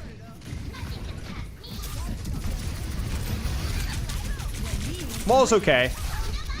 Would have either preferred that either later or not at all.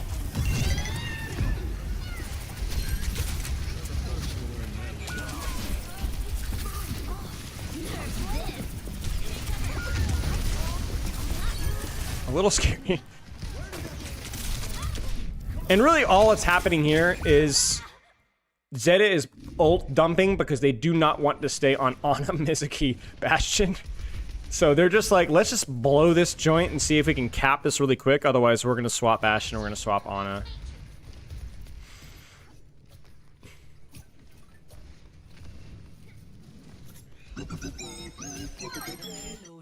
Oh, wow. Simple nails it. That's a Yubi shot, I think. I guarantee that's a Yubi shot. Yeah. Nice. Huge. Yeah, Bastion'll... They're trying Izeta, but it's just like the spacing is just so incredibly awkward for their comp. Shu just needs to swap. Shu just needs to swap. Shu needs to go to like probably run Kiri Mizuki or something like that. You could probably get away without running speed. I'm shocked. Okay, Orisa? Orisa's weird. I mean, it's probably the Mei. Orisa's really good versus Mei. Because you just shrug off any of her effects and you could just run her down. But yeah. The fact that Shu stays on is a high reward, high risk maneuver. Let's put it nice. But yeah, this is definitely teams playing to their strengths situation right now. But I definitely favor teams comp, like by a pretty large margin here, assuming they don't fumble their ultimates. I like Yubi's angle here a lot. This is perfect. This is exactly why you run Mei. This is definitely a situation where, like, this is classic TM. One of my criticisms of TM is that in fights, they almost exclusively double stack their supports. They'll often split their DPS mid-fight, sometimes split their supports. My criticism of Simple and Astro is that in fights and versus all compositions and all situations, almost exclusively, they will stack. And I think it's a weakness of the team. In situations where maybe it's a brawl mirror and your angles are much tighter, it can make sense where, you know, oh, we have amp, but in this situation, you're playing versus Ana Mizuki, you've got a Tracer on the flank. I think it's a big mistake for even with, okay, not a big mistake. I don't agree with the decision to keep both supports stacked here. Even with double support ult. I just don't agree. I think that it would be better for Astro to play here, play his angle, play his life, try to mark the Tracer a little bit here. I don't think that stacking here makes a lot of sense. And the reason why is I think that you open yourself up to getting surrounded because there's no support on marking with Yubi. In addition to that, all it takes is one nano engage and you have a horse on top of your entire backline. So you see what Astro does? He chases and okay, so I say that and he immediately flips. I didn't know that was happening. But like, I think this is why you need to set up better.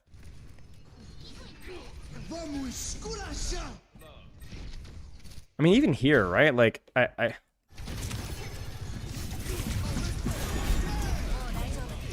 need to retake some space here. That's such a TM thing to just literally just ignore, just punch right down the middle of the middle of the map, and it only freaking works because the freaking Mei wall means that Knife has to slide in the middle of the enemy team. Yazan? What year is it?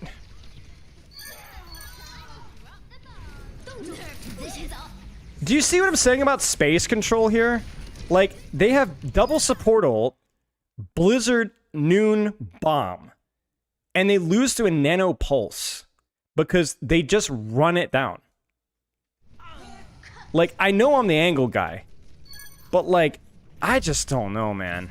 I just really don't know. I just don't know, man. I just don't know. I just don't like the way TM plays fights like this and comps like this. So we wanted to talk about criticizing this, like, when and where. Like, obviously first and second point are a wash, but I do have higher expectations here. I think you see Bernard here.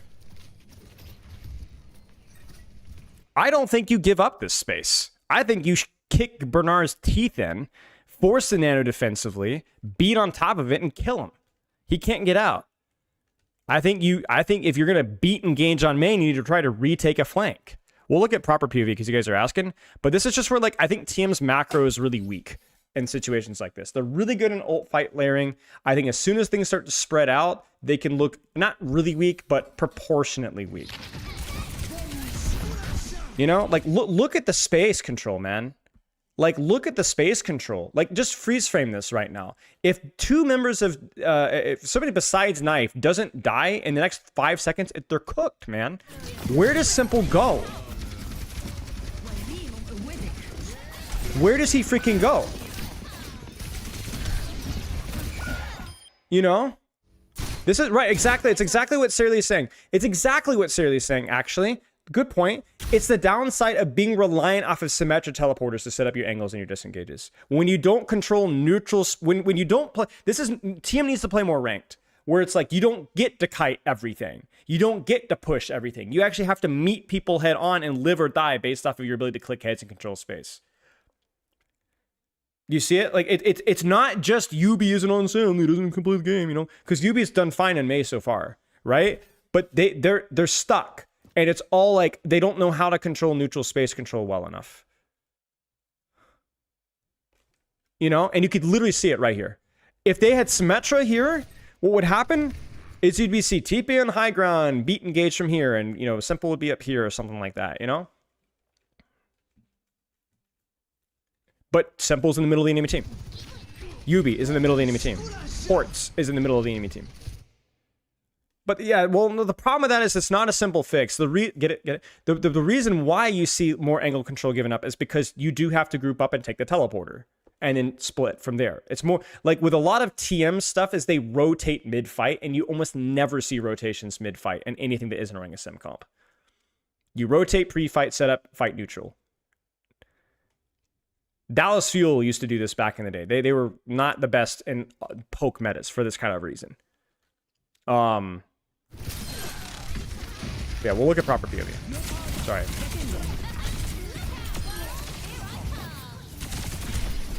Yeah, I agree with you, Kemikiria. My point being is I honestly don't know if it would have been enough. A little messy there. Couldn't quite make sense. Couldn't quite make sense of whether he wanted to recall there or not. Yeah, good question. I think Nano Tracer just because it's more consistent for value finding, but it is a good question. I think Nano Horse here would have kept her alive. No, he couldn't see her. He couldn't see her. That's why. He couldn't see her. That's why.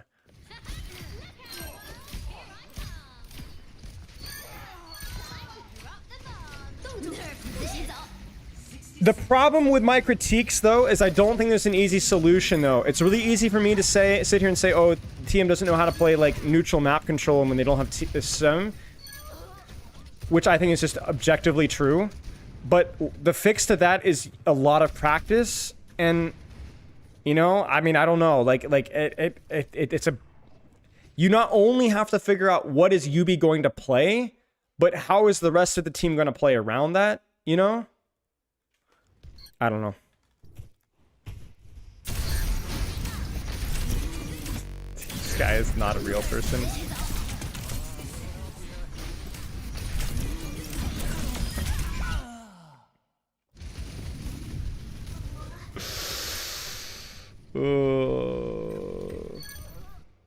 Yeah, and it might be that when Jaewoo's in that they're better with this stuff. It might be like that the brain rot just kind of infects them here, but like it is a huge point of weakness for this team, for sure.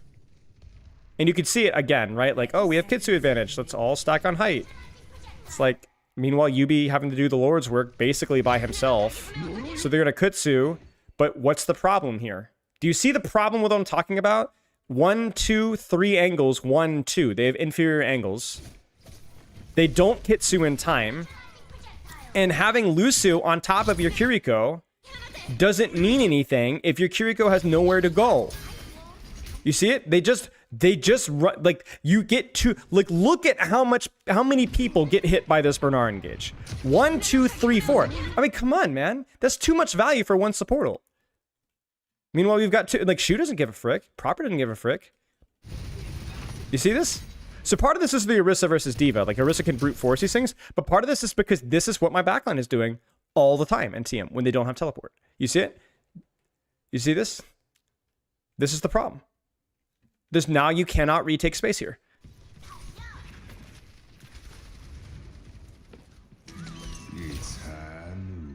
And you now you don't have a, sorry, you don't have a TP for your high noon anymore. Huge sleep. And look at the space control from Violet, from Shu, from Knife, from Bernard, right? Like, it's just, they're cooked, man. They're freaking cooked. Unless something crazy happens. Yeah. Watch for Bernard's engage. Bernard gets 1, 2, 3 squishies, 4 squishies in his ult. 3 squishies, sorry. I'm miscounting. Too much value. It actually chooses a perk, which is pretty funny. You don't always see that from Orisa players. And that's a cap.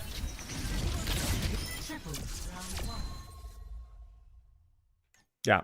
They just don't know how to play neutral space. You don't need to be playing all stacked to rush down targets when you're playing in an area like this. Like, Ana's fine here. Luci's fine here too. There's a lot of good corners here. Lucy could just neutral engage, poke trade here. Like, I want to show you guys something.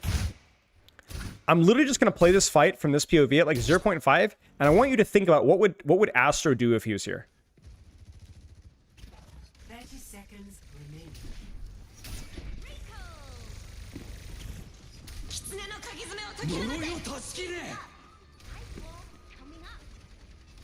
Where do you think Simple would be right now if Astro was here?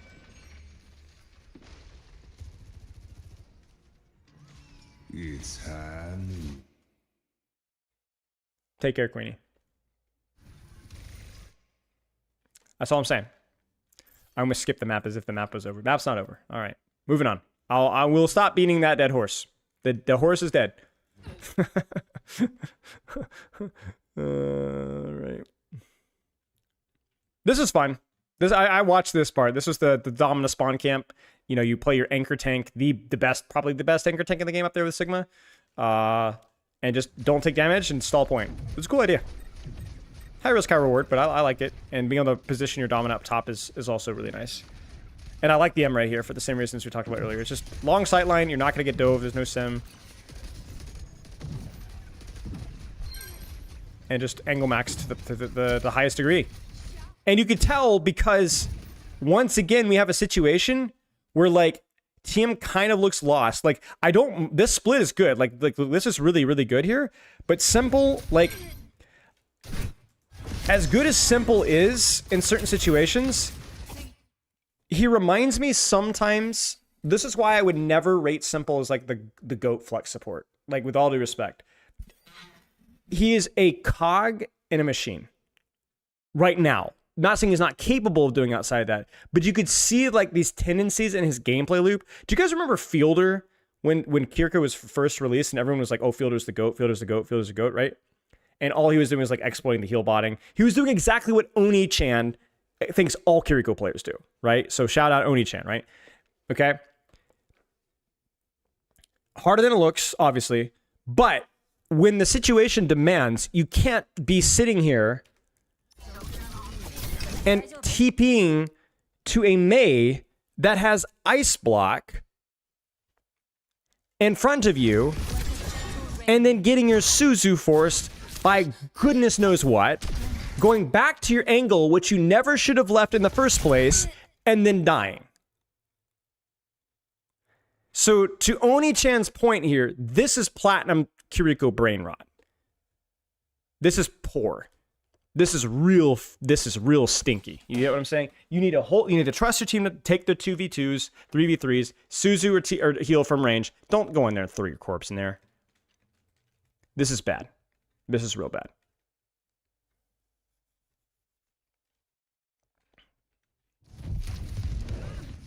Because Astro is doing the right thing. I don't know how well he's executing on it, but like that's good. That's useful. We can win these neutral trades here. You know, we can if my Kiri's alive here, we can have a wall here and get my Zarya up the top. The Zarya is a really odd choice. I'm not gonna lie with you guys. Like this is a very inappropriate point for Zarya in my opinion. I assume he swaps to like something else, anything, Diva, Tracer, a little bit. It's funny because I really do think Mei's here fine, but yeah, Mei is fine here. Excuse me. But yeah, it's like we don't like it looks Simple looks so lost. Actually, I say that and then we're fine.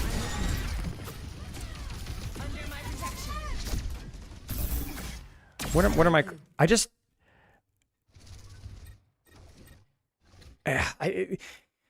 okay. Let me explain what's going through. Oh, I shouldn't have fed the troll. Okay. What's the problem here? What's the problem here? Obviously. Right? Here's what's happened. No, the problem's not Bernard. And the problem is not Shu. This is the classic, like, this shows to me that they don't understand off-angle Overwatch well enough. Okay? And I know this sounds so pretentious, but bear with me, okay? I'll explain. The problem, is it knife? Is it Shu? Is it proper? Is it the cat? It's everybody. They're all on angles. So you can't look at this and be like, I'm going to Suzu and Mei and everything to try to get Domina off the height. You can't throw all of your resources into getting Domina off the height because then you die to the Ana. So they go, oh, well, we died to the Ana. So the problem is Ana. So we should all go for the Ana. What's the problem with that? Well, we need to vote 4 people to 1 lane. What the frick do you think Violet's going to do? He's going to fly backwards. He's going to pocket the frick out of Ana, and the established off angle is going to murder your backline. And that's exactly what happens. And it's the same freaking crap over and over again. Dominant Tracer, and no progress has been made at all. The problem here is that this is a almost fundamentally impossible problem to solve by throwing 5 people at 1 person. You have to put Simple with Tivent, let, Yubi try to not die versus proper, let, Quartz and Lucio keep going for the boop play, make Violet choose a lane, and eventually we'll get a decent resource trade, hopefully somewhere. You know, it's not good because they have defender's advantage here, but it's your best bet. You can't, like, this is just like classic NA hive mind. Like, it really bothers to see, because it's like they just, like, they don't know what's the problem, and so nothing is solved, because there isn't any one problem. You can't do this. You do have to play split deathmatch 5v5. You can't do this. And to Yubi's credit, Yubi's consistently been positioned correctly on both Tracer and Mei. Like, I know it's not like a huge compliment that, hey, my Tracer's flanking. Wow. The thing that the character's designed to do. But he was doing this on Mei as well. And I'm telling you, if Yubi wasn't playing his position as well as he was on Mei and Tracer, this would be a curb stomp. Like, an absolutely curb stomp. And yes, exactly. This is a team without Symmetra playing like they're playing Symmetra, where they can cheat the map control and set up their angles with teleport. And good job for Master. I mean, do you notice that the second that we've actually established a bit of a split, we can't rotate top, right? So what happens, this is really funny. The fact that this fails so early, like, look at that. They try to cheat in 1, 2, 3. The fact that this fails so early honestly bails them out because they disengage. And then look at the split here. Do you see this? This is the best they've been positioned in ages. Bam, bam. You know? But then here we go, you know. Now Violet screws it up. What does Violet do here? He fails the taxi. And he just feeds his absolute living brains out. But and the dominant angle is insane. Like, imagine if Violet had not entered there. Unbelievable. And they're good at it, like, you know, like, they're good at it. They can't keep getting away with this, and they eventually do. But it is objectively a weak point for this team. It is objectively a massive weak point for this team. How would you coach team to split correctly? You just need to go, it's really simple. We don't have Symmetra teleport. We have to synchronize our pushes in 2 different lanes at the same time. That's it.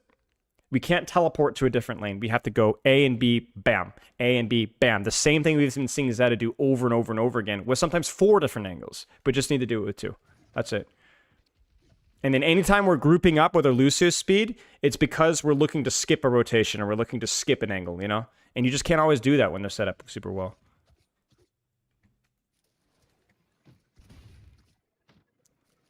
Well, the problem, Cactus Puppy, is you freaking put a character that has permaflight and is an animal. And I don't know what you really expected there. So this is all right. This is a good setup here.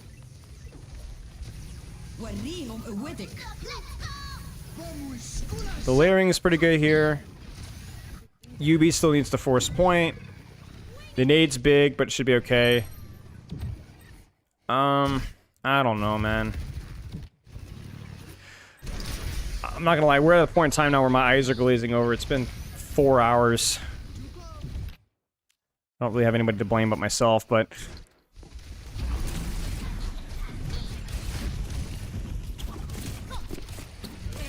it's a good pull spawn.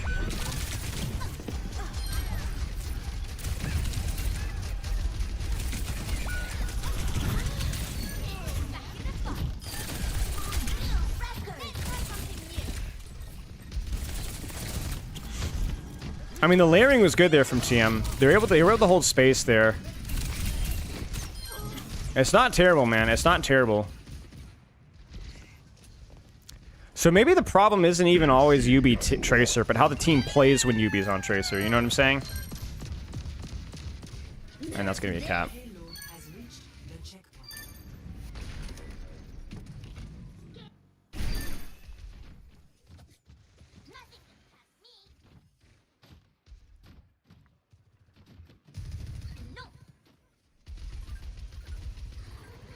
I mean, they don't look handless.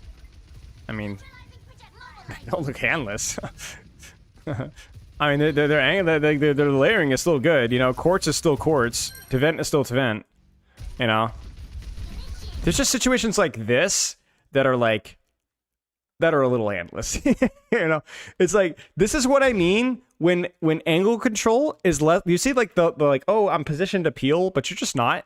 Like, you're just not. If you have 4 people stacked on cart here, you're just not. Bernard gets to stage wherever he wants. Shu and Knife get the high ground. Proper and Violet get the height. You're just not.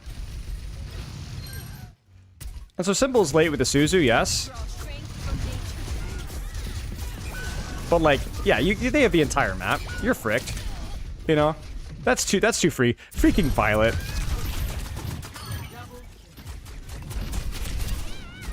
I think it's the backline, but not worse as in like they play differently necessarily. It's that they play the exact same. As if they're just skipping rotates with SimTB, like flanking and setting up their own angles, you know? That's what I mean. Again, TM needs to play ranked, is what I mean. Team needs to freaking play ranked. That's essentially what I mean. They need to set up their flanks and angles and cost. Like, look at the setup. Look at the split here. 1, 2, 3. This is what I mean from TM. You know. Violet, just absurd. Gets in, gets out. The angle's there. There's the Kitsu on main. Proper gets traded, which is feels unearned. Oh, he disengaged maybe the wrong way. It's a good trade. But a lot of heavy, aggressive engagements on the choke, which definitely favors Simple and Moira within this map. And then more trades, more punishment.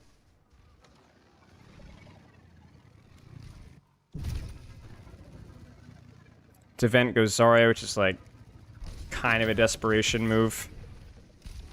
I don't think the character's good at all in this map or in this situation. That's the catnap, just being a nuisance. It doesn't quite get the pull, the beats there in time. The Sojolt is quite good, I think. It's good at controlling the space. Knife needs to not force it. They just need to play at their time, and they do. And Knife should have slid out there. That's a little sloppy. That's where we should have double slide at this point. Oh, we don't have double slide. Ew. Wow.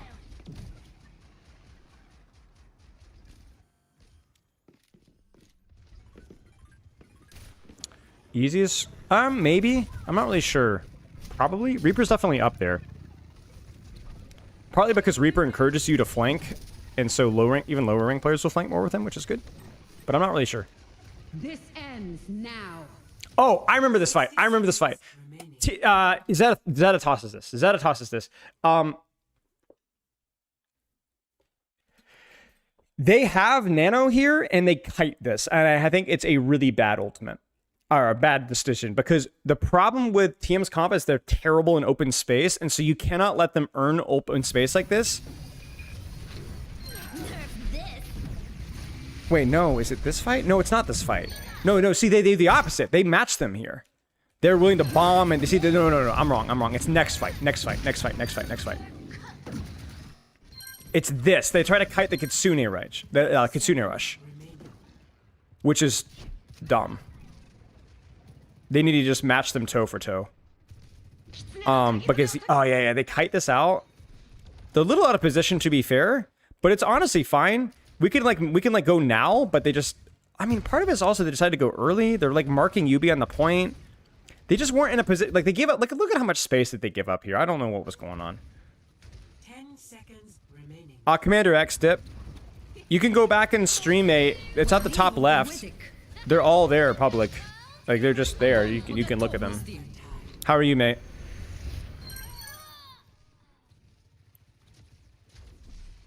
And yeah, this just gives TM way too much space. Like, you can't have your Honest Sojourn hiding behind a wall.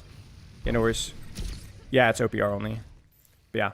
TM gets a little lucky there. Good punish, but they get a little lucky.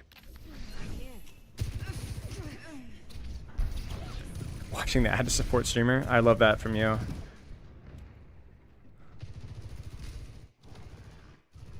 He can't hear me. That's great. Anyone hate dip? Now's a good time. And yeah, this is... Thank you for the gifted sub. Frick, man, we were about to slander the dude.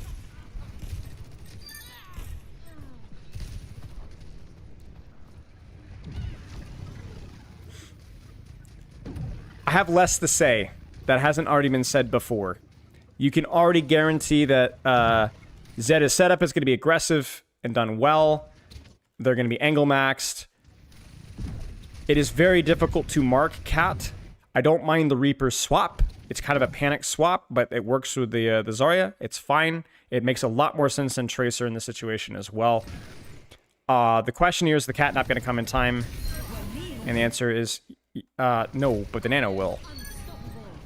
And they're just angle max, man. It's just they're just angle maxed to the 10th degree. And he can't even get the beat off. 30 seconds remaining. Crazy. Not the end of the world, though. They have beat Kitsune for last fight. Oh, I remember this fight. For legal reasons, this is a joke. Yeah. Costco hot dog. That's called intestinal fortitude. This ends now. I like this. So basically the strategy here, the theory here is that like Zeta's like, we can get another fight here. So like, let's see if we can get double support on the rotation. And they do. This ends now. And not only that, but they get the Sojo ult out too. So it's a good strategy. The Kitsu ult's like a little whatever, because I think it's going to kill Violet. But I think it was a good strat and a good response from both teams. Dip would lose to 100 gorillas? Yes. You would beat Spylo in 1v1? This guy. This guy. Dreamer. Keep dreaming, Butto. Okay. Cat Chaser on the angle. Kiriko swap. Makes sense. Grav versus Grav. Violet doing war crimes in the 2v1. I mean, just this is what I'm talking about, right? Like, this is... Okay, can I... Do you see what I'm saying here? Like, Yubi... This is not necessarily you... Like, Astro's fault, because Astro is controlling the top left, which is like makes total sense. But this is kind of what I'm talking about. Like, Yubi gets 2v1'd here, but he doesn't realize it's a 2v1. As soon as he sees this, he needs to live, but he's fricked. So as soon as he goes here, it's over. It's over. It's Jover, boys. Because now, yes, you have an uncontested height, but Yubi's about to get grabbed. And so Yubi, as soon as possible, needed to get off the lane as fast as he could. He doesn't. That means grab. And then pulse bomb. And that's it. I mean, I don't know, man. Like, it's rough.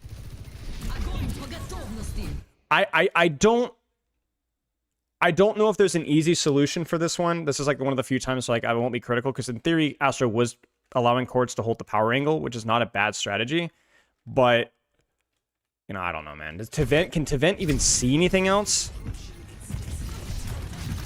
Not really. No, it's just unfortunate.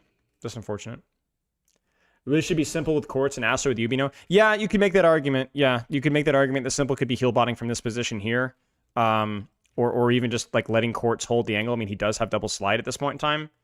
But hindsight's 2020. I guess this is the thing, though. It's like the best thing I can say about this situation for a team is that I have questions about it, but I'm not really sure if I'm not quite going to criticize this. I feel like it's a little bit more complicated, but like that's the best thing I can say about TM's poke micro or macro is that sometimes I have questions. Most of the times I just have criticisms. That's basically it. This team does not look good in these more poke-centered matchups when Sim is mad. One more frickin' map. I have to go freaking YouTube mode for this. Who convinced me to do this, man? Who freaking convinced me to do this? Ay, ay, ay. What I'm gonna do is I'm gonna like just say angle, push pull, angle, push pull, and like just like loop it, and then just like go and like take a bath or something. Defend objective A.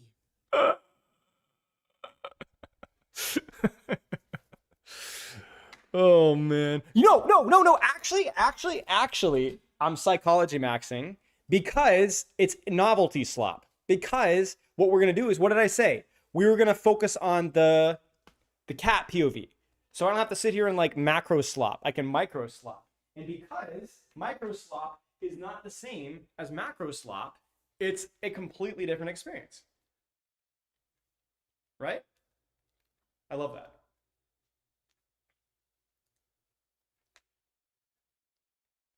Yeah, we'll do this. So yeah, before we go like YouTube mode, the elephant in the room is no cat on a ban. We've talked about this extensively at the start of the previous map. I don't hate it. I get it. It's Protect Diva. This team thinks that they'd rather have Diva than ban Cat or Ana, which is whatever. Fine. They know their team better than I do. I don't think it's as simple as just ban Cat, Ana, and you win, because you still have the problem of like, okay, well, we still have to play Icon Vault second into either Cat or Ana. We can't ban both. So not the end of the world. I get it. Moving on. Beyond that, this is TM's choice. Does anybody know what the maps were available at this point? Rhea, maybe you know? Sarah, does anybody know what maps were available? I don't have any idea what the EWC map pool is. All I know is that it looks pretty cancer. It's kind of cancer. The fact that we had like Pottery ISO and I felt like we saw the same maps over and over and over again. Yeah, so like this Pottery ISO was rough because this one, first and third, feels a little bit more compressed. So if it was this Apollo ISO, I think this is the right choice for TM. You can check that. Thank you, Debbie. If it was this Apollo ISO, I think 100% TM chooses this. 100%. Because you have that awful second pain point, but at least first and third are doable-ish. Frick, man, I'm tired. We're almost there. All right. Click map pool. Yeah, but that doesn't answer my question. Can they choose any map? Is there a specific mode they have to choose? Why am I ending up every sentence that I say? Click map pool. Where map pool? Oh, I'm dumb. Busan, Nepal, Samoa. Terrible, but I feel like the biggest misplay from TM was okay. doing this Thank you for the entire sub. match Plus without two, like the best banning man. I think was going Ana this or entire Cat on bang core on routes. Yeah, I appreciate the sub. We talked about that earlier. Do you not choose Samoa though, or like could you not choose control? Could you not choose control? Like surely Samoa or Nepal would make more sense here. Like yeah, like Samoa freaking beach would kind of suck, or not the beach, the one with the big one. That'd be rough. But I guess you could do Flashpoint again. Wait, you could? Oh, man. I don't know, man. I don't know. Like, really? You would choose Ike over Atlas and over Nepal? Or Samoa? Okay, maybe Nepal's tricky because of the shrine can be really good for a cat. But it's more compressed. Like, if you're going to run into cat everywhere you go. Surely New Junk City or Atlas or Nepal or Samoa. Or even Shambali, man. They were limited to hybrid and control. Okay. Okay, but surely Nepal or Samoa, maybe. I don't know. There has to be some sort of like, if they did that they would lose to like, maybe, you know what? It might be the Vendetta slop that we saw. Or heard about from that, like they struggled too much versus Vendetta. Malga, maybe they lose to Malga Vendetta. What would you do? Have they banned Malga yet? Yeah, frick. And they've banned Vendetta too. Maybe that's why. Maybe they were like more confident in playing into the slop with Diva than running into Malga in a dark room. Yeah. Bummer. Okay. Man, it makes that Malga ban on Caliseo look stupid. If they were that scared of it, I don't know if Caliseo is the scariest map for Malga Vendetta. I don't know. Hindsight's 2020. Moving on. We'll go on. All right. You guys ready for YouTube mode? Cornball cheese time? Fun and fancy free and friendly. Finicky fika. Frickin' it up. Okay. All right. Ladies and gentlemen, I would like to introduce you to the new Tank Hero. I know everyone's been really excited to see the new Tank Hero release. The one, obviously, I'm referring to being the cat. Because what every time I go YouTube mode, okay, this cat for this OWCS, EWC Grand Finals, TM Zeta mode, Zeta Division, is basically Violet putting on an absolute masterclass of what Cat does for creating space. And what I mean by that is in basically forcing resources, creating distractions, threatening kills, pulling attention, pulling resources, controlling different areas and angles on the map in the same way that a tank does, but doing so over and over and over and over and over and over again. Now, does that mean that it's DPS and support don't create space? No, absolutely not. But what Cat does that's unique compared to other supports is two things. Number one, she can position basically anywhere that she wants. So any angle that's like a lot of heroes will struggle to find angles on maps like this. Like they might not be able to use this short flank or they might not be able to utilize this long sightline, depending on the hero that you're playing. The thing with Cat is that because she can position anywhere, there is the threat of being able to off angle and apply pressure from anywhere at any given point in time. There's not an angle that a Cat can't control. The second thing that Cat does uniquely is really to do with per. Now you're like, isn't it carrying people? A little bit. We'll get to that in a little bit. But most of the unique space creation aspects of Cat are to do with per. Because as of right now, it is probably the most powerful defensive cooldown in the game in terms of 1v1s. At least the way that Cat uses it. It's probably more strong than Lamp. It's definitely more strong than Lamp. It's probably more strong than Suzu in 1v1s. Suzu has more effective utility outside of the 1v1, but Per just does, I mean, how much? Is it 200, 250, 300 healing total? It's ridiculous. It has multiple pulses and lasts a long time.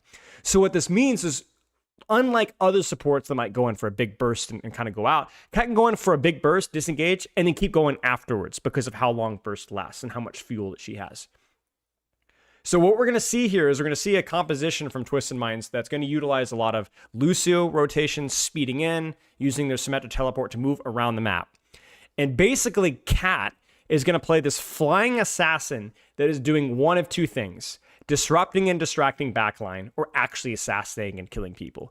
And she does this so that she can take pressure off of her rather fragile backline. Now, you can reposition and peel for your backline. And so what you're going to be seeing is Violet is going to be focusing on two things: doing those backline hits that we talked about for disruption or kills, or repositioning Ana when Ana is under threat. But there's going to be a lot of aggression. If you guys have any questions, this is a good one, a good review to ask a lot of questions. I'll be happy to answer any and all that I can. But the reason why we're looking at this map is that, yes, playing into a team that's going to be rotating with Symmetra all the time is probably not something you're going to be seeing a lot in your ranked games.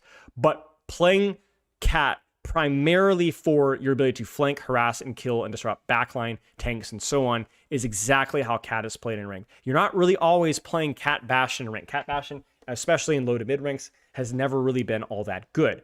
Fly noons are fun, where you fly the high noon around, but like most of the time when you're playing Cat in ranked, you're kind of on your own, healing your tank, healing your DPS, or harassing backline. You're not really carrying people around. It's really hard to coordinate that. So I chose this map because I felt like this is going to do a pretty good job of showcasing occasionally repositioning people, but also just a lot of solo plays. Okay, let's take a look here. Holding height. I mean, just... what did I tell you about Per? Like, it's just ridiculous, man. He just goes in. Now, he's timed it well, right? Like, look at the setup. Ana, Sojourn, Ram Angle, Cat, Tracer, right? So there's 5 people here. But he's literally just going in first. I don't always recommend this depending on the heroes. Like, he's doing this partly because Sojourn doesn't have Railgun yet. But he flies in, purrs to boop them back, which also throws off their aim. Flies up a little bit to make their shots harder to hit. And then swaps to third person mode, which, if you guys didn't know, means you move just a wee bit faster. So you're harder to hit. But like, look at how hard this fricker is to hit with that movement. Look at the guy with the gun. Quartz is arguably the best raw aimer in the world right now. And Violet just makes him look stupid. Look at this, man. And so if you don't have a team that's teleporting around the map, as Violet would if he wasn't playing versus a sim comp, Violet does this exact same thing, but does it from here. Now, I know that I'm going to get a bunch of gold cats that are going to feed in rank after watching this, but that's okay, because, hey, the more practice makes perfect. Wait, he repositions the Ana high ground. Oh, this is the play. So he gets the 2 trades, repositions the Ana briefly, heals, and then immediately transitions back into, okay, where's the kill, where's the kill, where's the kill? Oh yeah, for those of you guys who haven't seen this, this is the highlight. We're making this a Cat video.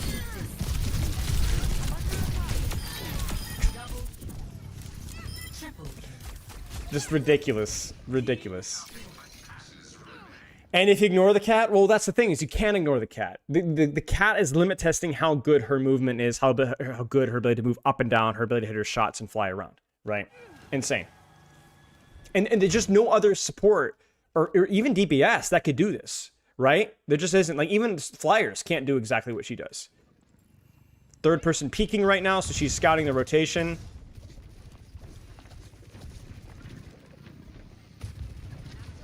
And the reason why she's holding Tracer, it's more of a kind of an unimportant detail for like what you guys will actually play in ranked, but it's more along the lines of like basically wherever the teleport is, Violet will drag Tracer to that position without the Tracer having to use blinks. So it's a fun little micro detail. Remember we talked about this where Tracer doesn't really want to use her blinks to chase. She wants to use her blinks to fight. So what they do with the cat will use her fuel and fly the Tracer to the angle that she wants without the Tracer having to use blinks. They get baited by a fake teleport there, so we're just going to heal. More healing. Just because you're in the air doesn't mean you don't heal. There's the disruption. Following that up again. Like, look at the timing of that. Again, watch. Tracer, Cat combo. Bam. Now, Cat goes from main, we'll call it. But the reason why Cat goes from main and gets away with it is because somebody else on her team comes from the side. If Cat wasn't right now at this point in time playing with a Tracer on the flank, I would probably prefer Cat to heal here and sneak around to do for the play from the same angle the Tracer would go for. Does that make sense? So if you don't have a teammate on the flank, you probably don't want to run it down main. You want to kind of go from the side angle instead. Again, flying, going high. Gotta be careful of Sojourn Rail. Notice that he's putting a lot of tension on that Sojourn. Because that's the threat, right? That's the threat. Right? No surprises. There's the movement again. Just ridiculous, man. Alright, here we go again. Same angle. Still scouting, looking for the teleport. Where are they going to go? Where's my angle? A little bit further back. Expecting that teleport to be in deeper. Drops the Tracer. And he's going to go early before the teleport. That's just... I mean, just like... Look, dude, they just ruined everything. Like, look at Yubi's TP. So look at where Yubi's trying to teleport here. And it gets booped. Well, actually, he just screws it up. Never mind. It's a disregard. So Yubi just screws it up. Oh my god! No way! There's no way! He lives that!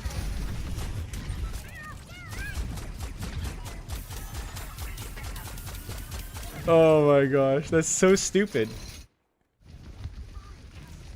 Yeah. Thank you. Alright, we got Catnap.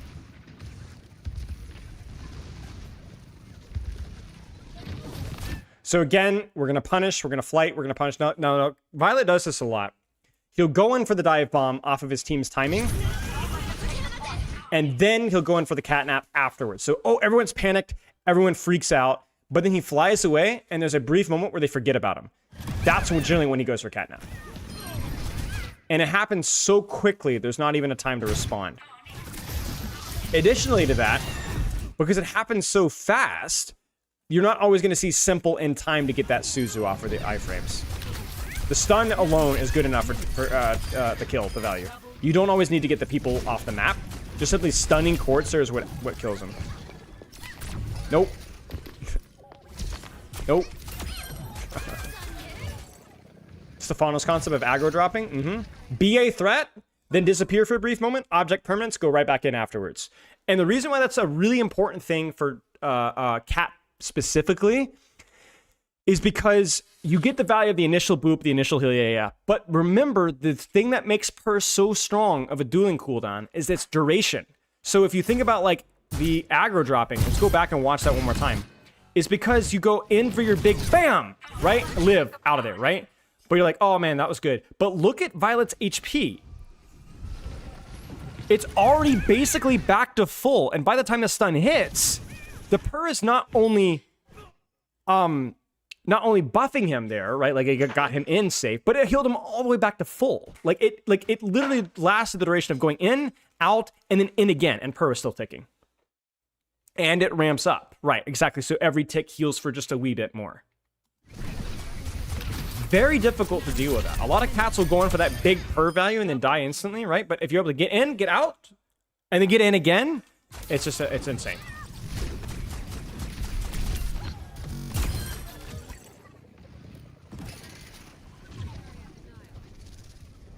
The flight on the angle again. They have to be careful of beat and so on here. Little bit of tech here. I promised that we'd highlight this a little bit more. I think you guys picked up on it pretty quickly. He chooses the perk that I think is probably worse in ranked, because unless you're working with a teammate, you're not really going to be taxing people around a whole lot. But this perk is really strong because not only does it make you safe while flying in the air, but notice when he drops proper, watch his HP. So basically the perk gives you 75 HP more, or 50 HP, excuse me, more when you're carrying a target. All right? But when you drop the target, the HP does not decay right away. Watch. So basically, he's always entering these fights with 50 more HP. And this is without factoring in the per sustain.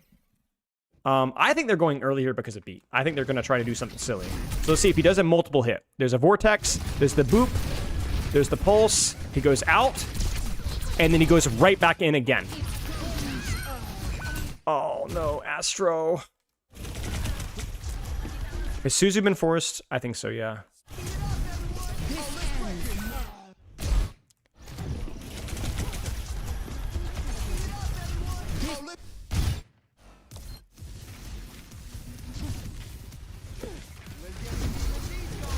Carry perk over fuel perk? If you can coordinate this with somebody, the answer is yes. If the answer is no, then no.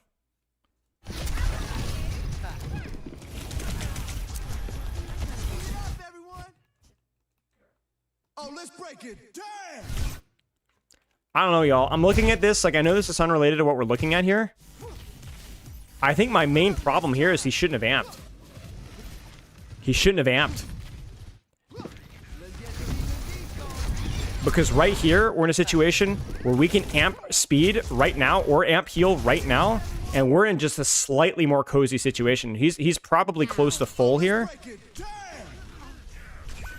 I mean, I don't know if it matters, to be honest. The Matrix from Tivent isn't there in time.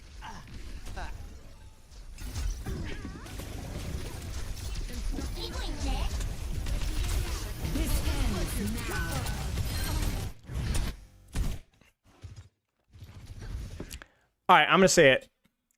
I don't know whose fault this is, but I really don't know if it's really just Astro's.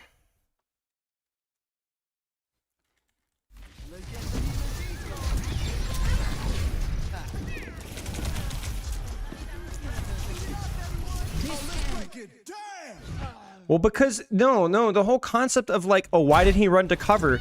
Because you guys tell me. You guys tell me. Where's cover right now?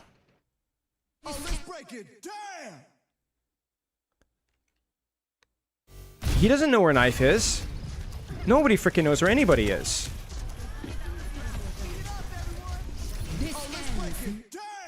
Like, I don't know, man.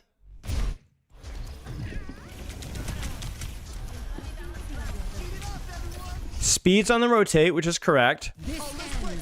I mean, I don't know, man. Like, this is my problem with a lot of Ajaxes is they're more of a symptom rather than the disease, you know? This is just rough. Like, he uses amp from spawn because there's a lot of urgency here. But yeah, this is just a blind rotation. This is just a blind rotation. Like, guys, this is a freaking 5-man vortex and a 5-man boop. And an unscouted pulse bomb forces Suzu here. We don't have any Matrix. We don't have any amp. We don't have any Suzu before we've teleported. You know what I'm saying? So, like, let's sit here and violate Daniel, who probably deserves it, sure.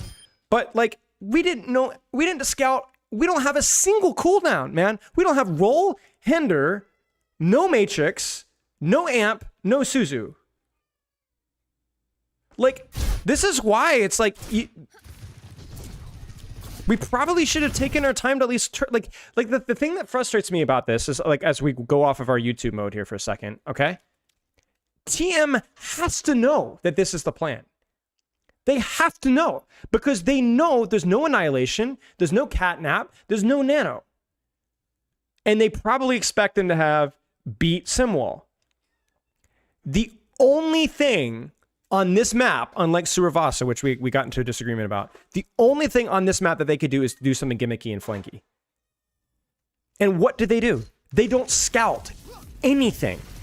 They don't scout Cat. They don't scout Diva. They don't scout Diva. I say they don't scout Ana. Sorry, they don't scout Soj. They don't scout Tracer. Nobody's looking anywhere other than the teleport right now. This is really bad play from TM. So the problem here is not that Astro's an idiot. The problem is that TM's an idiot. It's a team diff. If this beat goes off in literally a quarter of a second later, then Astro has the world's fattest beat known to man. The fattest beat known to man. Literally saves the entire fight there. Instantly win. Right?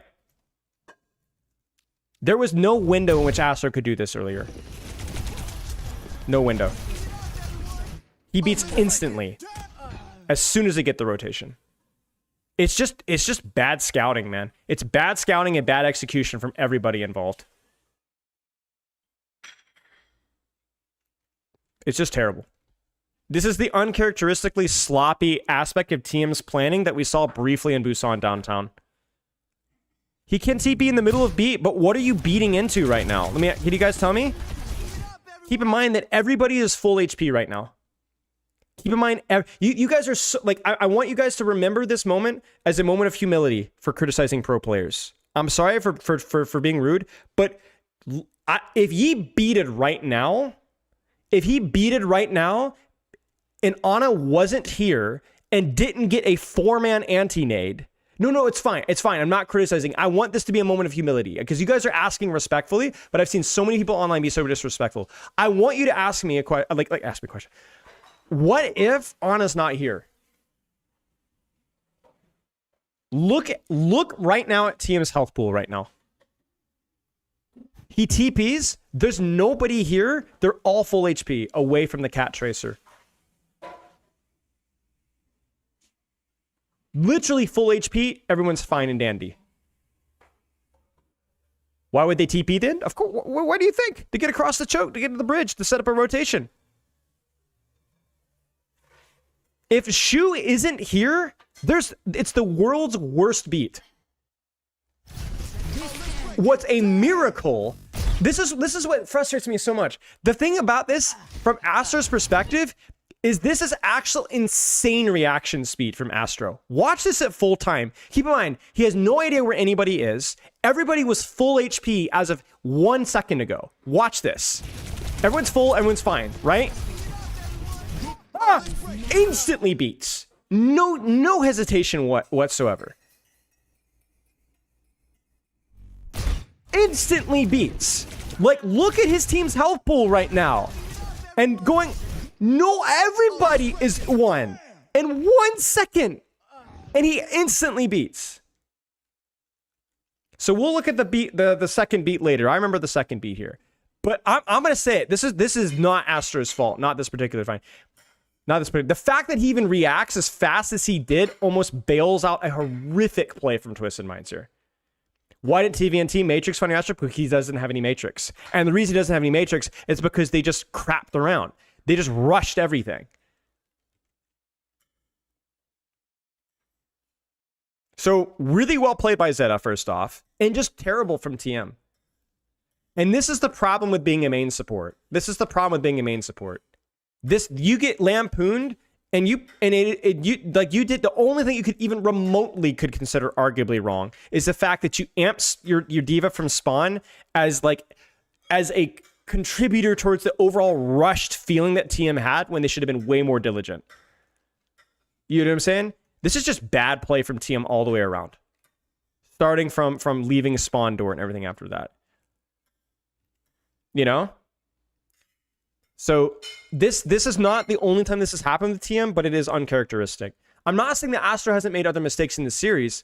I'm not even saying that the next bad beat that we have in here, I remember this one, was bad either. But like, I don't know. This is not it, man. This is not it. This is poor from TM all the way, and Astro gets violated for this. I was beating on Astro earlier, and rightfully so, but not for this, man.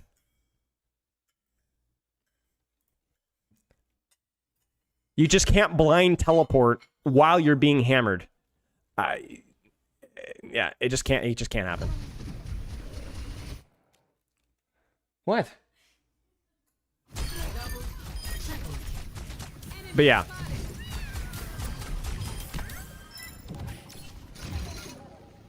Team Yeah, they got lost in the sauce. 60 seconds. All right, we'll go back to the cat mode. Listen, support players are trash and boosted, but not this time.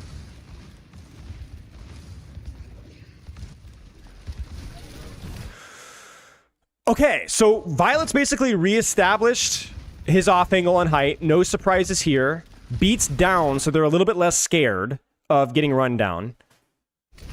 There's a teleport. They blind... Do you notice the difference here? I'm sorry, time out, time out! They just TP the Diva for scouting, but hold the angle on main, and then they walk forward on the crossfire as... Do you see how much more thoughtful and strategic this is? Anyway, moving on. Sorry. It baits Violet, honestly, kind of out of position, because he goes flying in there and goes, oh, I'm going to peel this off. Sure. But Tevin is just going to get Suzu and then just bomb the remake if he needs to, you know? So it's really not a bad play from Violet, but it's just really freaking well played by TM there. They're only doing that because they have beat though, but there's just no excuse for that. Not when you've had I'm not really critical of the teleport. I'm more critical of what happened before the teleport. You know what I'm saying? Like, you go in with the teleport, and if you have any Matrix there or any Suzu there, then there's no problem with that engagement at all. But you literally had nothing. You literally had zero Matrix, no Suzu, no amp. You literally had nothing.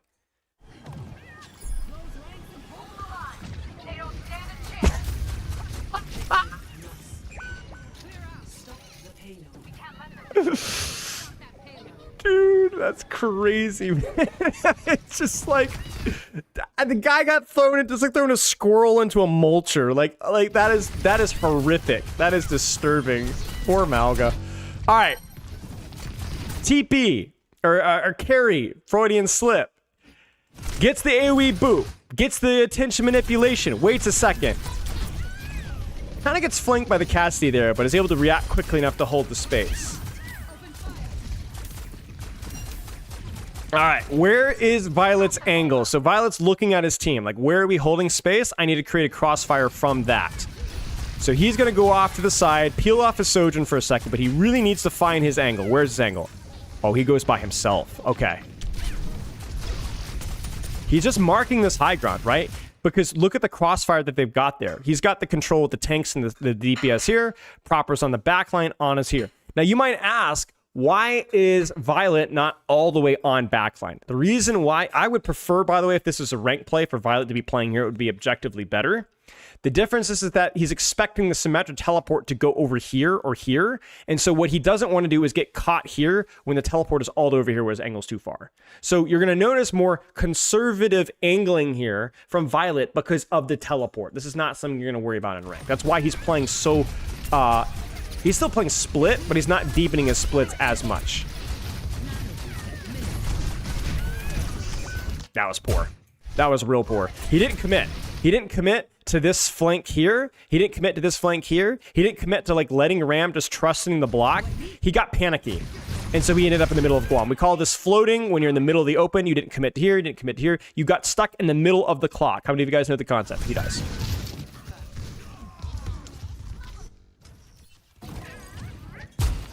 All right, what do we got here? Oh, this is so cute. Hard to retake space into a composition that has the door shoved. So, oh, that's a little bit of an overextension. Goodbye. And I'll kill myself for it too because I'm gonna come back faster than you will. And now, the team with no tank, now that other team that doesn't have a tank can walk out of the choke easily. That's such a smart play, man. That's such a smart play. Because again, it's not just a trade. One hero comes back faster than the other, but more importantly, the tank is easier when you're walking out of a choke. So the tank shoves the choke close, whereas the cat's a lot less valuable in the situation when they're retaking space. Like, the support's not as good at retaking space as the tank. Such a smart play. And just no hesitation with it as well, which showcases the guy knows his crap. There's no thinking involved. It's just, bam. I've thought about this thing a million times. They get the teleport. Now, the second that we've seen teleport here, don't be surprised to see Violet go a little bit more flank filled.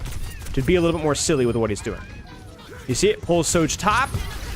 There's the peel off. Now, crucially here, for TM, this area of the map has a lot less vertical cover. So I say more flank mode, but in reality, it is kind of awkward to know where Violet would play. Maybe he could go underneath and wrap around behind, but that's super all-in.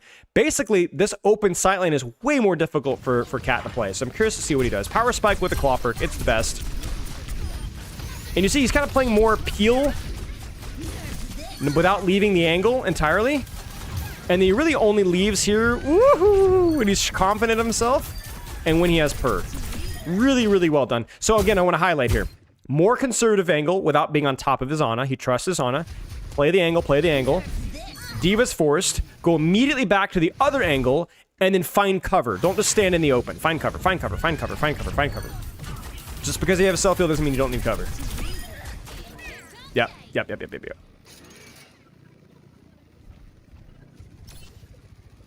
From a macro perspective, I guess. I don't know. 60 seconds. It's a fine play. It's a classic Kitsu flip the map and then use Kitsune Rush. My problem with this here is it's like uncharacteristically early from Simple. I mean, it's not terrible, I guess, because Tevent is trying to apply pressure at the same time. But like, they don't really, they just kind of stand in the open, and Tevent doesn't have any help on the high ground whatsoever. I don't know, it's not great. Would have been better probably there to flip the map to the other side of cart and tuck yourself in. Gonna roll swap to play Cat, yeah. Again, this looks like he's gonna disrupt the teleport with how he's positioned. Oh my gosh, oh my gosh. All right. They know he's got beat. Beat him with hammers. Why is he so low? What shot him?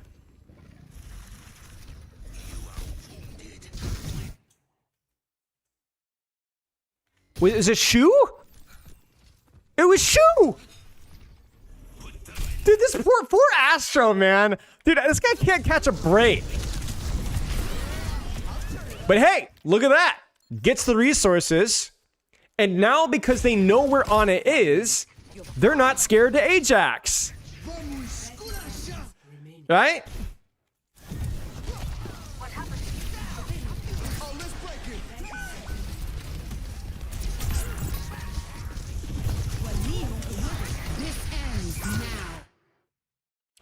Okay.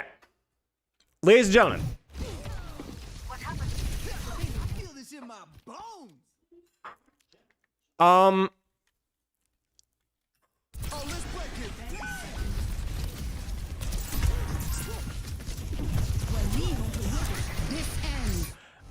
TM is garbage. What the frick, man? What the frick? What the frick? What are we doing? What is Quartz doing? So he's delayed TPing, which is fine. But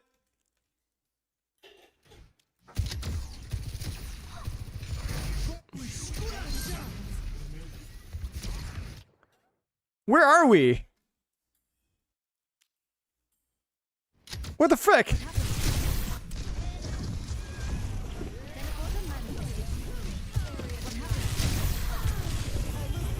Seconds remaining. Yubi? Dude. Oh, man. Oh, man. Oh, man. Oh, man. Oh, man. Oh, man. Seconds remaining.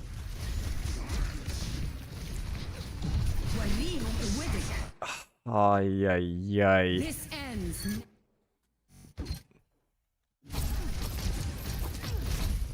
So Quartz, I think, is fine here, because he's delayed TPing, he's babysitting Cat. You see? He's waiting for Cat, which is fine.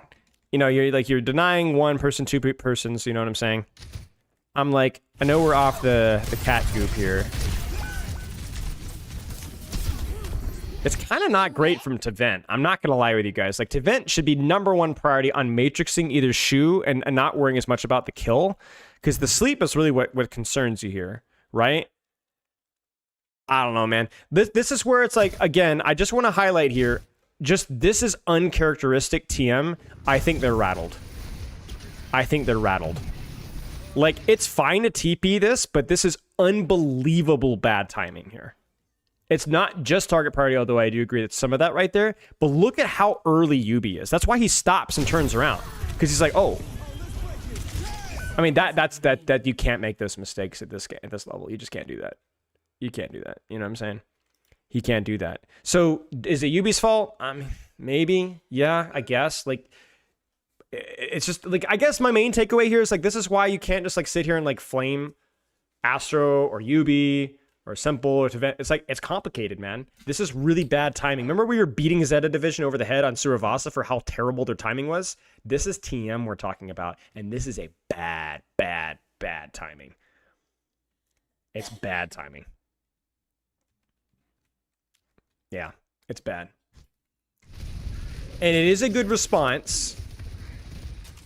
But it's not good, man. This ends now. The plan there is to beat engage on top of backline and light them up with beat. TP with beat, and they just didn't do it, man. I don't know. Let me check. No, he tries. He goes... So this feels more like he's trying to hit Astro, I think. I literally think he was trying to hit Astro. Like, they were not joking or messing around with Astro kill. But yeah, I mean, they have the scouting, so this TP is okay, but they ironically TP accurately this time, but they don't do it at the same time. I don't know, mechanical error, Spectre, I don't know. But yeah, that's it. That's freaking it, boys. Violet, meanwhile, is living life. Don't die to quartz. Don't die to quartz. Play with his attention. Ooh, he doesn't have her, please. And then gets the mid fight at 15 HP, because why not? I don't think pushing without Suzu is bad there, because if you know where you're teleporting to. Because then you know you can get the beat off. And they did get the beat off. The problem is that they just screwed up the timing. That's it. Because they knew where the Ana and Soj were. At least they should have. They did.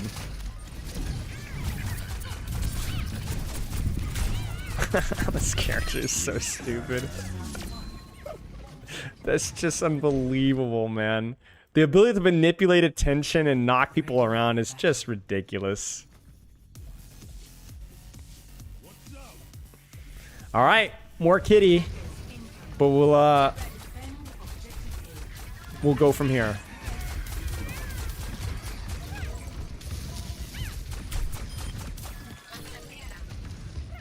Oh, I remember this. I like this if it was done a little bit better. I don't think it was executed very well.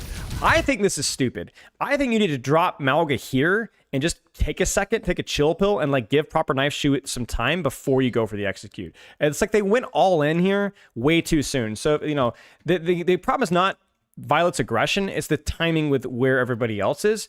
So he kind of screws him and his team over, because Malga goes in and they get a lot of space, but it's like if they just waited like literally 2 seconds before pulling the trigger there, I think it would have been fine. That type of play is super aggressive with or without the Malga, and it can work, but you just need to not force it so soon. Yeah, drop him in cover behind the building. Exactly. This is just an end. He goes too early. No, well, the problem is that your Malga wouldn't be peeking there at all. Like, your Malga wouldn't be peeking there at all. I understand what you're saying about, like, the Soj, but you wouldn't be peeking the Malga would just be hiding and waiting for Kiriko to walk forward. All right, solo flank time, baby. Checks his team. Okay, here we are. Proper flanks. Ooh, that's a huge rail. That kind of kills the momentum of the timing. And you see, like, he can't really push anymore. So he's just going to heal bot a little bit. Play in Kitsune Rush. He's waiting. He's trying to get his purr back. He's forfeiting his angle to try to get his purr back. But the problem with that is then you get railed on main.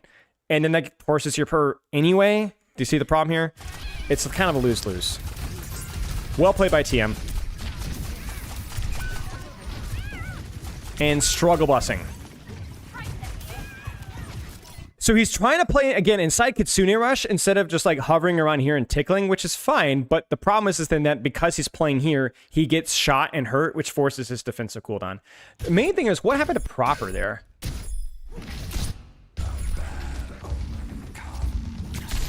It's just...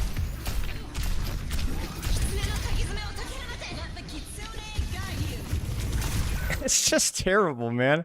It's just some of the goofiest timing I've seen all match, you know? Like, he was a little early to begin with, and then he just, like, wraiths back to his... I don't know, man. Like, I have no idea what is going on. I think both teams are a little nervous at this point in time. That was horrendous.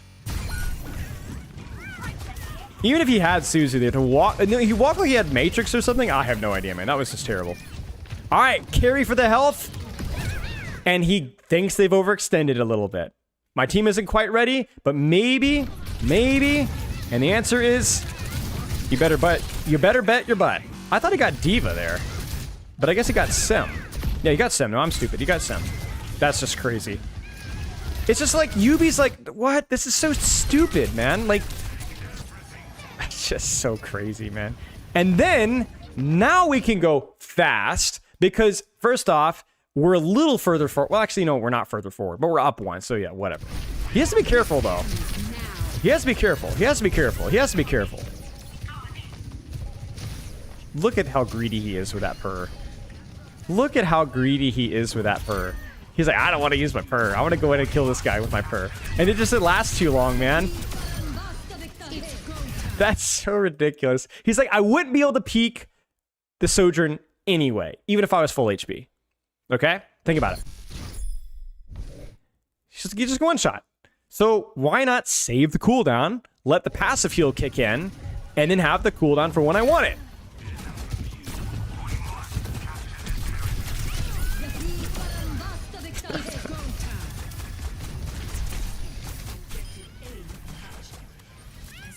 I mean, cat movement with purr and melee, you know what I'm saying? It's good.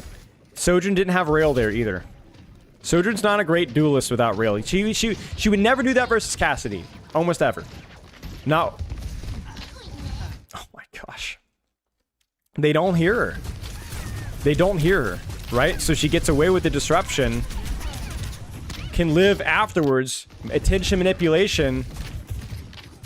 Always attentive. One of the biggest things that Violet does is that he's never surprised by their attention. He always knows when they're looking and when they're not looking.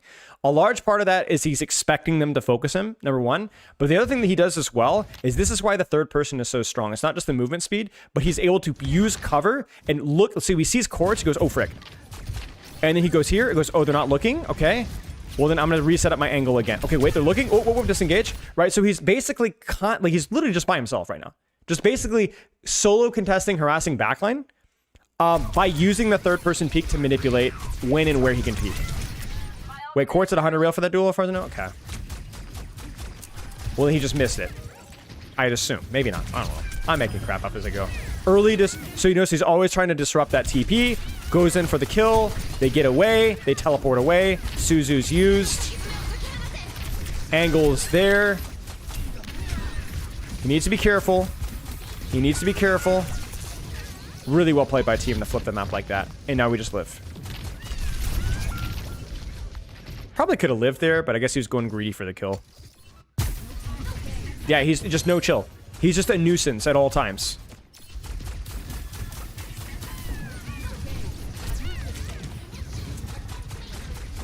Taking the angle, staging up top. Again, why are we going top? Because my team's on main. I set up top angle because it has more cover. Allows me for more crossfire. I think this is the one. Waits for his team's timing. There's teleport. There's the boop on the teleport. There's the Kitsu push. And then he's going to go for the ult combo afterwards. There's the Ajax. Carries, lives, synchronizes that with her, and follows up afterwards because Quartz is just going to slide out. Now, quick pause. Is this Astro's fault?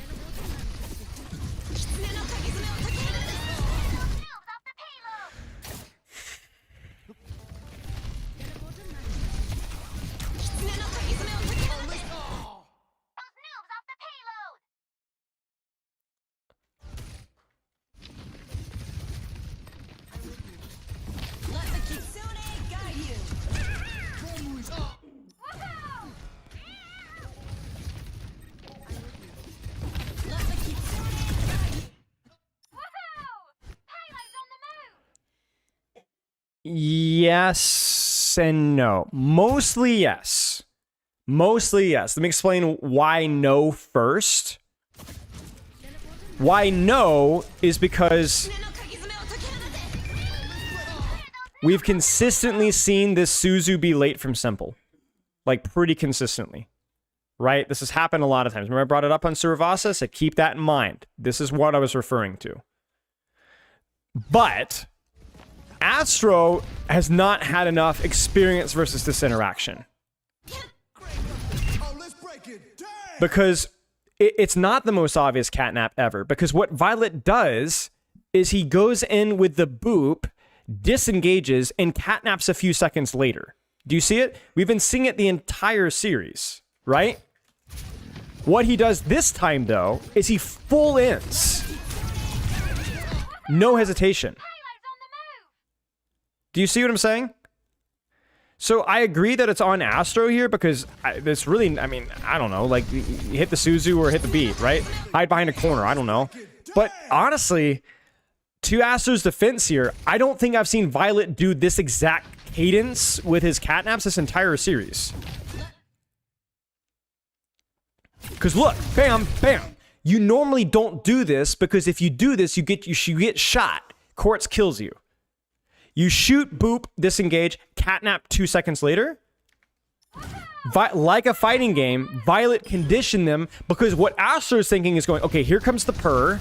Here it comes, boop the purr, beat, and then the catnap will happen a little bit later. That's not what Violet does. Violet purposefully goes for the Ajax there. So,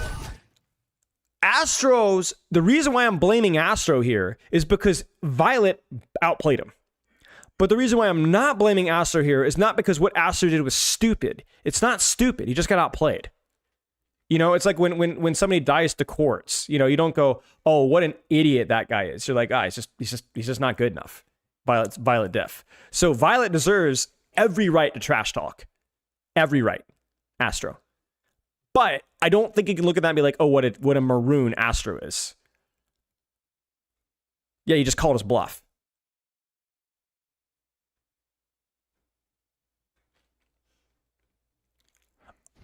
The answer, existence, is absolutely. Because Astro needs to go, oh no, they're Kitsune rushing, which means I have to beat, which means Violet should change up his cadence. If you're asking if that's the question, then the answer is yes. But you kind of see how crazy that line of logic has to be? Like, they Kitsu'd, so therefore I must beat, but that might mean that Violet will change up the cadence of when he goes for this. And honestly, what other thing would Ajax this? There's no rail here because Astro's behind a corner. There's no sleep, there's no nade, there's no stun. It's literally only catnap here. And I'm sorry, at this level of play, it doesn't matter how good of a player that you are, you make decisions based off of instinct, not thinking. Because you have to have had that experience a million times. That's why I was so effusive in my praise of Violet earlier, when he made a decision that was like the catnap on the tank, right?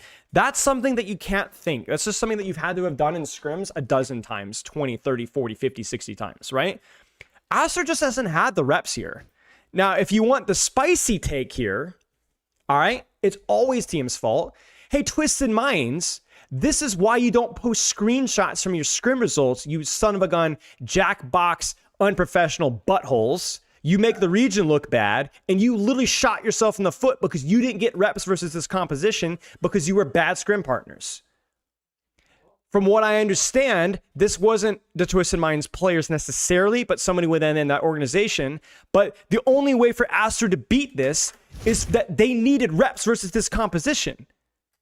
And they didn't get reps versus this composition, I assume, because they're blacklisted in scrims. Because they acted like the morons with posting scrim results. And again, I don't even know if it's the TM players.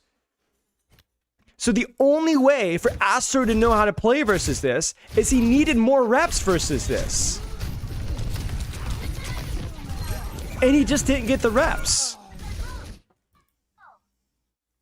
Shu talked that they stopped scrimming TM because somebody within TM was leaking scrim results. What would have stopped it though? Nothing would have stopped it. Either more practice from Simple and the Suzu timing off of the initial boop, or off of or Astra anticipating this because he's done it. He's Ajaxed 5 or 6 times in scrims to this exact same combo.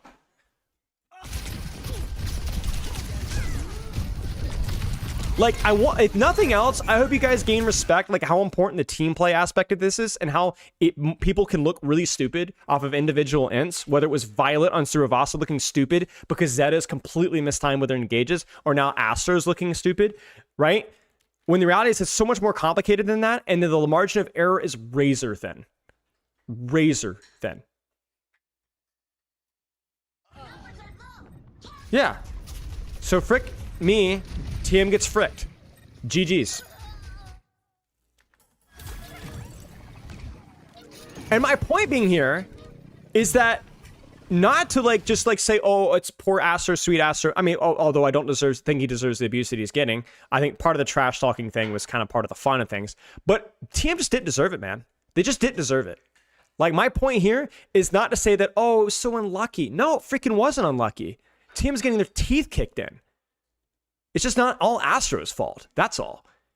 Zeta is completely annihilating these guys this map.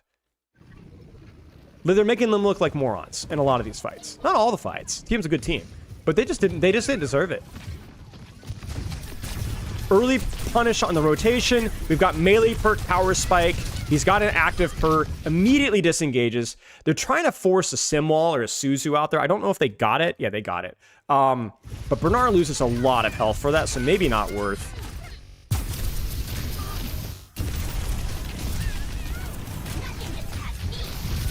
Yeah, Bernard I don't know what Bernard's doing. I have no idea what Bernard's doing. I literally, like, I think he's waiting for proper knife to go, but like, proper doesn't get the pulse bomb here. Okay, you know what? I'm gonna say it. Everyone talks about how big brain proper is because the camera was on him when he goes for the pulse bomb play. This is the other side of the coin, ladies and gentlemen. Right there. What a horrific waste of pulse bomb. But if it had worked, what? The GOAT. This is how pro play works, man. Total coin toss sometimes. Camera's on for that one too? All right, good to know. I'm glad we got some. I'm glad all life is fair because I 100% think that's why Bernard fed there. I think that was the call, which is not a good choice. They really like, and this is just after we just violated TM for being terrible players and awful human beings, the worst players. That actually ice cold that TM wins this without using Sojourn and able to control their composure here. Like, it's actually just insane.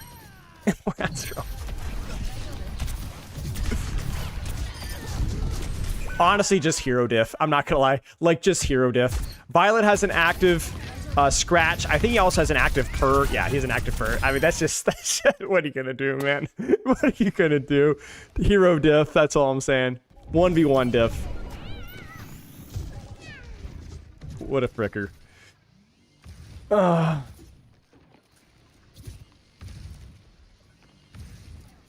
he freaking juggled him, man. He just freaking juggled him. All right. Let's see here. What is Violet gonna do? What's the cat gonna do? Still in the back line. Little tickle, little tickle. Oh my gosh, he almost screws that up badly. So he keeps the payload from rolling backwards, basically, is the point. Literally.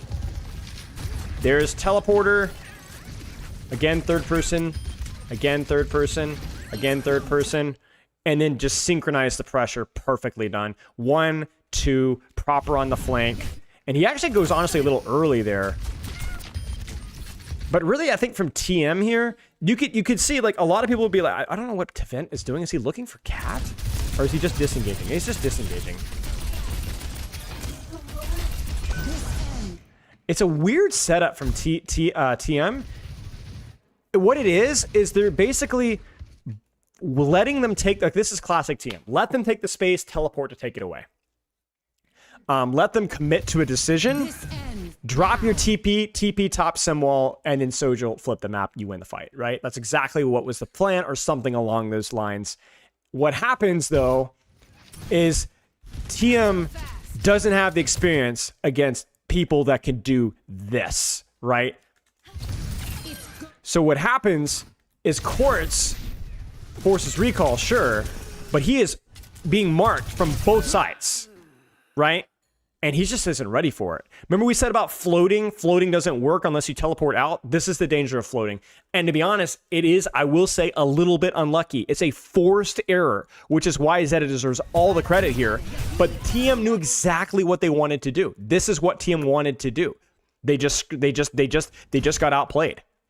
And I think if you really want to nail it down here, Proper, who we just lambasted for the funny pulse bomb, this is a good angle, by the way. No sport.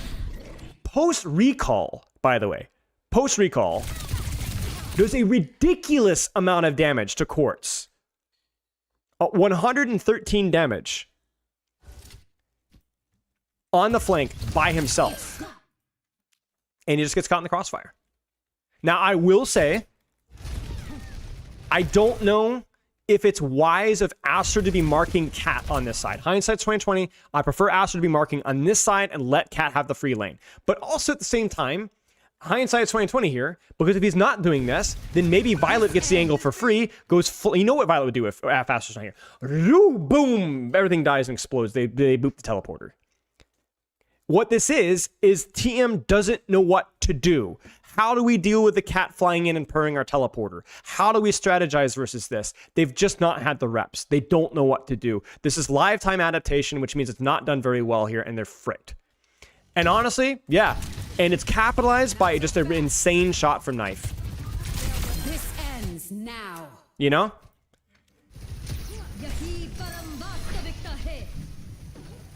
And it's over. That's it.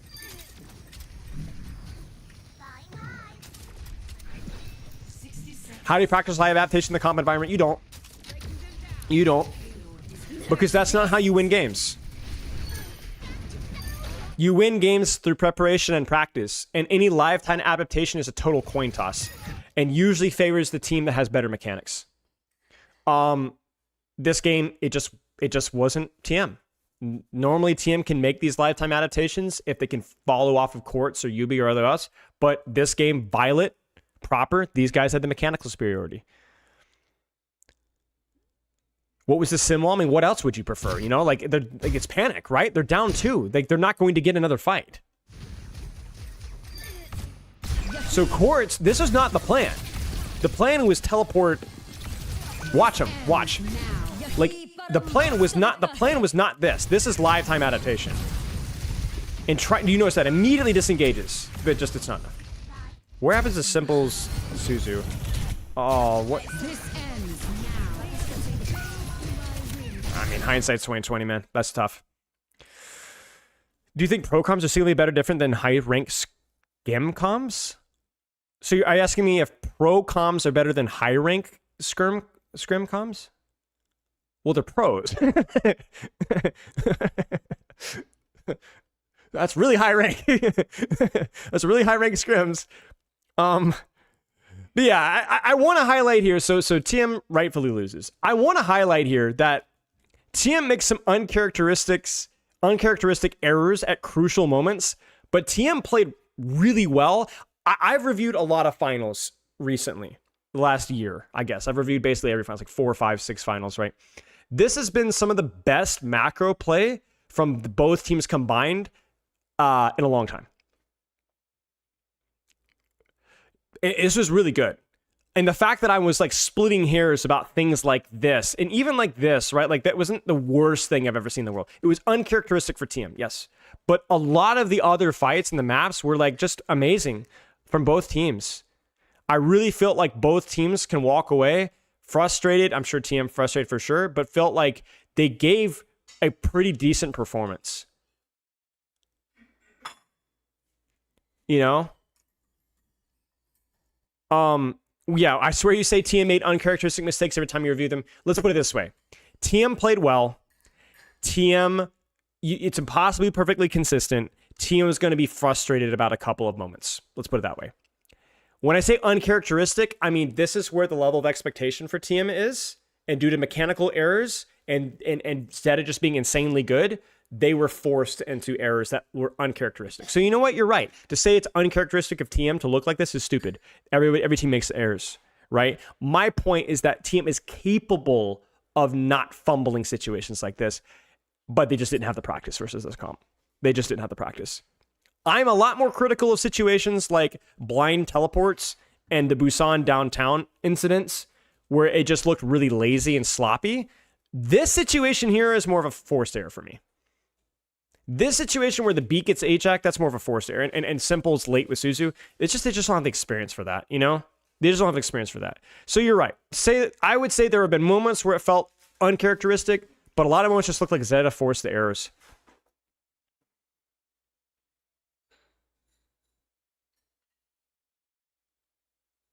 So yeah, so Zeta was stomping everyone. TM clearly gave them the most struggle, I think, out of any team that they played. And yeah, they needed the reps, scrim reps. I think Violet was unquestionably the MVP. Unquestionably. Shu had an exceptional series, and it's unlucky, in my opinion, for Violet to be playing with Shu in the same series, because Shu also had an amazing series. I thought Proper had a good series. I thought Bernard had a good series. I thought Knife had his moments. Like, I don't think anybody from Zeta had a really bad series, really. I just think Violet was on another level. I think this team does not come even close, not just without Violet, but with anybody else on the cat, with this cat. The cat strategy was the key. So a lot of you were really just like guessing. It's semantic, not semantic. It's just guessing, you know? Who knows? And Bernard, everybody played really well, I thought. So, yeah. So TLDR. Cat is too quiet. Insane value from Cat here. The amount of solo off-angling, flanking, incredible value from Violet throughout this entire series. I think he deserves the MVP with the way that he was playing this series. Not just on the flanking mindset, but the ability to carry and maneuver, his ult tracking, his angles, all that kind of stuff. Funny Asso does not deserve to be beaten with hammers. TM occasionally deserves to be beaten as hammers. The organization deserves to be beaten with hammers for not getting more reps versus this. And it shows. Everybody else from this TM desperately needs to sim ban proof themselves, not just with Yubi's hero picks, that's the obvious scapegoat, but how this team plays when Yubi's not in and how they permanently stack. Like they act like they always have a teleport. They don't play very well with the off-angle playstyle and controlling the map. I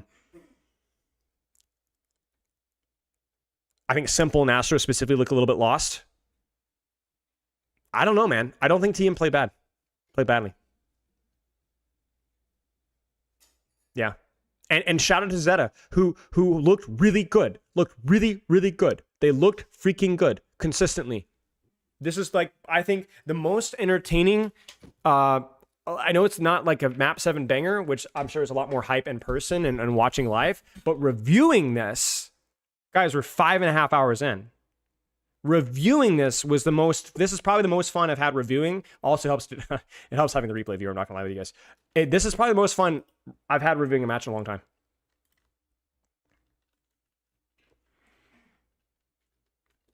So very unique, very clever, very fun.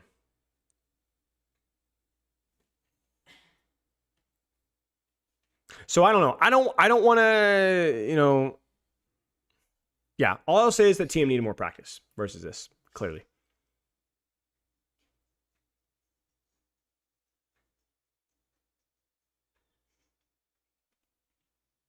Okay, questions?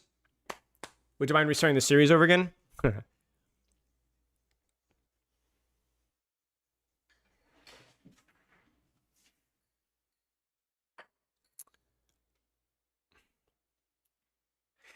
I think, Nico, my best guess for the map selection is the fact that TM didn't want to go to a brawl map without being able to ban Malga Vendetta. That, from what I'm hearing from chat, that's my uneducated guess.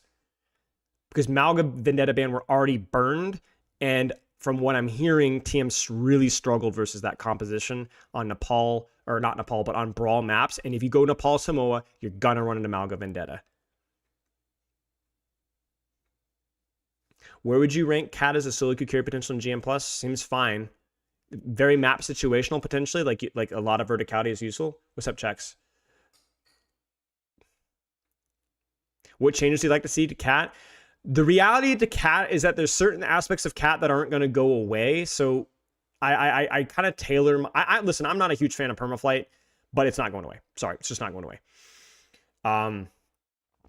I would like to see her to be louder. Let's just start with that. Just to be a little bit louder. That's it. And probably a nerf to how long Per lasts. I think it lasts too long. It's weird. It just lasts too long. I get the nuance with it. They were trying to go with something with it. Like it was a creative idea. It just doesn't work. I think Per lasts too long. And I think she's too quiet. She's just too quiet. I'm almost done.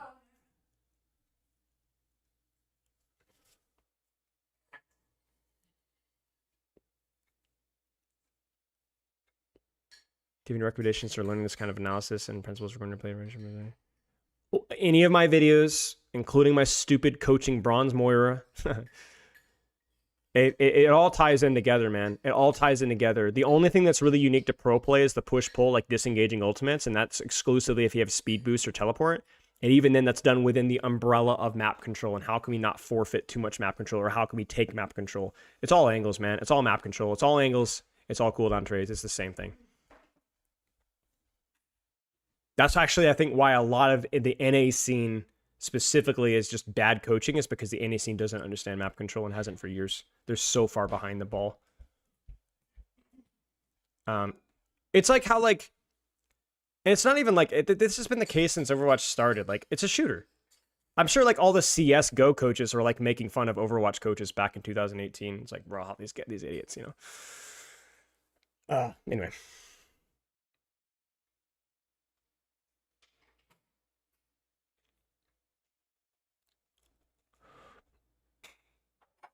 It's okay. Permaflight is gonna leave. Yeah, exactly. That's exactly it.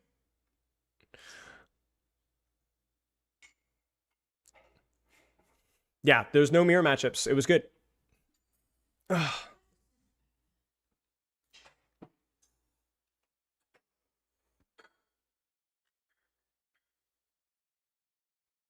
Does this cement Violet as the greatest player of all time yet? No. Violet's had a couple of good years, but not up to his standards. But I think Violet is certainly in the top 5. Has to be in conversation for support GOAT, right? Like, certainly in the top 2 or 3 there alone. But if you said Violet's your GOAT, I'm not going to argue with you. Guy's been relevant, certainly within the scene, for an unbelievable amount of time, and has been at the top of his game frequently with a lot of different heroes. I mean, what is it, like 4 heroes that he's been at the top of his game with now? 4? Maybe 5? Not a lot of people you can say that about, yeah? Who's your standout player this tournament from your team? I don't have one, unfortunately. I didn't watch enough. But yeah, Violet has to be in the conversation for the GOAT. I just don't know if he would be my GOAT necessarily. Who got over Violet? It's hard. You could say, oh, Lip. You could say, Shoes matched his longevity and his performances. I mean, Smurf has to be probably in that conversation at some point in time. It's hard. I mean, Proper, man. Proper has to be, I think, in the top 5 either. I mean, Proper hasn't been bad ever. Never. Not once. I mean, he's not even been mid. He's been basically top 4 or 5 DPS for 5 years. You know? So Proper needs more longevity, maybe a little bit more. I say that, but yeah. Stalker, I think Stalker needs more time. Yeah. No Western players? I mean, Kevster's I would put Kevster in top 10. I mean, that's a little bit of a hot take, I know. A little bit of owl favoritism maybe there from people that would say otherwise. But I mean, Kev, I think belongs in that same conversation, right? Not top 5, I would say, but maybe top 10. I think he's the best Western player of all time, in my opinion. The Owl Play ranking site? No. I wouldn't trust my opinion on the Owl Play. Like my opinion is like barely above the average person. It's so out of date, you know?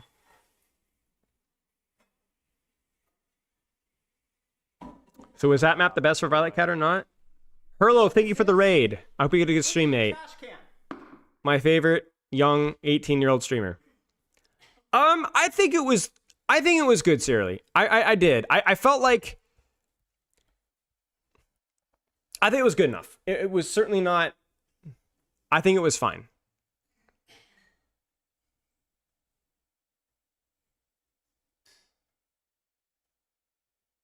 I think it was fine. Herlo, if that's your cue, did your bro just raid me and leave? Frick off. The joke is that I fooled Herlo to think that I was 43 years old, and I'm pretty sure he bought it.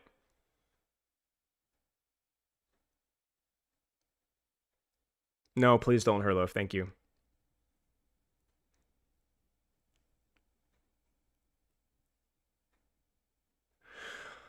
Yeah.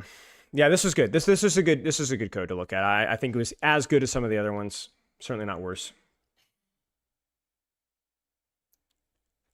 I don't think Isaac. I think it's a complicated. I think TM's strategy was clearly protect D.Va at all costs. That was their strategy, and I don't think it's a bad one. They clearly had confidence in it, and I think like day of confidence matters a lot. So.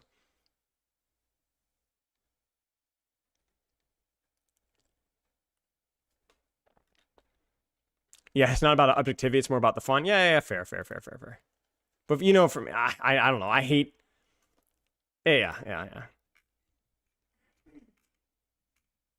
For a guy that has a lot of hard opinions, he come across very opinionated. Sometimes I'm like a little spooked.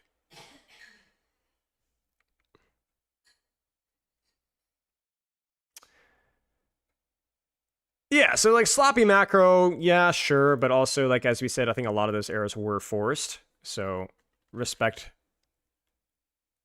goes, I think, a great deal to Zeta. The giant backline gap. I mean, yeah, kind of. Frankly, yes. Like I think even if we include Route 66 in that conversation, I don't think Astro Simple played terribly, but I mean, yeah. Violet and Shu were better. They were insane. That's a hard metric to beat, but I don't think if you're saying that Astra played badly, I would disagree. If you said that Simple played badly, I don't think I would agree with that either necessarily. They played kind of par for the course, but Shu and Violet just were insane. Like they just were insane. So, yeah. You know, I think the level that TM brought would have beaten every other team, you know, but not today. Wasn't good enough. That's it. So.